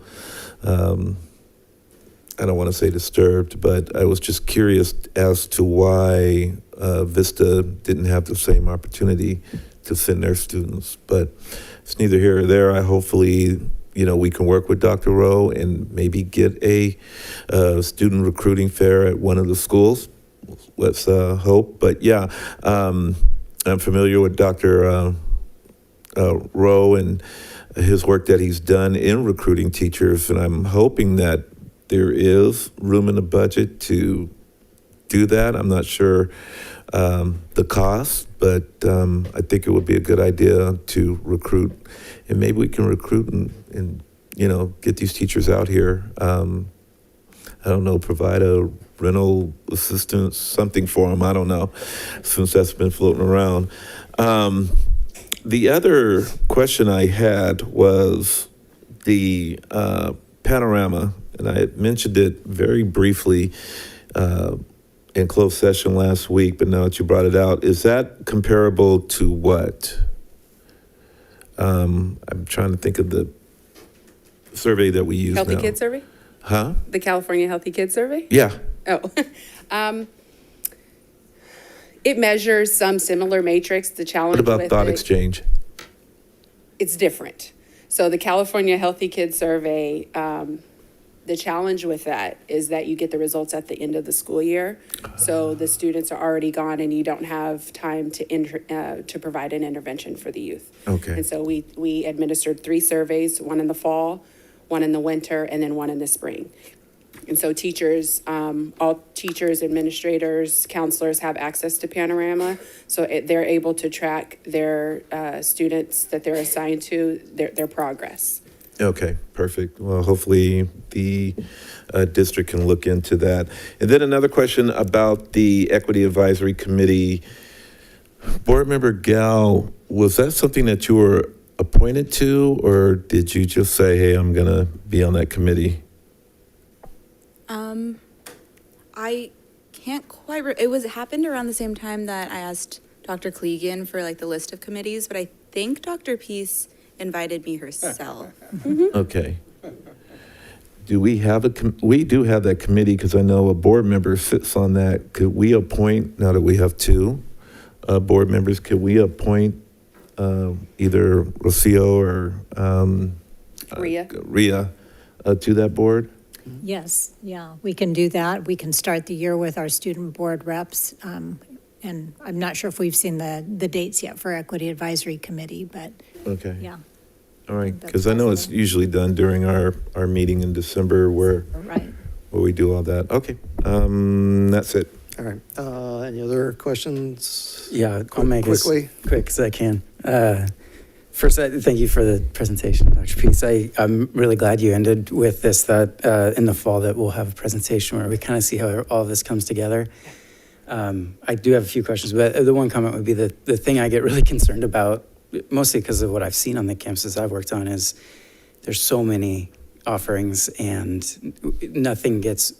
oftentimes nothing gets completely bought into because there's so many different offerings. So I'm looking forward to seeing how we make sure that everything's integrating. But I'm excited for all these possibilities. The few questions that I have on page 2, it mentions principals being trained with the RIR, compassionate dialogue, and becoming racially and ethnically conscious and implicit bias. Is this something that will be required of all principals in the district? Principals have already done those first 3 modules. And then this next year, they'll do the remaining 3. Okay. And not just principals, all managers. Yeah. Okay, perfect. And then on page 5 with the restorative practices training, Yes. are there certain staff that will be required to go to that training, or is that open to whoever would like to take it? How would that work? For restorative practices training, we had elementary, secondary. That was through our partnership with Community Matters. So they paid for everything for us. So another great partnership, but we left it open for site leaders. We had counselors, we had social workers, we had classified staff. And then I just want to add, just to follow up on what you were saying, for our trauma-informed sessions last week, we had 4 days of various trainings, but we had a huge turnout for our classified staff who showed up and showed out for that event. So that was really great to see campus monitors, behavior support aides, a slew of people. So it was really great to see that it wasn't just certificated, right? We're offering, classified folks usually know about things that are happening on campus before certificated folks do. And so really honoring and respecting the relationships that they build and the insight they have on campuses and giving them the tools to continue to build those relationships was really important to us, and they really enjoyed the training. Great. I love that. Last question, and kind of to your point about Panorama, Mr. Clark, I was wondering maybe just briefly, I know we've done the Panorama 3 different times throughout the year. Can you speak a little bit to how we've used that data to then address any needs that show up in the data? Yeah, so it's been a work in progress, quite honestly. We look at academics, attendance, discipline, and SEL. So it's really a MTSS dashboard, if you will, that shows a holistic approach to supporting a young person. We're able to develop intervention plans. So say I'm a teacher and you're my student, I could say, you know what, Tim is struggling, and I'm going to go to the MFT or a mental health specialist, Mr. Clark, and I'm going to assign Mr. Clark to you so that he and I can both collaborate with you. There's tons of interventions within the platform. that teachers can utilize. There's an intervention library. There's it's called the Panorama Playbook. So it's almost like a Pinterest of SEL strategies. Well, not just SEL, because there's instructional strategies that can be used as well. So it has so much to offer, and I don't know that I have tapped into everything that it creates and produces and, supports, quite honestly. So I hope I answered your question, but feel free to probe again if I did not. You definitely answered it.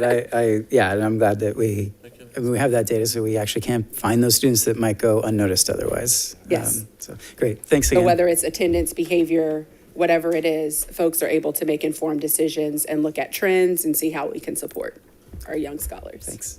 Yes. All right, we have one public comment. Patrice Davis.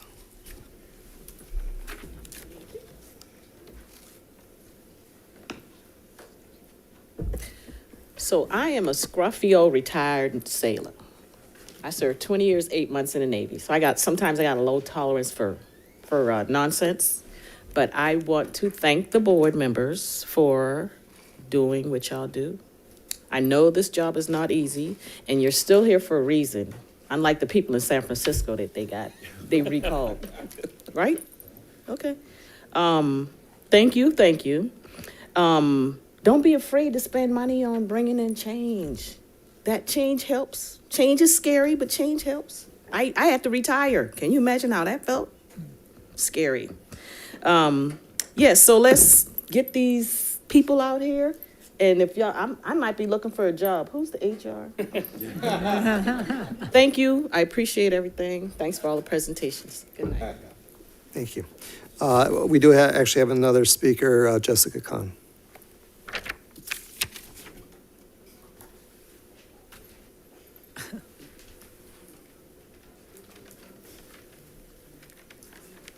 Hi again.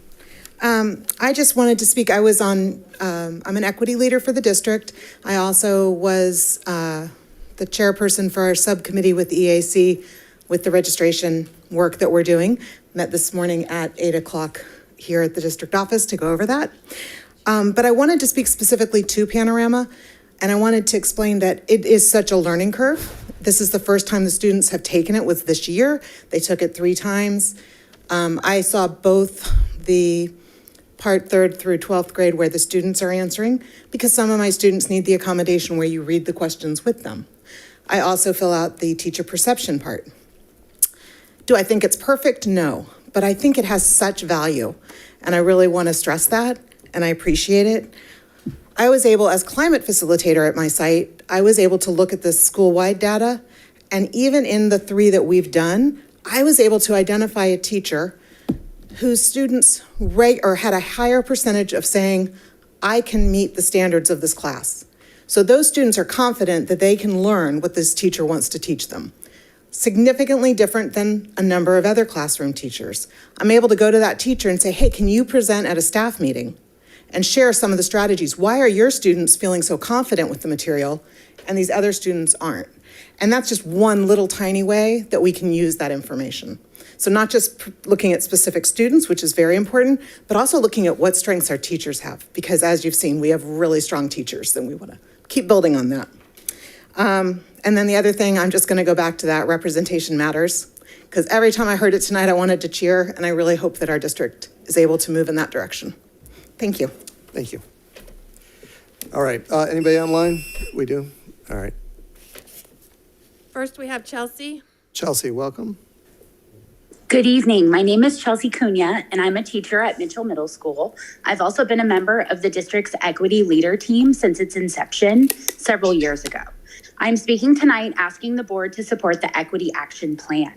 I'd like to draw attention to the importance of this work and acknowledge the progress FCUSD has made on our journey towards more equitable practices and policies.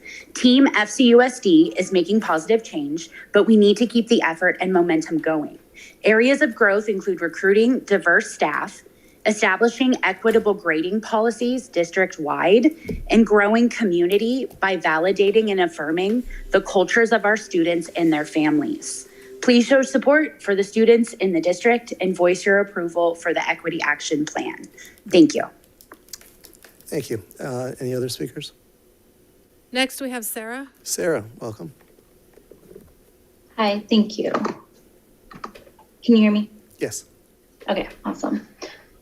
So, good evening again. My name is Sarah David at Cordova Villa, and I wanted to speak to the importance of SEL and highlight some amazing work that our school social worker, Leslie Merrill, has done at our school site, working with our students and supporting them daily with their social emotional needs.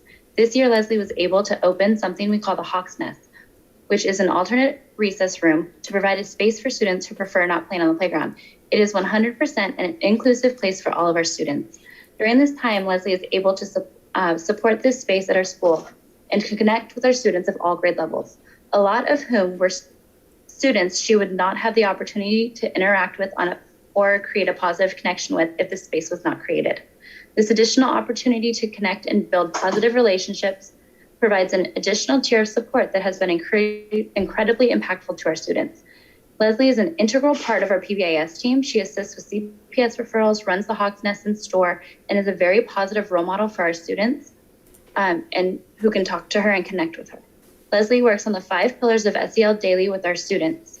They are self-awareness, self-management, social awareness, relationship skills, responsible decision-making. All during COVID, you, the board, cited the importance of social, emotional, and mental health of our students. To truly address these concerns as a district, we need to find and provide resources to our students and school sites. While we as teachers can do everything in our power to create, run, and maintain interventions to support students in need of tier 2 and 3 supports, we are in need of support staff like Leslie and resources in order to make a real impact. We are only able to do what we can with the time we have. Having staff who has an expertise in SEL and mental health are vital to the success of our students. With this being said, we have heard that her time is going to be cut next year. This is a sad moment for us, for all the connections and relationships she has made with our students. Thank you. Is there any other speakers? No, she keeps coming on and off, so. Nope. Okay. Oh, wait, she's back. Just a sec. This is Courtney.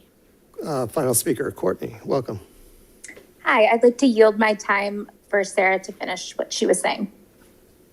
Okay. Is Sarah still there? Just a sec.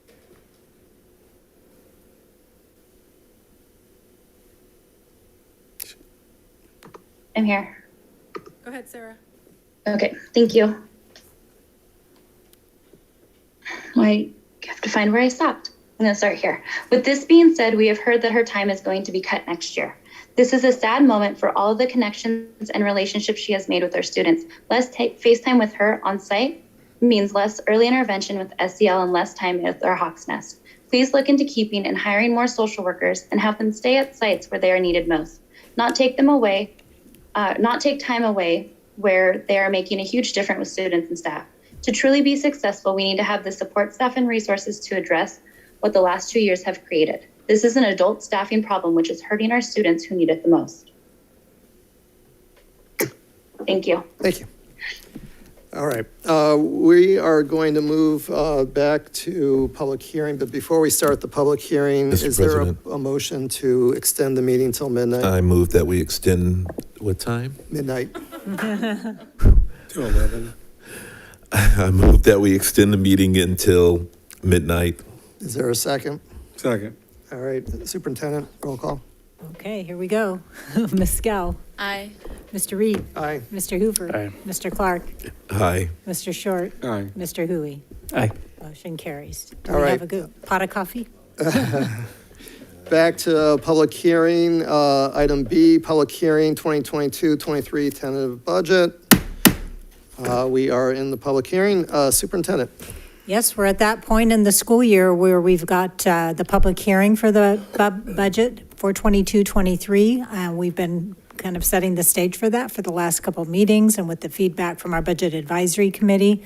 And we now have governor's proposed budget, and it's in the process of being negotiated with the June 15th deadline right around the corner. But we have really good indication of what that budget's looking like for this next year. So I'm going to turn it over to our Assistant Sup of Business Services, Mr. Sean Martin. Good evening. We appreciate the time this evening. I do want to start by recognizing the fiscal team and all the work that put into this document. This 24-page presentation that we have coming up here in a second is really a reflection of an over 160-page document that we have to submit to the state. And so I just want to really just shout out to the team, Katrina, Sharon, Crystal, Megan, Michelle, Eileen, Janelle, Connie, Jen and Lorena as well, and then our directors here this evening of Fiscal Services, Linda Thurlow, and her amazing work. This is both her and my first budget in our roles with Folsom Cordova. It's a big district, it's a big budget, but we're excited, and it's a working document that we will continue to update and prepare for all of you to give you the best information we can provide. The document, as I shared, is a summary. You will actually be approving the SACS documents. This is just a summary document for you to review. Most of the information you have seen before in one form or another through the governor's proposal, as Dr. Clegan shared, or through the fact that we brought documents through the Budget Advisory Committee that the board actually approved back in April. We have to keep in mind that the budget is a living, breathing item, and there are a lot of moving parts. I know that we've had discussions, or other people have made presentations in the fact that the budget changes and why does it change so much? What is going on with our budget? But the truth of the matter is our timelines and requirements make our budget kind of a moving target. And so everything that you're seeing today is based off of what we know actually as of May 20th, because we had to generate all the information, get it in the system, and then create all the reports. So we're already, through 2 weeks past, 2 to 3 weeks past what the information was that we had at the time. We are also presenting information in the SACS documents of an update of the 21-22 budget. We're not going to spend too much time on that right now because we will be bringing the estimated or the unaudited actuals here later in the year to review those documents. So we're really just going to be focusing on the adopted budget. On the next slide here, really, I wanted to spend just a slide to just talk a minute about the fact of the concerns that people generate about why does our budget move so much, right? And what is happening that the revenues change and the expenditures change. And there's a lot of reasons why, because most of the budget is based off, as we shared, on assumptions and information that is speculative, because right at the beginning, the state budget is not finalized. And the state budget generates the majority of our revenue through the local control funding formula, right? There is an allocation and a COLA. There's a lot of components to that. We have a proposal from the governor, but just a few years ago, that proposal had a 10% cut. And by the time we actually the state adopted the budget, we had a surplus and a COLA that was coming to us. So you can just see how much can change within a few weeks, depending on the situation. When we look at enrollment is not known at this time. This year, we are projecting growth, and so we're looking at current year enrollment. Normally, you take the grader of prior year or current year, so you kind of always have a backstop. This year's attendance was so poor because of COVID and all of the pieces at the beginning of the year, we averaged around 93%, where we normally average around 95.6, 95.8. And so because of that, we're looking at current year enrollment, and so we have a lot of factors. We don't actually know how many kids are going to show up on the first day of school. We make assumptions, and that's what we're doing in this budget. And so, but that's a huge driver, because 74% of our revenue is through the local control funding formula. So the enrollment numbers and the state numbers are all moving. So there will be a difference. There will be a change for sure in our budget. With regards to staffing is 83% of our expenditures, right? But we have over 400 open positions in Folsom Cordova right now. That's not unique. That is across all school districts. Any district of size has this staffing issues. But when we budget, using our assumptions that were approved by the board and through the Budget Advisory Committee, we budget at adoption all of those positions being filled, because potentially they could be. We have to make some conservative assumptions. But at first interim, when we see that all those positions aren't filled, then there is savings, and that changes the money, and that changes what falls out or the bottom line. These are things that are expected, and I want to make it really transparent so that everybody understands the budget will change, right? We make conservative assumptions on some things. We hope we hit those. If not, it's better. If not, it's worse. It just moves depending on kind of what actually happens, but we have to make assumptions on all of these things. The other big thing is, right now in this budget, we don't budget any of the carryover or ending fund balances, some of the terminology that we have, that specifically when we talk about department budgets or carry over really, actually more programmatically with regards to categorical programs or donation fundraiser accounts. We don't sweep those accounts. So we have sites that have large donations and fundraiser accounts, and the plan is they're going to spend it all, but they don't, and then the money falls over. So then what we have to do the next year is budget it all. So then the revenues and the carryover and the expenditures increase, and that's part of the budget cycle. That will happen every year. It will be a part of the budget. And so what we have to understand is the budget is really not going to be, whatever we're adopting today will not be what we end the year with. I can guarantee you that. Really, it's more of a compass. It's more of a direction to tell us as a district, where are we? Are we financially sound? Do we think that we have some additional revenues? Do we think we have a deficit?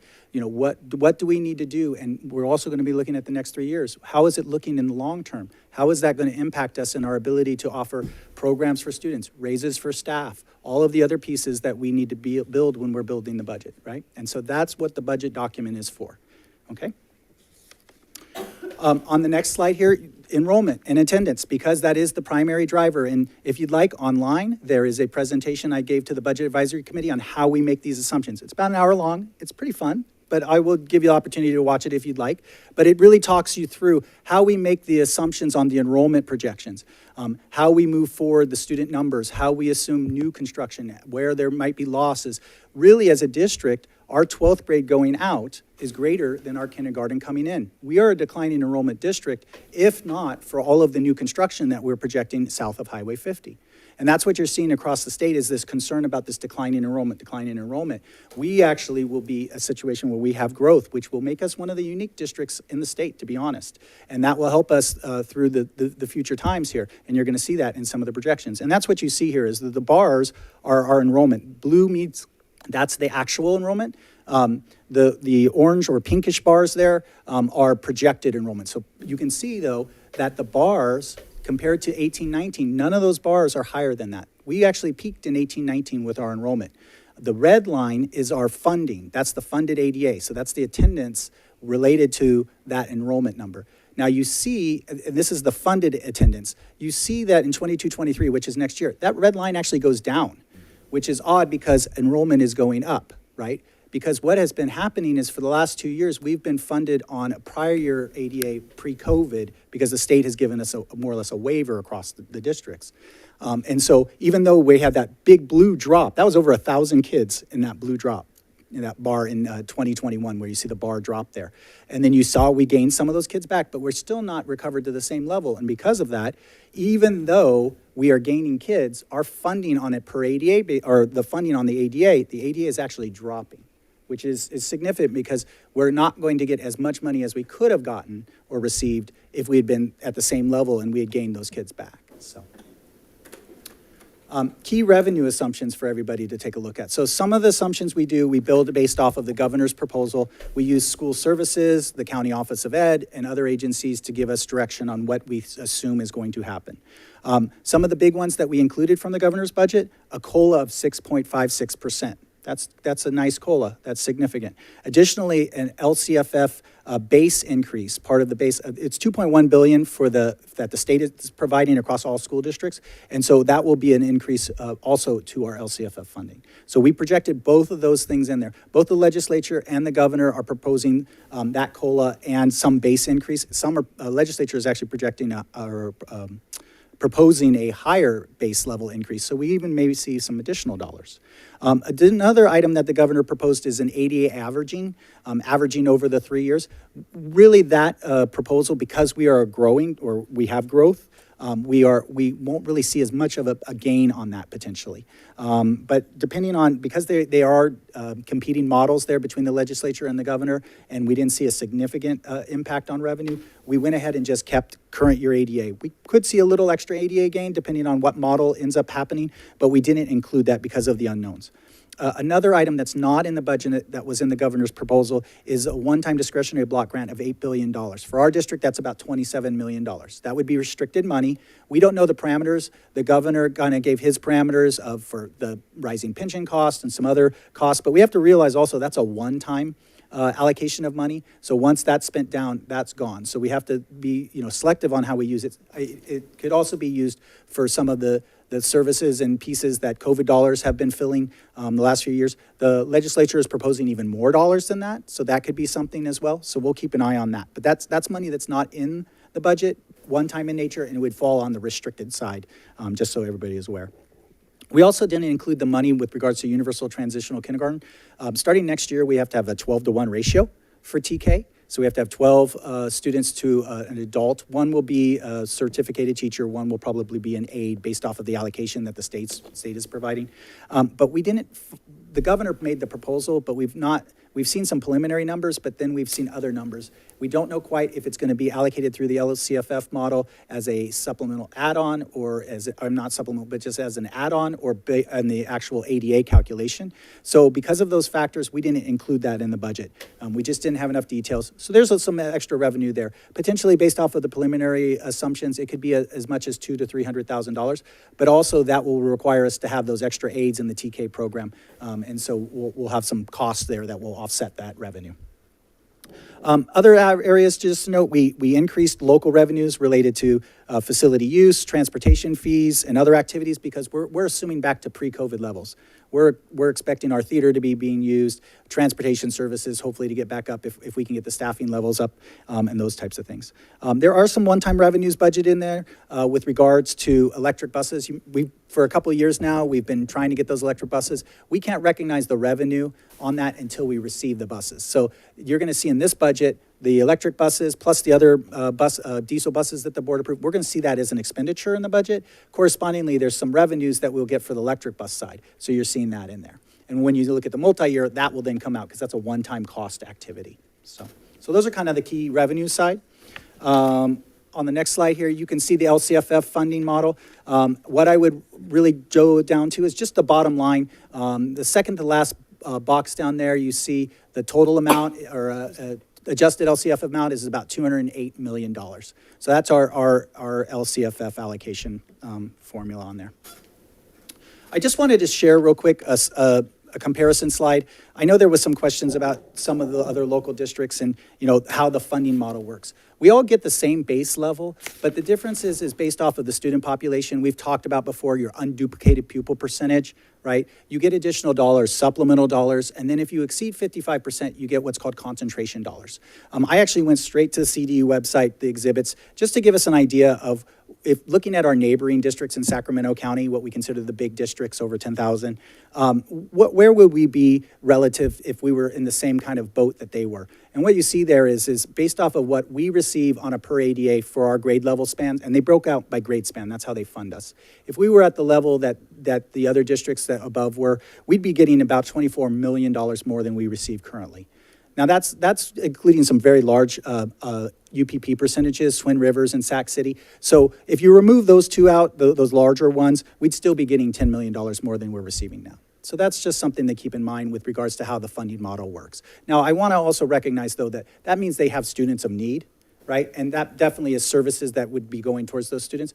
But there's also, just because of how the dollars work, there's ability to bring in other services. Part of our SEL program, attendance due process, those are actually paid through supplemental dollars as well. So it allows you to enhance programs for the entire district as well as for those individual students as unduplicated pupils, right? So I don't want to say the model is broken, but I do want to distinguish that there is a different funding mechanism and when it comes to per dollars at neighboring districts when we're kind of doing that comparison. On the next slide, here's a kind of a breakdown in revenue. Now, we break the revenue down in unrestricted, restricted, and combined. And we've always talked about, or at least I shouldn't say we always, I've only been here a year, but in my time, we've really kind of tried to talk about the fact that there's kind of two pots within the general fund, right? That's the main pot of money that we have. There's the unrestricted side where the decisions are pretty much wide open. The funds can be used for any choice or direction that the board or the administrative team or the district has determined. Restricted funds are those funds that really are concentrated on specific purposes, special education, Title I programs, those kind of things. Those are restricted funds. On the unrestricted side, there's a lot more flexibility. However, within that, there are specific activities that we do there that really kind of are defined for us. Transportation, right? We have a local fund associated with transportation. Supplemental, those are the dollars that we get back from the LCFF formula that are specifically targeted to unduplicated pupils. Those dollars need to tie to those kids, and so we locally restrict those dollars to ensure that those dollars go to programs and services and under the LCAP identify the needs. Within that, what you really see is the LCFF entitlement, $15.6 million in additional revenue. That's because of the COLA and the base funding increases that the governor's proposing, offset by the loss of 270 ADA. Right? We'd be getting a couple $1 million. Well, actually, we'd almost get $3 million more if we were kept our ADA level at the same. So there is a little loss of revenue for sure in this process. Other state income, you see that there's an adjustment in other state income. That's really, we received a grant of about $800,000 for COVID testing. And we received that this last year. And it came in the unrestricted general fund side, but it was assigned specifically for COVID. So that's also sometimes we get unrestricted, it's an unrestricted pot, but it does have limitations or requirements to how to spend.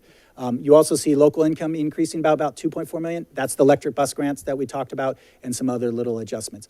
That revenue increase is offset by an expense increase that's actually greater than that, about $3 million in expenses. So there are $3.5 million in expenses. So that's about $1 million difference, just so you guys know.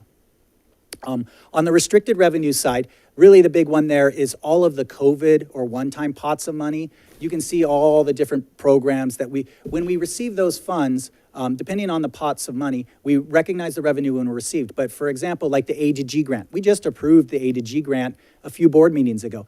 Because it takes so long for the state to give us the application process and the forms and send us the money. So often we get the revenue in 1 year and then we have multiple years after that to spend it. That's just the timing on the budget process and how long it takes from the state approving the budget to the legislature finalizing all the language to actually, getting the information through CDE to the funding. And that's just how the model works. So we recognize these revenues coming in 21, 22. We'll be spending them down in 22, 23. But right now, on the revenue side, we don't get that revenue in 22, it's only 21, 22, and that's why it looks like a decline. Federal income, the same thing. A lot of COVID funds. We had quite a few of our title programs had some significant carryover that we spent down in 21, 22 that we won't recognize in 22, 23. So. And you bring everything combined, it looks like a net decrease in revenues, but look, again, on the unrestricted side, which is really the critical side, we are seeing additional new increased revenues, and that's the side that we really concentrate on. So overall, I would say this is a very positive budget for Folsom Cordova. Key expenditure assumptions. Staffing and benefits are 85% of the budgeted, 85.8% of the unrestricted budget, and 83% of all expenditures, right? And so that's a positive. But remember, all open positions are budgeted, right? So ideally, we would love to have all those positions filled, but we won't. So their dollars will fall out because of that, because of the fact that not all of those positions are filled. I do also want to recognize that both PERS and STIRS are increasing significantly this year. STIRS is 2.18% and PERS is 2.45%. And this has been an ongoing issue for quite a long time. You can see since 2013-14, PERS has increased almost 14% and STIRS has increased 10%. That's for staff, that's for all of us. That's so that our pension is sustainable into the future, right? So we have to understand that. But the truth is if we were at 13-14 rates, we'd have $18 million more available right now. That probably would have gone on the salary schedule or other activities because it was a staff benefit right there. That's a benefit for staff that didn't get there. And that's equivalent to about a 9% increase. But we weren't able to put that on the salary schedule because it had to go to pension benefits to benefit all of us so that there is a retirement for all of us.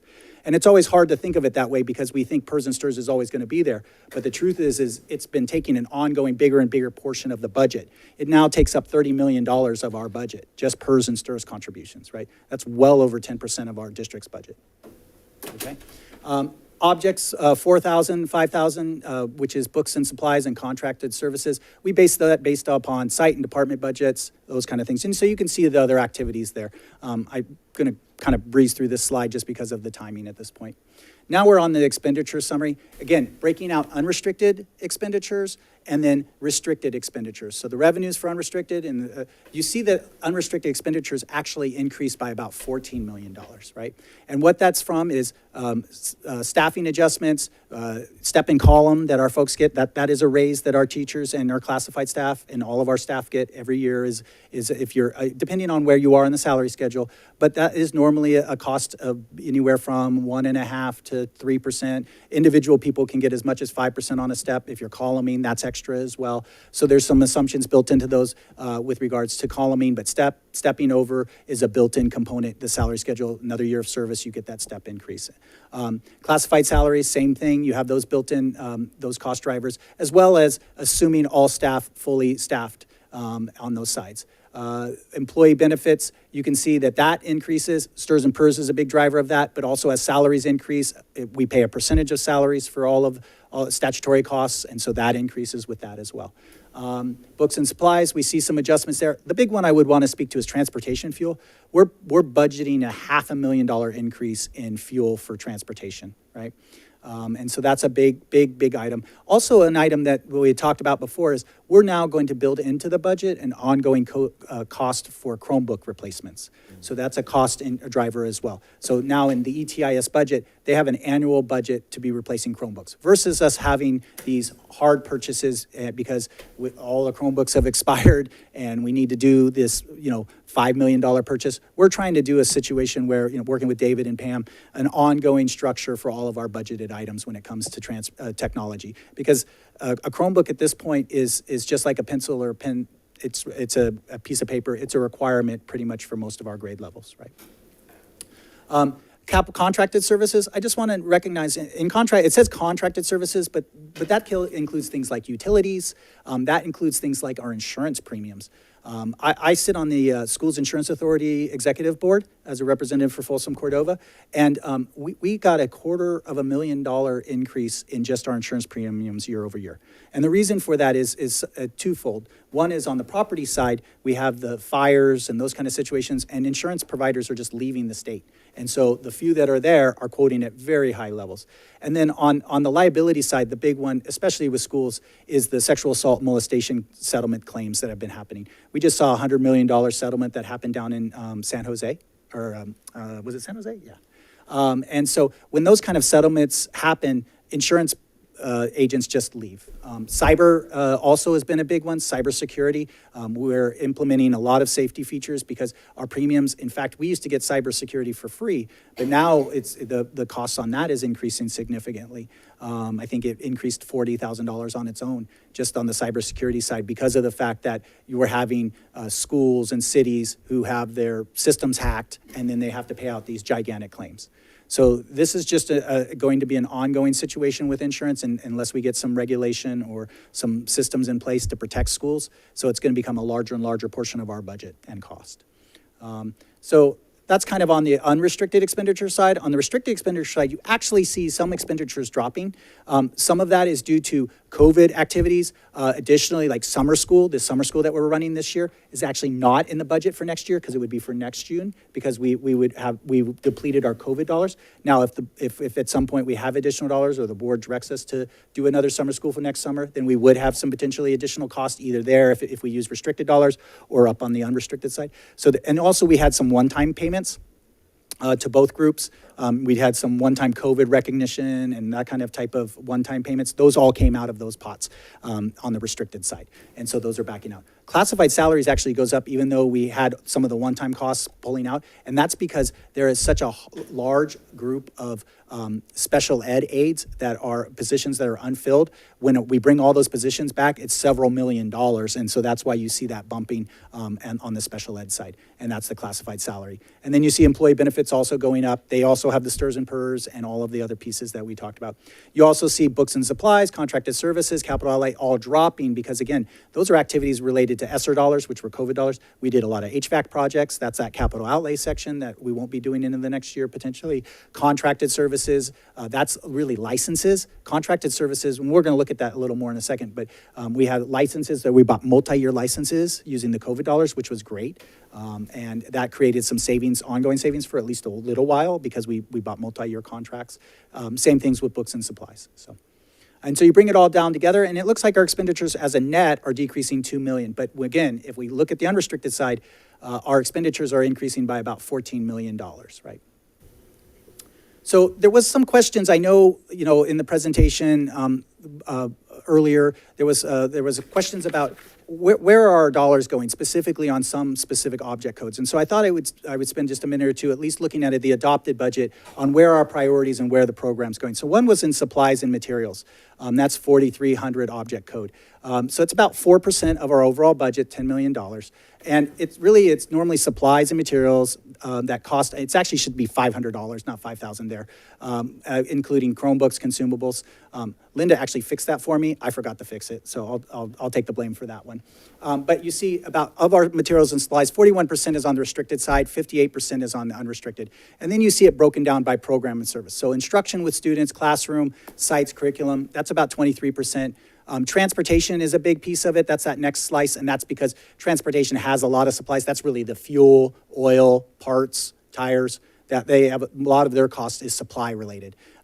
You actually see COVID funding. That's some COVID activities that we do. So we have different supplies with regards to innovations, classroom technology, those kind of types of things that we're using. And then ETIS is another big, because all the Chromebooks, but also all the other equipment, headphones, all the other pieces that go into their supplies that they have. And then you see it continuing down. Facilities custodial, obviously that's going to be a big one. Paper, hand soap, all of the things that go with custodial is the big chunk on that. And then it continues on down to the other groups.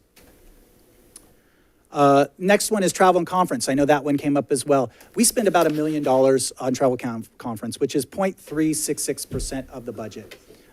Included in that, majority of it is restricted, 63%.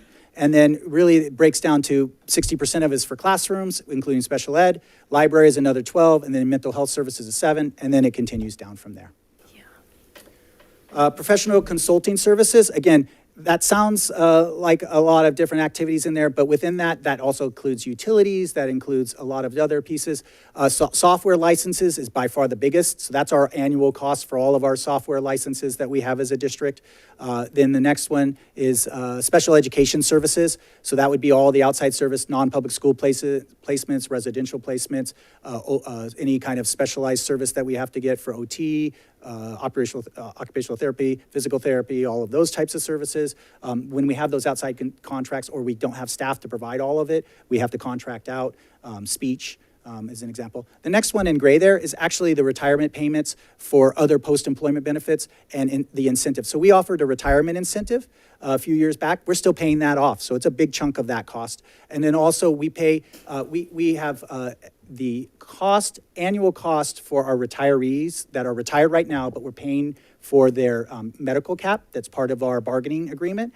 The pay-as-you-go benefit right now is part of the cost there. So we have a trust account investment that's set up, but we're not pulling from that at this point. We're paying ongoing as we go, and that's part of the budget, and that's 14%. And then you see instruction for classroom is 12%, and then it continues on again. So I just wanted to share kind of how some of those areas that we kind of had conversations about or had questions about people. And honestly, when those questions came, they were good questions. I had the same thing. What are we spending on those on? What are the priorities for us as a district? And so hopefully everybody gets to see what those purposes were for. So what happens is we bring the revenues and the expenditures together, and here comes the budget summary. And we're really going to focus on the adopted budget. That's the yellow one in the middle. You see the revenues there at 217, expenditures at 176. We have $41 million on the unrestricted side. That's great. But guess what? We have to transfer almost about $41 million over to the restricted side. Why is that? Well, one is because of special education. We know special education is a program we need to take care of for our kids, right? But we also know both the state and the federal government don't provide adequate resources for those services.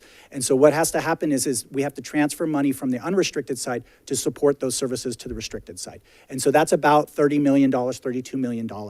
Another $7 million has to be transferred over to the routine repair and maintenance account. We're required legally to participate in the school facility program to transfer 3% of what our budgeted expenditures or actual expenditures are over to this other account to maintain our facilities. So that way we then qualify for state matching funds for modernization and new construction. And so that's about $7.7 million. So we transfer $41 million over the restricted side, and then that actually makes us kind of relatively have a flat budget. Now, that budget of 193, we talked about the fact that we probably are over budgeted for staffing, right? So there's going to be some money that falls out from that. That's great. If enrollment and attendance is better, additional money will fall out from that. If the state gives us some more money, specifically on the unrestricted side, we could see some more dollars there. But we had to make assumptions based off of what we know and be conservative on those, and that's the number we're looking at right now. And so you bring the restricted and the unrestricted together, and then you see our overall budget. We're having about a $280 million budget. That's kind of cool. I'm kind of excited that's a $280 million budget, right? We're doing a lot of cool things with that for kids and for folks, so. Components of ending fund balance. So now one of the things we want to look at is in that yellow column, there's about $45 million falling out. That's the ending fund balance. And you see about another $15 million. That is the ending fund balance. That is more or less like a savings account or one-time money. And so starting with this year, the board actually has to take action, or we have actually three options when it comes to the fact that we are capped at not having more than 10% of our annual expenditures being sitting in our ending fund balance. And I could have said that better, but that was the best that came out at 10:30 at night. And in essence, what that means is we have about $28 million of our ending fund balance that can be between our economic uncertainty reserve and assigned. It can't exceed $28 million.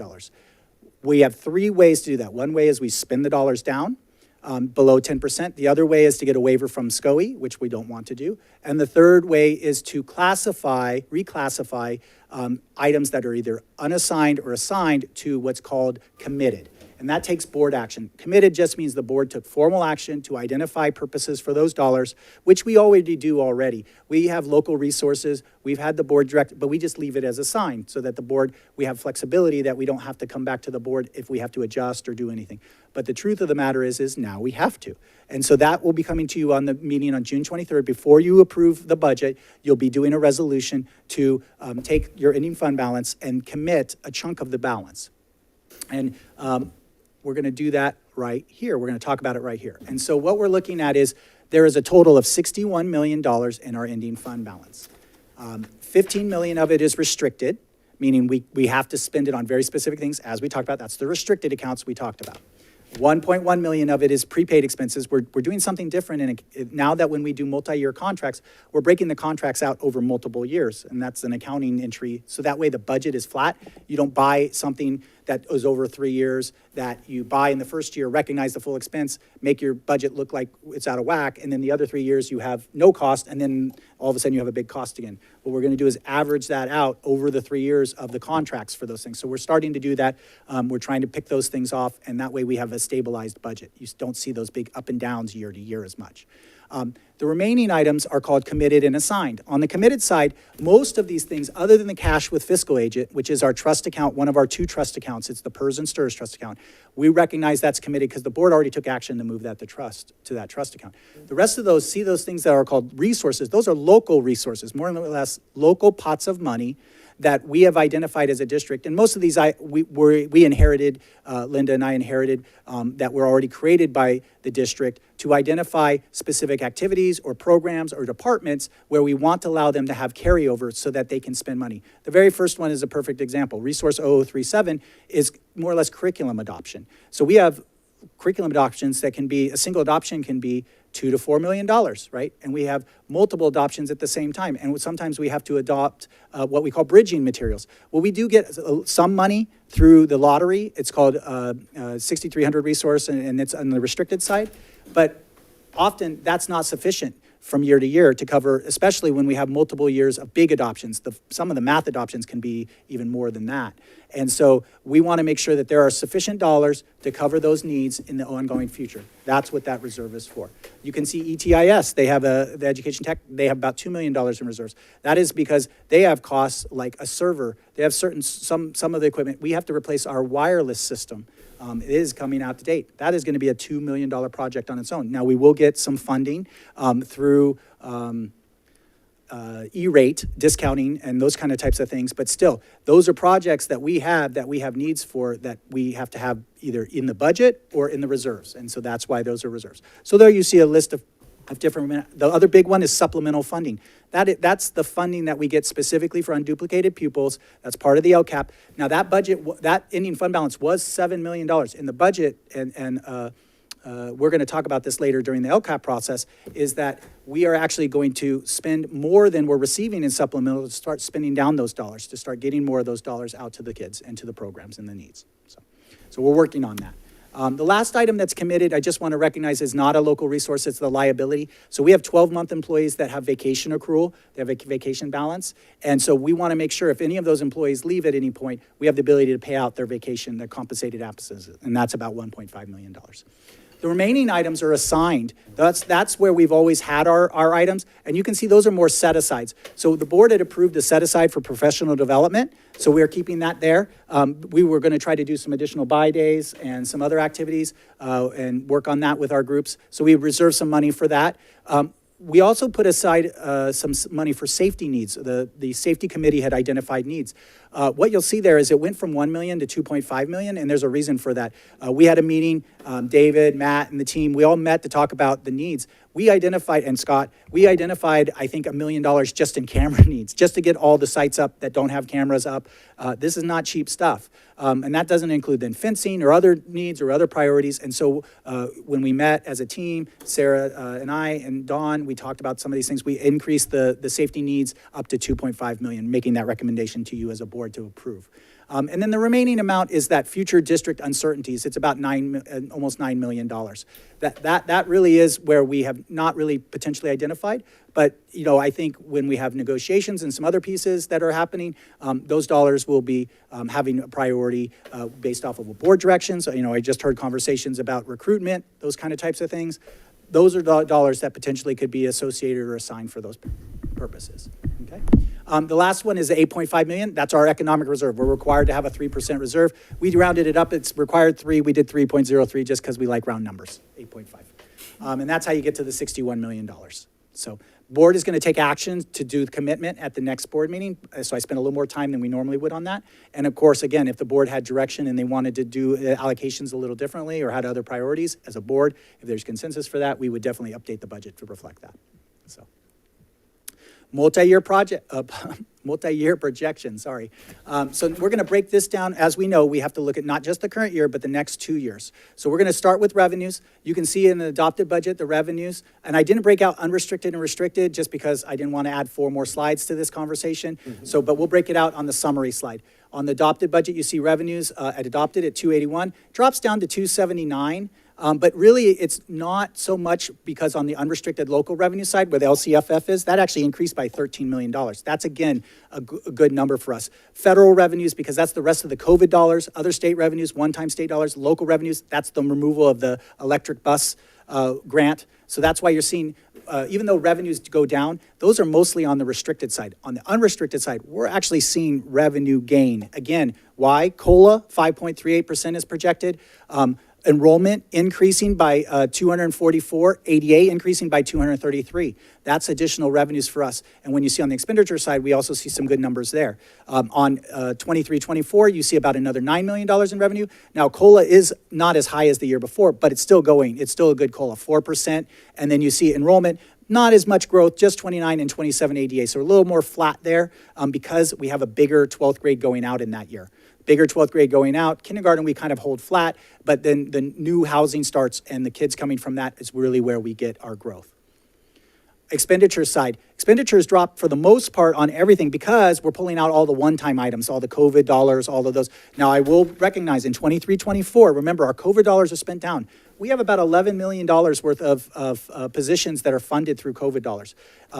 Innovations Academy moves over to the general fund, but all the rest of those positions are going away based off of our budget projections. We talked about that when we were spending those COVID dollars, that those dollars, once they were gone, positions associated with them will be gone. And that's how that budget balances there. The other thing I want to recognize is PERS and STIRS. PERS, actually, this is the first time I remember it since I just started doing this kind of work, is that PERS is actually projected to go down.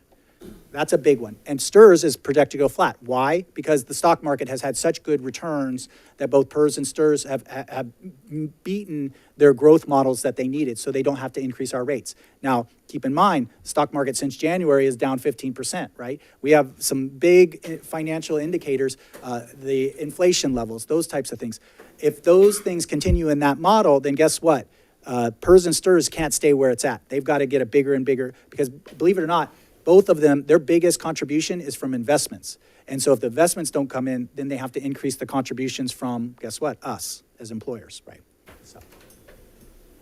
So when you bring it all together, let's take a look at the blue area, the unrestricted budget. You can see that in 22-23, we said we had a little surplus, about $193,000. But you can see that surplus increases to $7 million in 23-24. Why? All the things we talked about, revenue increases and stabilization and even loss of expenditures because of PERS dropping. We do still have step in column. We still have some costs there associated with those things. But for the most part, that's looking positive. In 24-25, even more positive because it continues to grow. The additional revenues continue to grow. The expenditures are not growing at the same level. Now, this is before any negotiated salary settlement other than the settlement that we had with CSEA.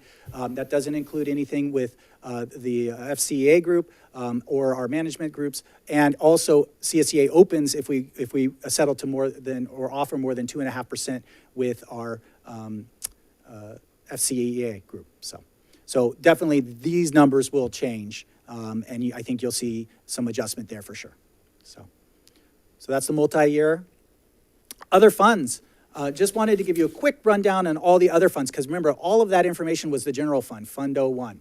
We have a charter school fund. Charter school is showing a deficit. I want to speak to that for a minute. The reason for that is the fact that charter school is only funded on current year ADA. It doesn't get prior year.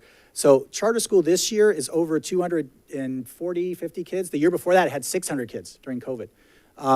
But this year, right now, they only have 160 kids enrolled. So that's what we're projecting funding for. Now, we do anticipate, and Ms. Richardson, we've talked to her, and she is 100% on board with getting her up to 200 kids. If she does that, then she won't have that structural deficit. And so, but she does have reserves, and that's what she's using on for right now for the budget. So, but we'll keep an eye on that and monitor that one. You can continue to see across adult ed, child development, those programs are showing breaking even. Cafeteria shows a modest increase. I won't lie to you. That revenue number is under reporting. This year, we're hitting about $10 million in revenue in cafeteria, but we wanted to be conservative because we haven't seen all of the details yet still from the state budget on how we're going to get those revenues. Because remember, the state is going to be doing universal meals this next year. This year, it was under the federal program. Next year, it's under the state program. So we can anticipate definitely some additional participation, and just like this year, and additional revenues. But we wanted to be conservative. But they have a very healthy reserve ending fund balance there as well.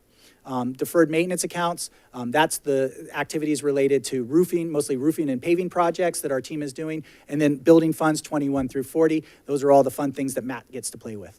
The last one is student care. That program's a little bit, it's going to be a little bit in limbo this year just because of how ELOP is going to come in and interplay with student care. Student care has always had made a funding revenue surplus, I should say, and that's been allowing them to add additional facilities and extra portables and staff. But since COVID, they've had a lot of trouble with that program, just because they can't get the staff, so they can't get enough staff to get enough kids in the program to then make enough revenue.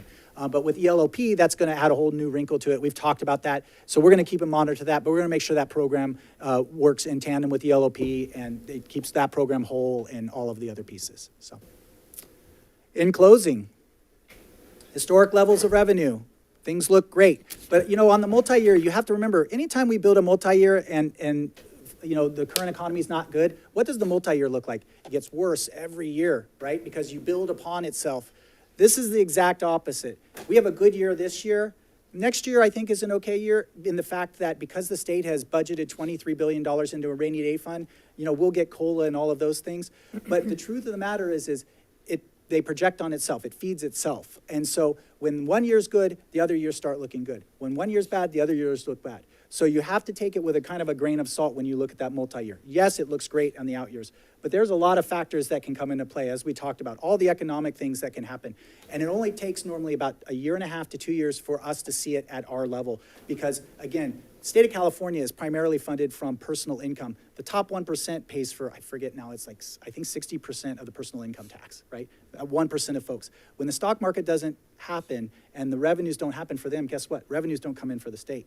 And correspondingly, then revenues don't come for us. So we have to keep that in mind. That's why we have reserves. That's why, so that if it turns and it's bad, we have ways to absorb that, and we don't have to do structural changes and cuts and layoffs and all those things overnight as a knee-jerk reaction. That's what the intent behind reserves are, right? That's the purpose of that piece, because this is going to be a roller coaster. I don't think anybody would disagree with me at this. Any economic forecast is saying it's bad. We don't know how bad. We don't know how soon. It's going to be bad, right? So we'll see. We'll see. But I think right now what we can say is there's a lot of positives. There's a lot of great opportunities there with the dollars. I think we've already implemented a lot of amazing things in the district, but we're waiting for the governor to get the budget signed, and we'll go from there. So, and here's your timeline. Questions? All right. Board members, Board Member Gal, any questions? No. Board Member Hui? Board Member Short? Board Member Clark? No. Board Member Hoover? Sorry, I do. Just a couple, I'll be quick. I appreciate the slide. Well, first of all, I appreciate all the breakdowns with the pie charts of each category. That was really helpful, so thank you. Also appreciate the slide kind of pointing out what we would have, even though it's not like there, right? If we received concentration grant dollars. But I guess my question on that point is, if you took Folsom out of the equation, would we be getting that money? And that's, and I always like to ask that question, even though I know the answer. Yes, yeah, correct. If you were to separate the district by geographic area, right. Rancho Cordova and Folsom, Rancho Cordova would qualify then at that point for concentration. Folsom Cordova's unduplicated percentage would obviously drop significantly. Sure. Yeah, and I mean, you were not willing to say this system's broken or whatever you said, but I'll say, it's difficult because our district is so unique that we have a community in our district that really needs those dollars, and we can't gain access to them. So anyway, it's very frustrating. So appreciate that. My last question is on the COVID dollars. There was kind of this big explosive report, like I think today, about lack of transparency in COVID dollars and all that stuff. Do we have a breakdown anywhere of, like, I'm sure you do, but how we spend our federal dollars and our state COVID dollars?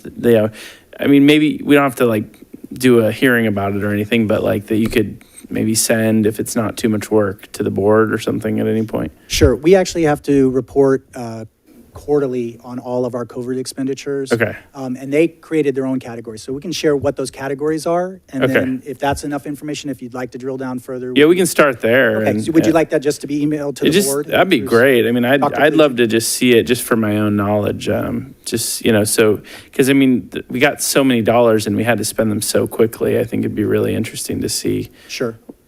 Where it all went. Originally, it was a lot of plexiglass. Yes, I remember that. I do remember that. I'll stop there for tonight. Thanks. I have one question. You had indicated, quote unquote, Chromebooks are like pencils for most grade levels. Are Chromebooks like pencils for kindergarten? You know what? I don't believe we go down to kindergarten for Chromebooks for 1-to-1. Angie, do we? It's a 2-to-1 ratio for kindergarten. Look at that. I think we need to have a real conversation about Chromebooks in kindergarten. I have yet to see a single study that says that what kindergartners need more is technology. I'm seeing the exact opposite. We're all seeing the exact opposite. What we're seeing is that kindergartners need tactile activities. Kindergartens need playtime. Kindergartners need interaction. Kindergartens do not need Chromebooks. I really would like to take Chromebooks to 0-to-1 at kindergarten. There is absolutely, positively no reason for Chromebooks at kindergarten. I know there are kindergarten teachers who are going to be upset at me for saying that, but there absolutely is no reason. And it's an expense that we don't need. The fact that we're even doing 1-to-2 or on Chromebooks right now is creating a problem because the kindergarten teachers are saying, this isn't fair. How come all the other grades get 1-to-1 and we don't? Well, you know what? They don't need them. We don't need that expense. And I implore, this is me, I don't know what my colleagues think, but I implore the district, let's get rid of the Chromebooks in kindergarten. Please, there's no benefit. Kindergartens don't have any benefit. We need to get rid of them. And that will be a cost savings. I mean, I don't know what our, I was just playing around with numbers, and this is very conservative, taking, 2 kindergarten classes per school, elementary. We have 21 elementaries. That's, that's, let's see, 60 times 21, that's 1260. Then I don't know how much the Chromebooks cost, but, I actually round that up to 1,300 just because I know it's much higher. It's probably 1,500. And then Chromebooks, 200. I mean, that's like $160,000 right there. And I'm sure I'm wildly off on the numbers, on the number of kindergartners we have. We're going to have problems on out years, and we need to start saving money. And this is one area we can start saving money. Yeah, and that's a one every 5, we replace them every 5 years. But yes, there could be potentially savings if you were to eliminate Chromebooks in kindergarten. I just do the numbers. Yes, that would be correct. Okay. So again, I not for tonight, but I think we need to have a real conversation about technology in kindergarten. And even more so, because we're going to all-day kindergarten, the one fear I have is that, like parents, let's distract half of the class on Chromebooks while you're doing on something else with the kids. We need to find a solution that does not involve Chromebooks. So, all right, public. Let's see how many of them are still here. Casey Shingara. Alrighty, cool. Away we go. So, if you want FCUSD to recruit, retain, and have the best people to make the best programs, then COLA alone is not a sufficient offer. Yes, a COLA pay increase sounds sizable, but it does not account adequately for inflation, and so if we were to accept this offer, we would perpetuate the trend of FCUSD continuing to be behind our neighboring districts in terms of financial compensation. Pardon me. When the value of the dollar changes, so too should compensation. And any offer less than adjusting for inflation and COLA functions like a pay cut as we are losing our purchasing power again. You are offering a pay cut when accounting for inflation and CPI.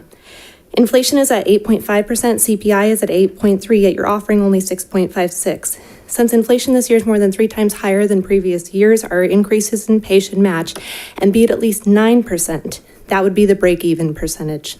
With the one-time funding coming to the district, which could be around $27 million, consider a longevity bonus for educators. The funds were there for a signing bonus, but what about those of us who have been here for 5, 10, 15, 20, 25, 30, or 35, or even 40 years? A base amount of X dollars per year served in the districts would show an appreciation and recognition of the people behind the programs. Additionally, there is $16 million set aside for next year that is presently unassigned. What are your plans for that? Last meeting, Mr. Hoover stated that we do not receive comparable revenue as the other districts we utilize for negotiations, but they're the very same districts you utilized for your own 5% stipend increase. Yes, we do have comparable revenue streams for our UPC districts. Out of 10 districts comparable in size and UPC, FCUSD ranks at the bottom for lifetime earnings and in minimum and maximum salaries, chiefly Rockland and Roseville.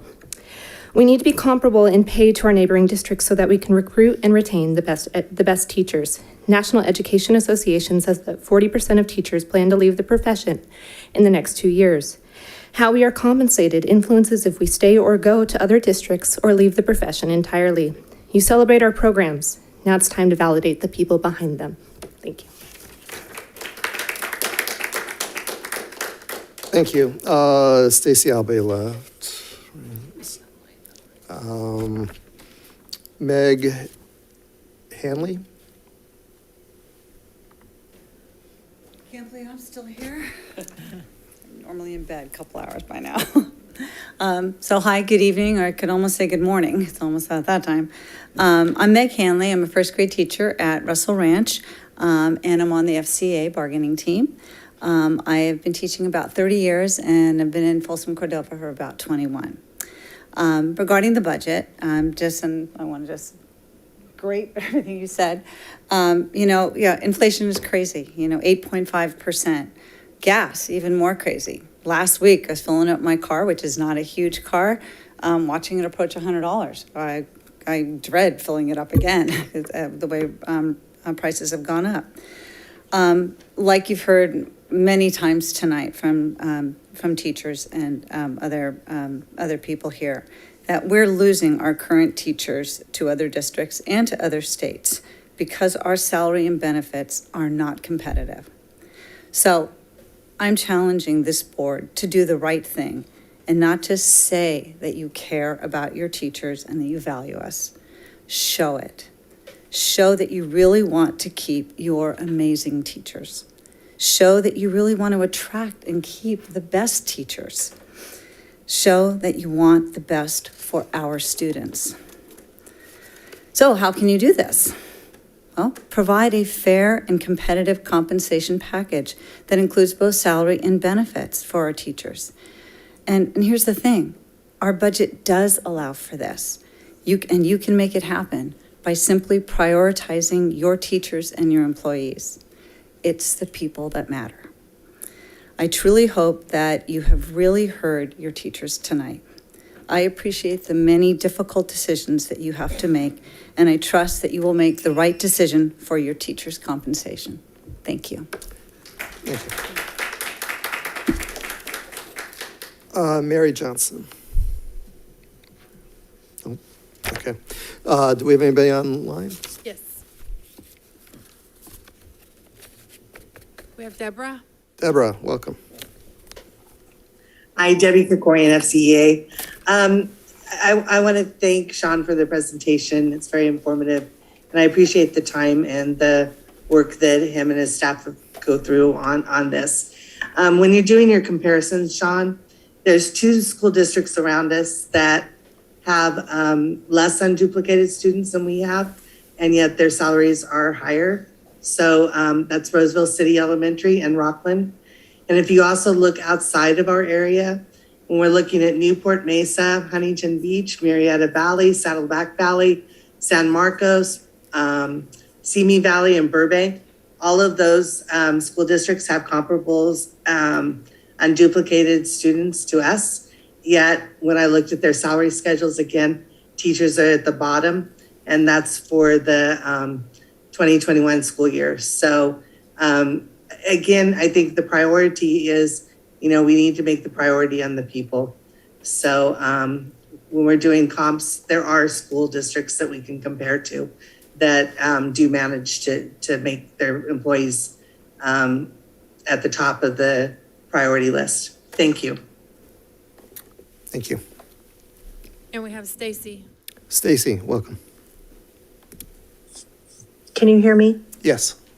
Okay. Good evening. Hello again. And just to go to your point, Mr. Reed, kindergartners need teachers. Okay, kindergartners need teachers. I'm going to read something. This is from a 12-year veteran kindergarten teacher who resigned last week. And just a reminder that the budget should reflect the idea of people over programs. Teachers are stakeholders in this district too. So just 1 minute, let me pull up the, she said, today I submitted my resignation from this district that I've called home for the past 12 years, 8 of those being in kindergarten at Riverview STEM Academy. The optional exit interview asked me what the district could have done to influence me to stay longer. My response is below. More support for teachers, less being piled on teachers' plates, listening to teachers' opinions instead of making choices without taking into account what we have to say, since we are the ones implementing said choices with students and families, smaller class sizes, lifetime benefits, and stronger compensation like surrounding districts. What it boils down to, my skills and work ethic are such a desirable asset to any other company, and I am shown that by the offers I've gotten that are far more competitive than FCUSD's, I will work fewer hours for more compensation and have more time for my family and the things that I want for myself. To be able to have work, stay at work, and my home life available for whatever I want without worry about how much work I have at home waiting for me is invaluable. I would definitely recommend that my replacement work fewer hours and not take work home. I also do not see how it's possible to work to contract and also get it all done if you want it done well. That's why I need to leave this job. I personally cannot do all the things I want to get done for kids in the time constraints we are given. I think it is so important for an incoming teacher to understand what is expected of them and how little time they actually have to get it done. And I can hear the buzzer. So just know you have teachers who want to stay in this profession, but the compensation is making them leave.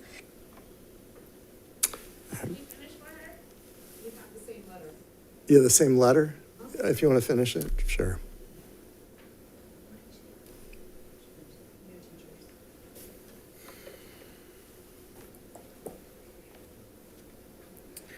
I'm hoping this is where she kind of ended. It says, I think it is important for an incoming teacher to understand what is expected of them and how little time they actually have to get it all done.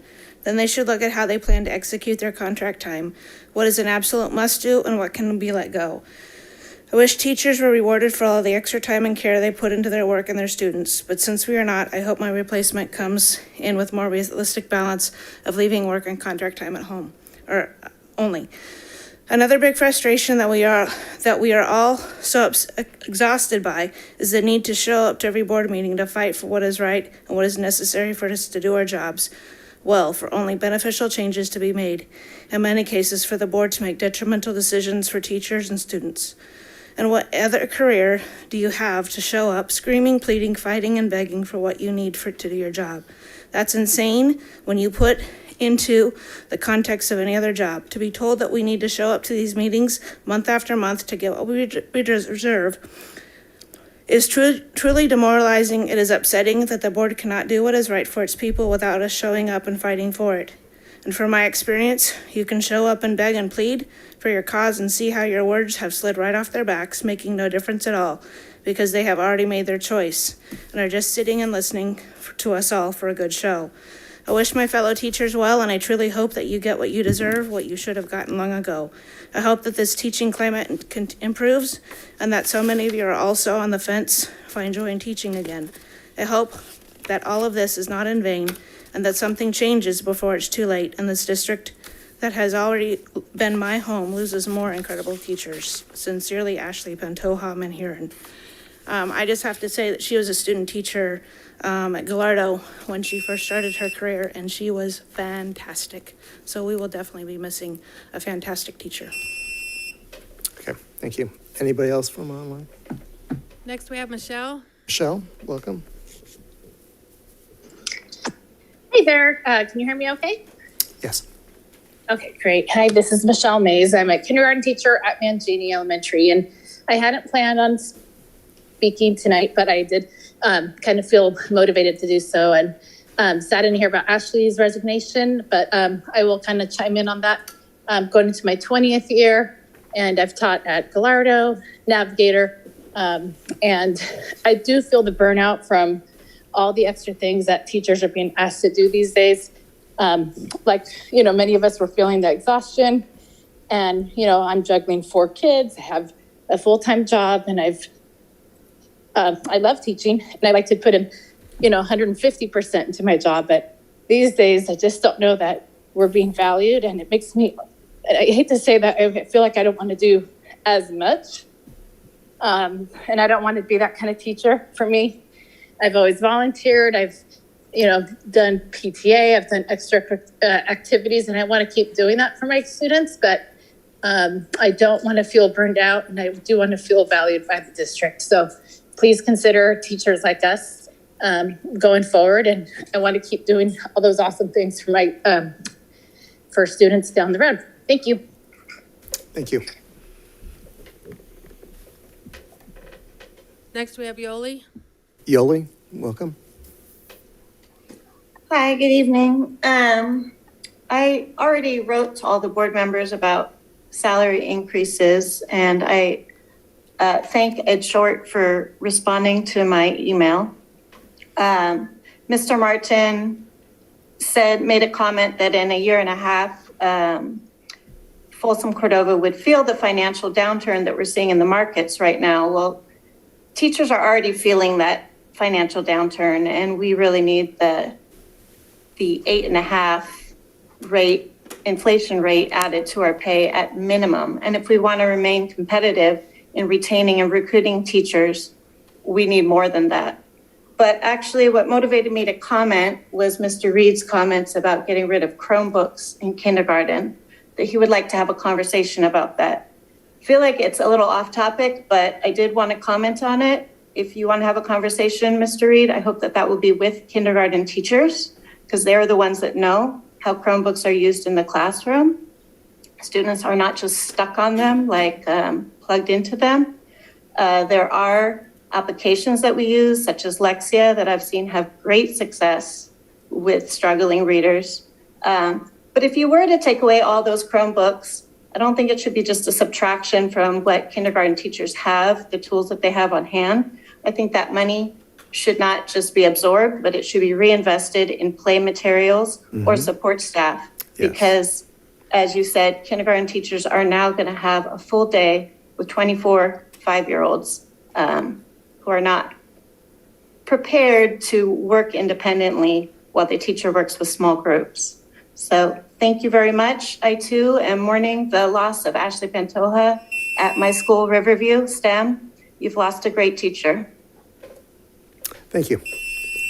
Next speaker. Next, we have Jenny. Jenny, welcome. Hi, it's me again. So yes, I just want to chime in also on the Chromebook issue, which was also kind of caught me off guard. And I've only been teaching 5 years or a little less in kindergarten, and I've been shocked at how many changes have happened so quickly, like a rug has been pulled out from under me, with the board just deciding all these changes. And so I feel like every year that I've taught kindergarten has been completely different. I started off with SLIP, loved it. My students, I felt like I had so much time with them. It was great. Then all of a sudden, nope, can't do that. We've got to do AM, PM. Then COVID came along, and so now I'm dealing with AM, PM. And then now in a year or so, it's going to be full-time, full day. I just feel like these changes that are being mentioned, it scares me that teachers are not being considered and valued in helping to make decisions. And the idea that Chromebooks are used as babysitters, absolutely false. I would challenge any board member to come into my classroom and see if I even have a full class sitting on Chromebooks. It's just insulting, I think, to teachers to sit here and say that we can't be trusted with Chromebooks in kindergarten. So I don't know. I just feel even more devalued now, and really sad as the respect that we get in making decisions in our classroom. Thanks. Thank you. Next speaker. Last, we have Ashley. Ashley, welcome. Hi, I wasn't planning on speaking either, but everybody read my letter, and I appreciate that. I appreciate that. I hope it had some sort of impact. But I agree with everything Jenny just said. Hearing about the Chromebooks, I'm sitting here going, okay, well, if you don't think that we need that in kindergarten, then go ahead and take everything off of our plates that those encompass, which is iReady assessments 3 or 4 times a year, and making sure that the kinders are ready to do those Chromebook tasks in first grade. And right now, only having a half set of them is fine because, we can just use the other half from our AM, PM person, but that's not going to be the case when we go to all day because of another board decision. So, I was a huge fan of all day until it went, oh, but you can't have your SLIP or you can't have your early late. You can have all day, all 24, all at once, but you don't have any supports. And I understand that you're trying to put some sort of supports in place, or at least I hope you are. But those Chromebooks were already being touted as something to facilitate some sort of help for that time to give them more quality instruction for reading. So I don't know what the plan is there, but I encourage you to do exactly what Jenny said and go into a kindergarten room because they are not babysitters. They were a tool and are a tool. And if you expect these kids to be ready going into first grade, it's a tool that needs to be utilized in kindergarten as well. I guess the rest of my time is just to say that I hope that you do what's right for the rest of these teachers because they kill themselves for this district and they love these kids, these families, and you're killing them. Thank you. Thank you. That was the last speaker. Okay. Let's see. Back to the board. Anything else? All right.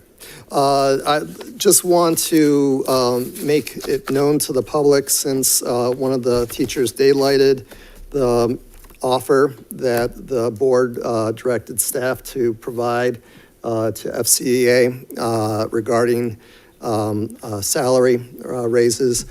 So I just want to make sure the public is aware of it. It was probably about 20 minutes ago. The board did authorize staff to offer a 6.56% raise to all of our teachers. So that being said, we are going to close the hearing right now. And now we're going to open the hearing.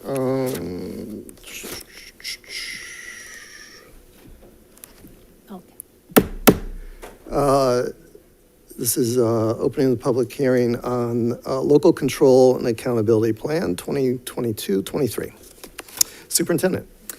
Yes, this is again the time of the year when we daylight the LCAP that we've been working on for several months now with our different committee groups and community groups. And just a reminder that the state priorities and the summary of each of our 4 goals are included on our rationale. We're not going to take the time to go through that, but rather entertain questions from the board. And I want to thank Elena Cabrera, our Director of Categorical Programs, in her leadership in helping put this very important document together. But there's a team of us that can respond to board questions if there are questions in the LCAP. We'll handle the hearing in that manner. All right, excellent. We'll start with Board Member Gal. Any questions? No questions. All right. Board Member Hui. I've narrowed it down. One, maybe a few questions. I guess the first question, this is an update, and we're a year in, it looks like, to the 3 years of these goals. Can we revise the goals any given year on the LCAP? Yes, you can, but really the goals are set for 3 years. So supposing we modified one of the goals or changed it, then we would just make note of that on that and because we do report to the county. Okay. Mm-hmm. I mean, I definitely just point out at least one, like the IB completion rate. We have the goal as a 10% annual increase, which from the baseline would take us from 10 diploma completers to 13 at the end of it. I believe last year we had more than that. I would, that's the type of goal I'd recommend that we be a little bit more aggressive and maybe. Mr. Hui, what I would say is there are 4 goals. What you're referring to is a metric, and absolutely we can make adjustments to our metrics annually. Yeah, okay. So, I mean, I would love to see that one changed. Mm-hmm. There are a few others that I think we could be a lot more aggressive with. In the interest of time, I will, I know I had a lot of questions for you, saw the ones that I had looked at. So yeah. I would definitely advise that we do look at those, especially the goals where we can get a little bit more aggressive.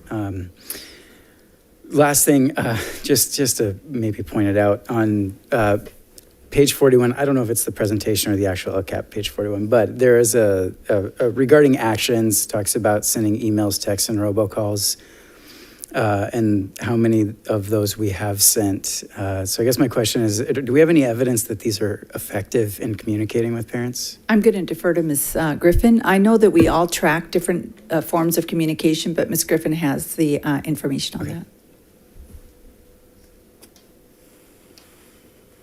Hi, good evening, board members.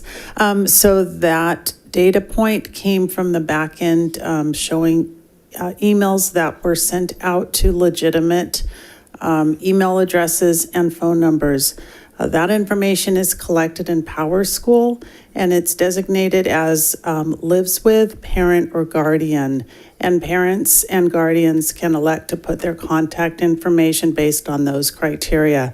Unfortunately, we don't have a click-through rate to determine who is opened up using that data point collection. But I hope that answers at least that question. A little bit, yeah. I guess it's more, probably not something that's even worth mentioning, but I know at least personally with the robocalls and the texts, we have 4 kids in our family.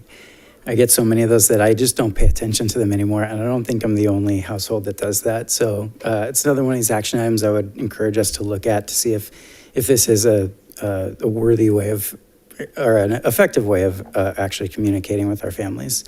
So I'll leave it at that in the interest of time. Okay.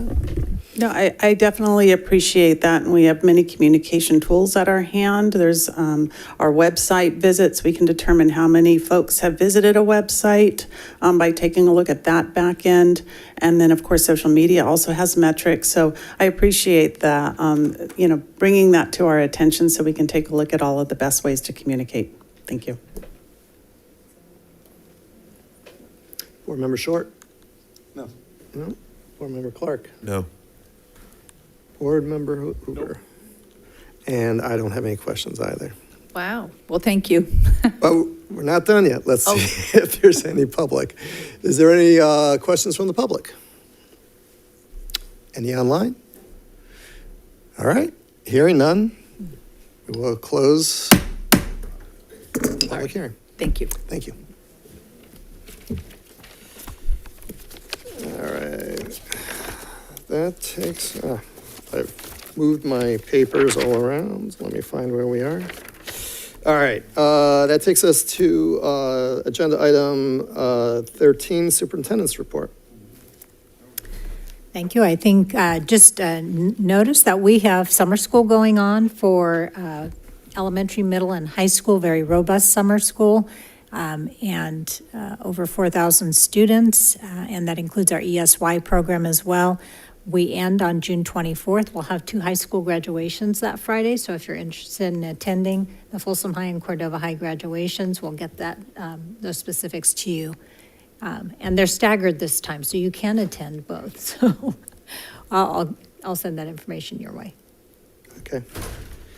Let's see, board member reports. Start with Board Member Gao. Good evening. So being that this is my last FCUSD board meeting, I'd just like to take the time to thank a few of the people that I've had the fortune to work with over this past year. First off, Dr. Peace. You've been an incredible advisor over the past year, and I know you just came in October, and it's incredible the amount of work you've been able to do with less than a year. And you've taught me countless lessons, from like planning a student forum to what it means to be invested in your students and what it means to like really truly work hard. And your dedication to my growth and to the growth of all of your students is really incredible. You've pushed me to become a better leader and a person, often by example, and I'm extremely grateful. So thank you. To Dr. Kaligian, during our agenda review sessions and just throughout the year, I just like to thank you for the patience and understanding you've had. For me, you've been really inspiring and really supportive of everything that I've asked you about. And thank you for being someone I can really look up to, and an inspiration. To the board, thank you for always treating me and respecting me as nothing less than a board member. The lessons I've learned about public governance and representing the community I've been elected to serve have come straight from your own actions. Lastly, to the cabinet and everyone I've had the pleasure to work with, Ms. Campos, Ms. Dagnall, Ms. Griffin, and everyone, you're all incredible people that have made me feel so welcome. Is my first year, in my only year, supported and heard as both a student and a board member. My entire experience and everything that I've done could not have happened without your support. So thank you to everyone. Thank you.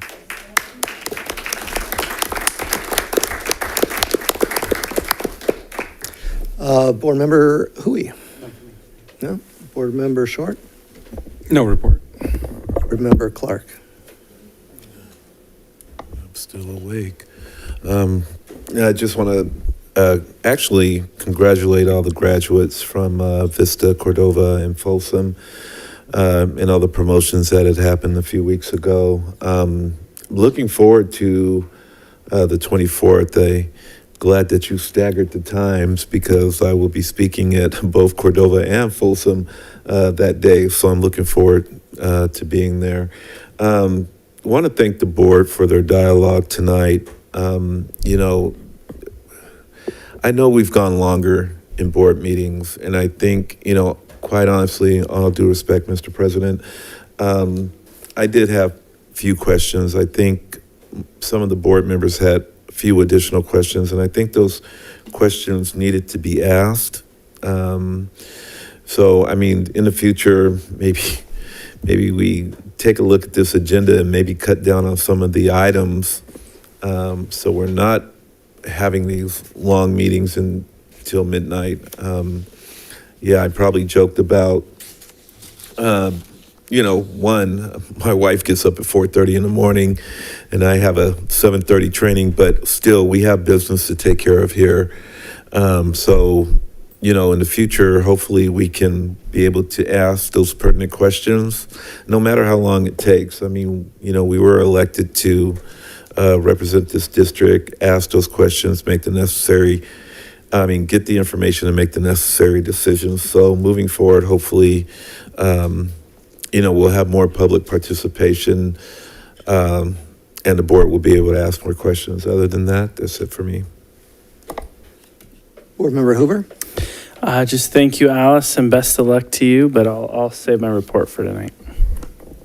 The only thing that I'll just report out to my fellow board members is that Board Member Short and myself, along with Superintendent Collegian and staff, met at the Granite Center to discuss the plans that the chamber has for that facility, and there may be a solution that was put on the table that be something that I think the board potentially could be supportive of, that does preserve the architectural integrity of and the footprint, if you will, of the facility from Mormon Street.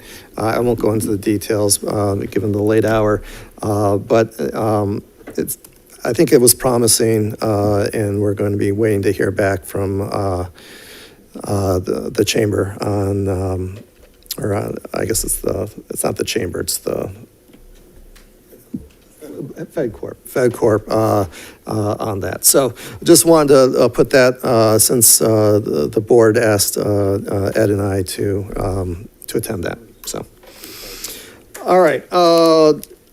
Advanced planning, the next board meeting is June 23rd, 2022. And Board Member Gal, you're welcome if you're in town, if you want to come by. You'll be in London. If you want to call in, you could always do that. Don't torture her. All right. Thank you, though, very much. 12-month calendar is there for your reference. I would suggest that maybe we dispense with suggested future items for tonight. Yep. All right.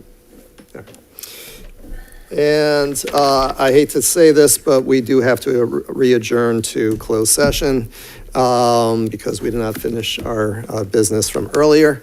So I can tell the public that there will be nothing that we will be reporting out of closed session. So there is no need to stay here unless you want to, or stay online unless you want to. But I can't tell you what time we'll be returning. So we are adjourned to closed session.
All right, we're back from closed session. Superintendent, anything to report out?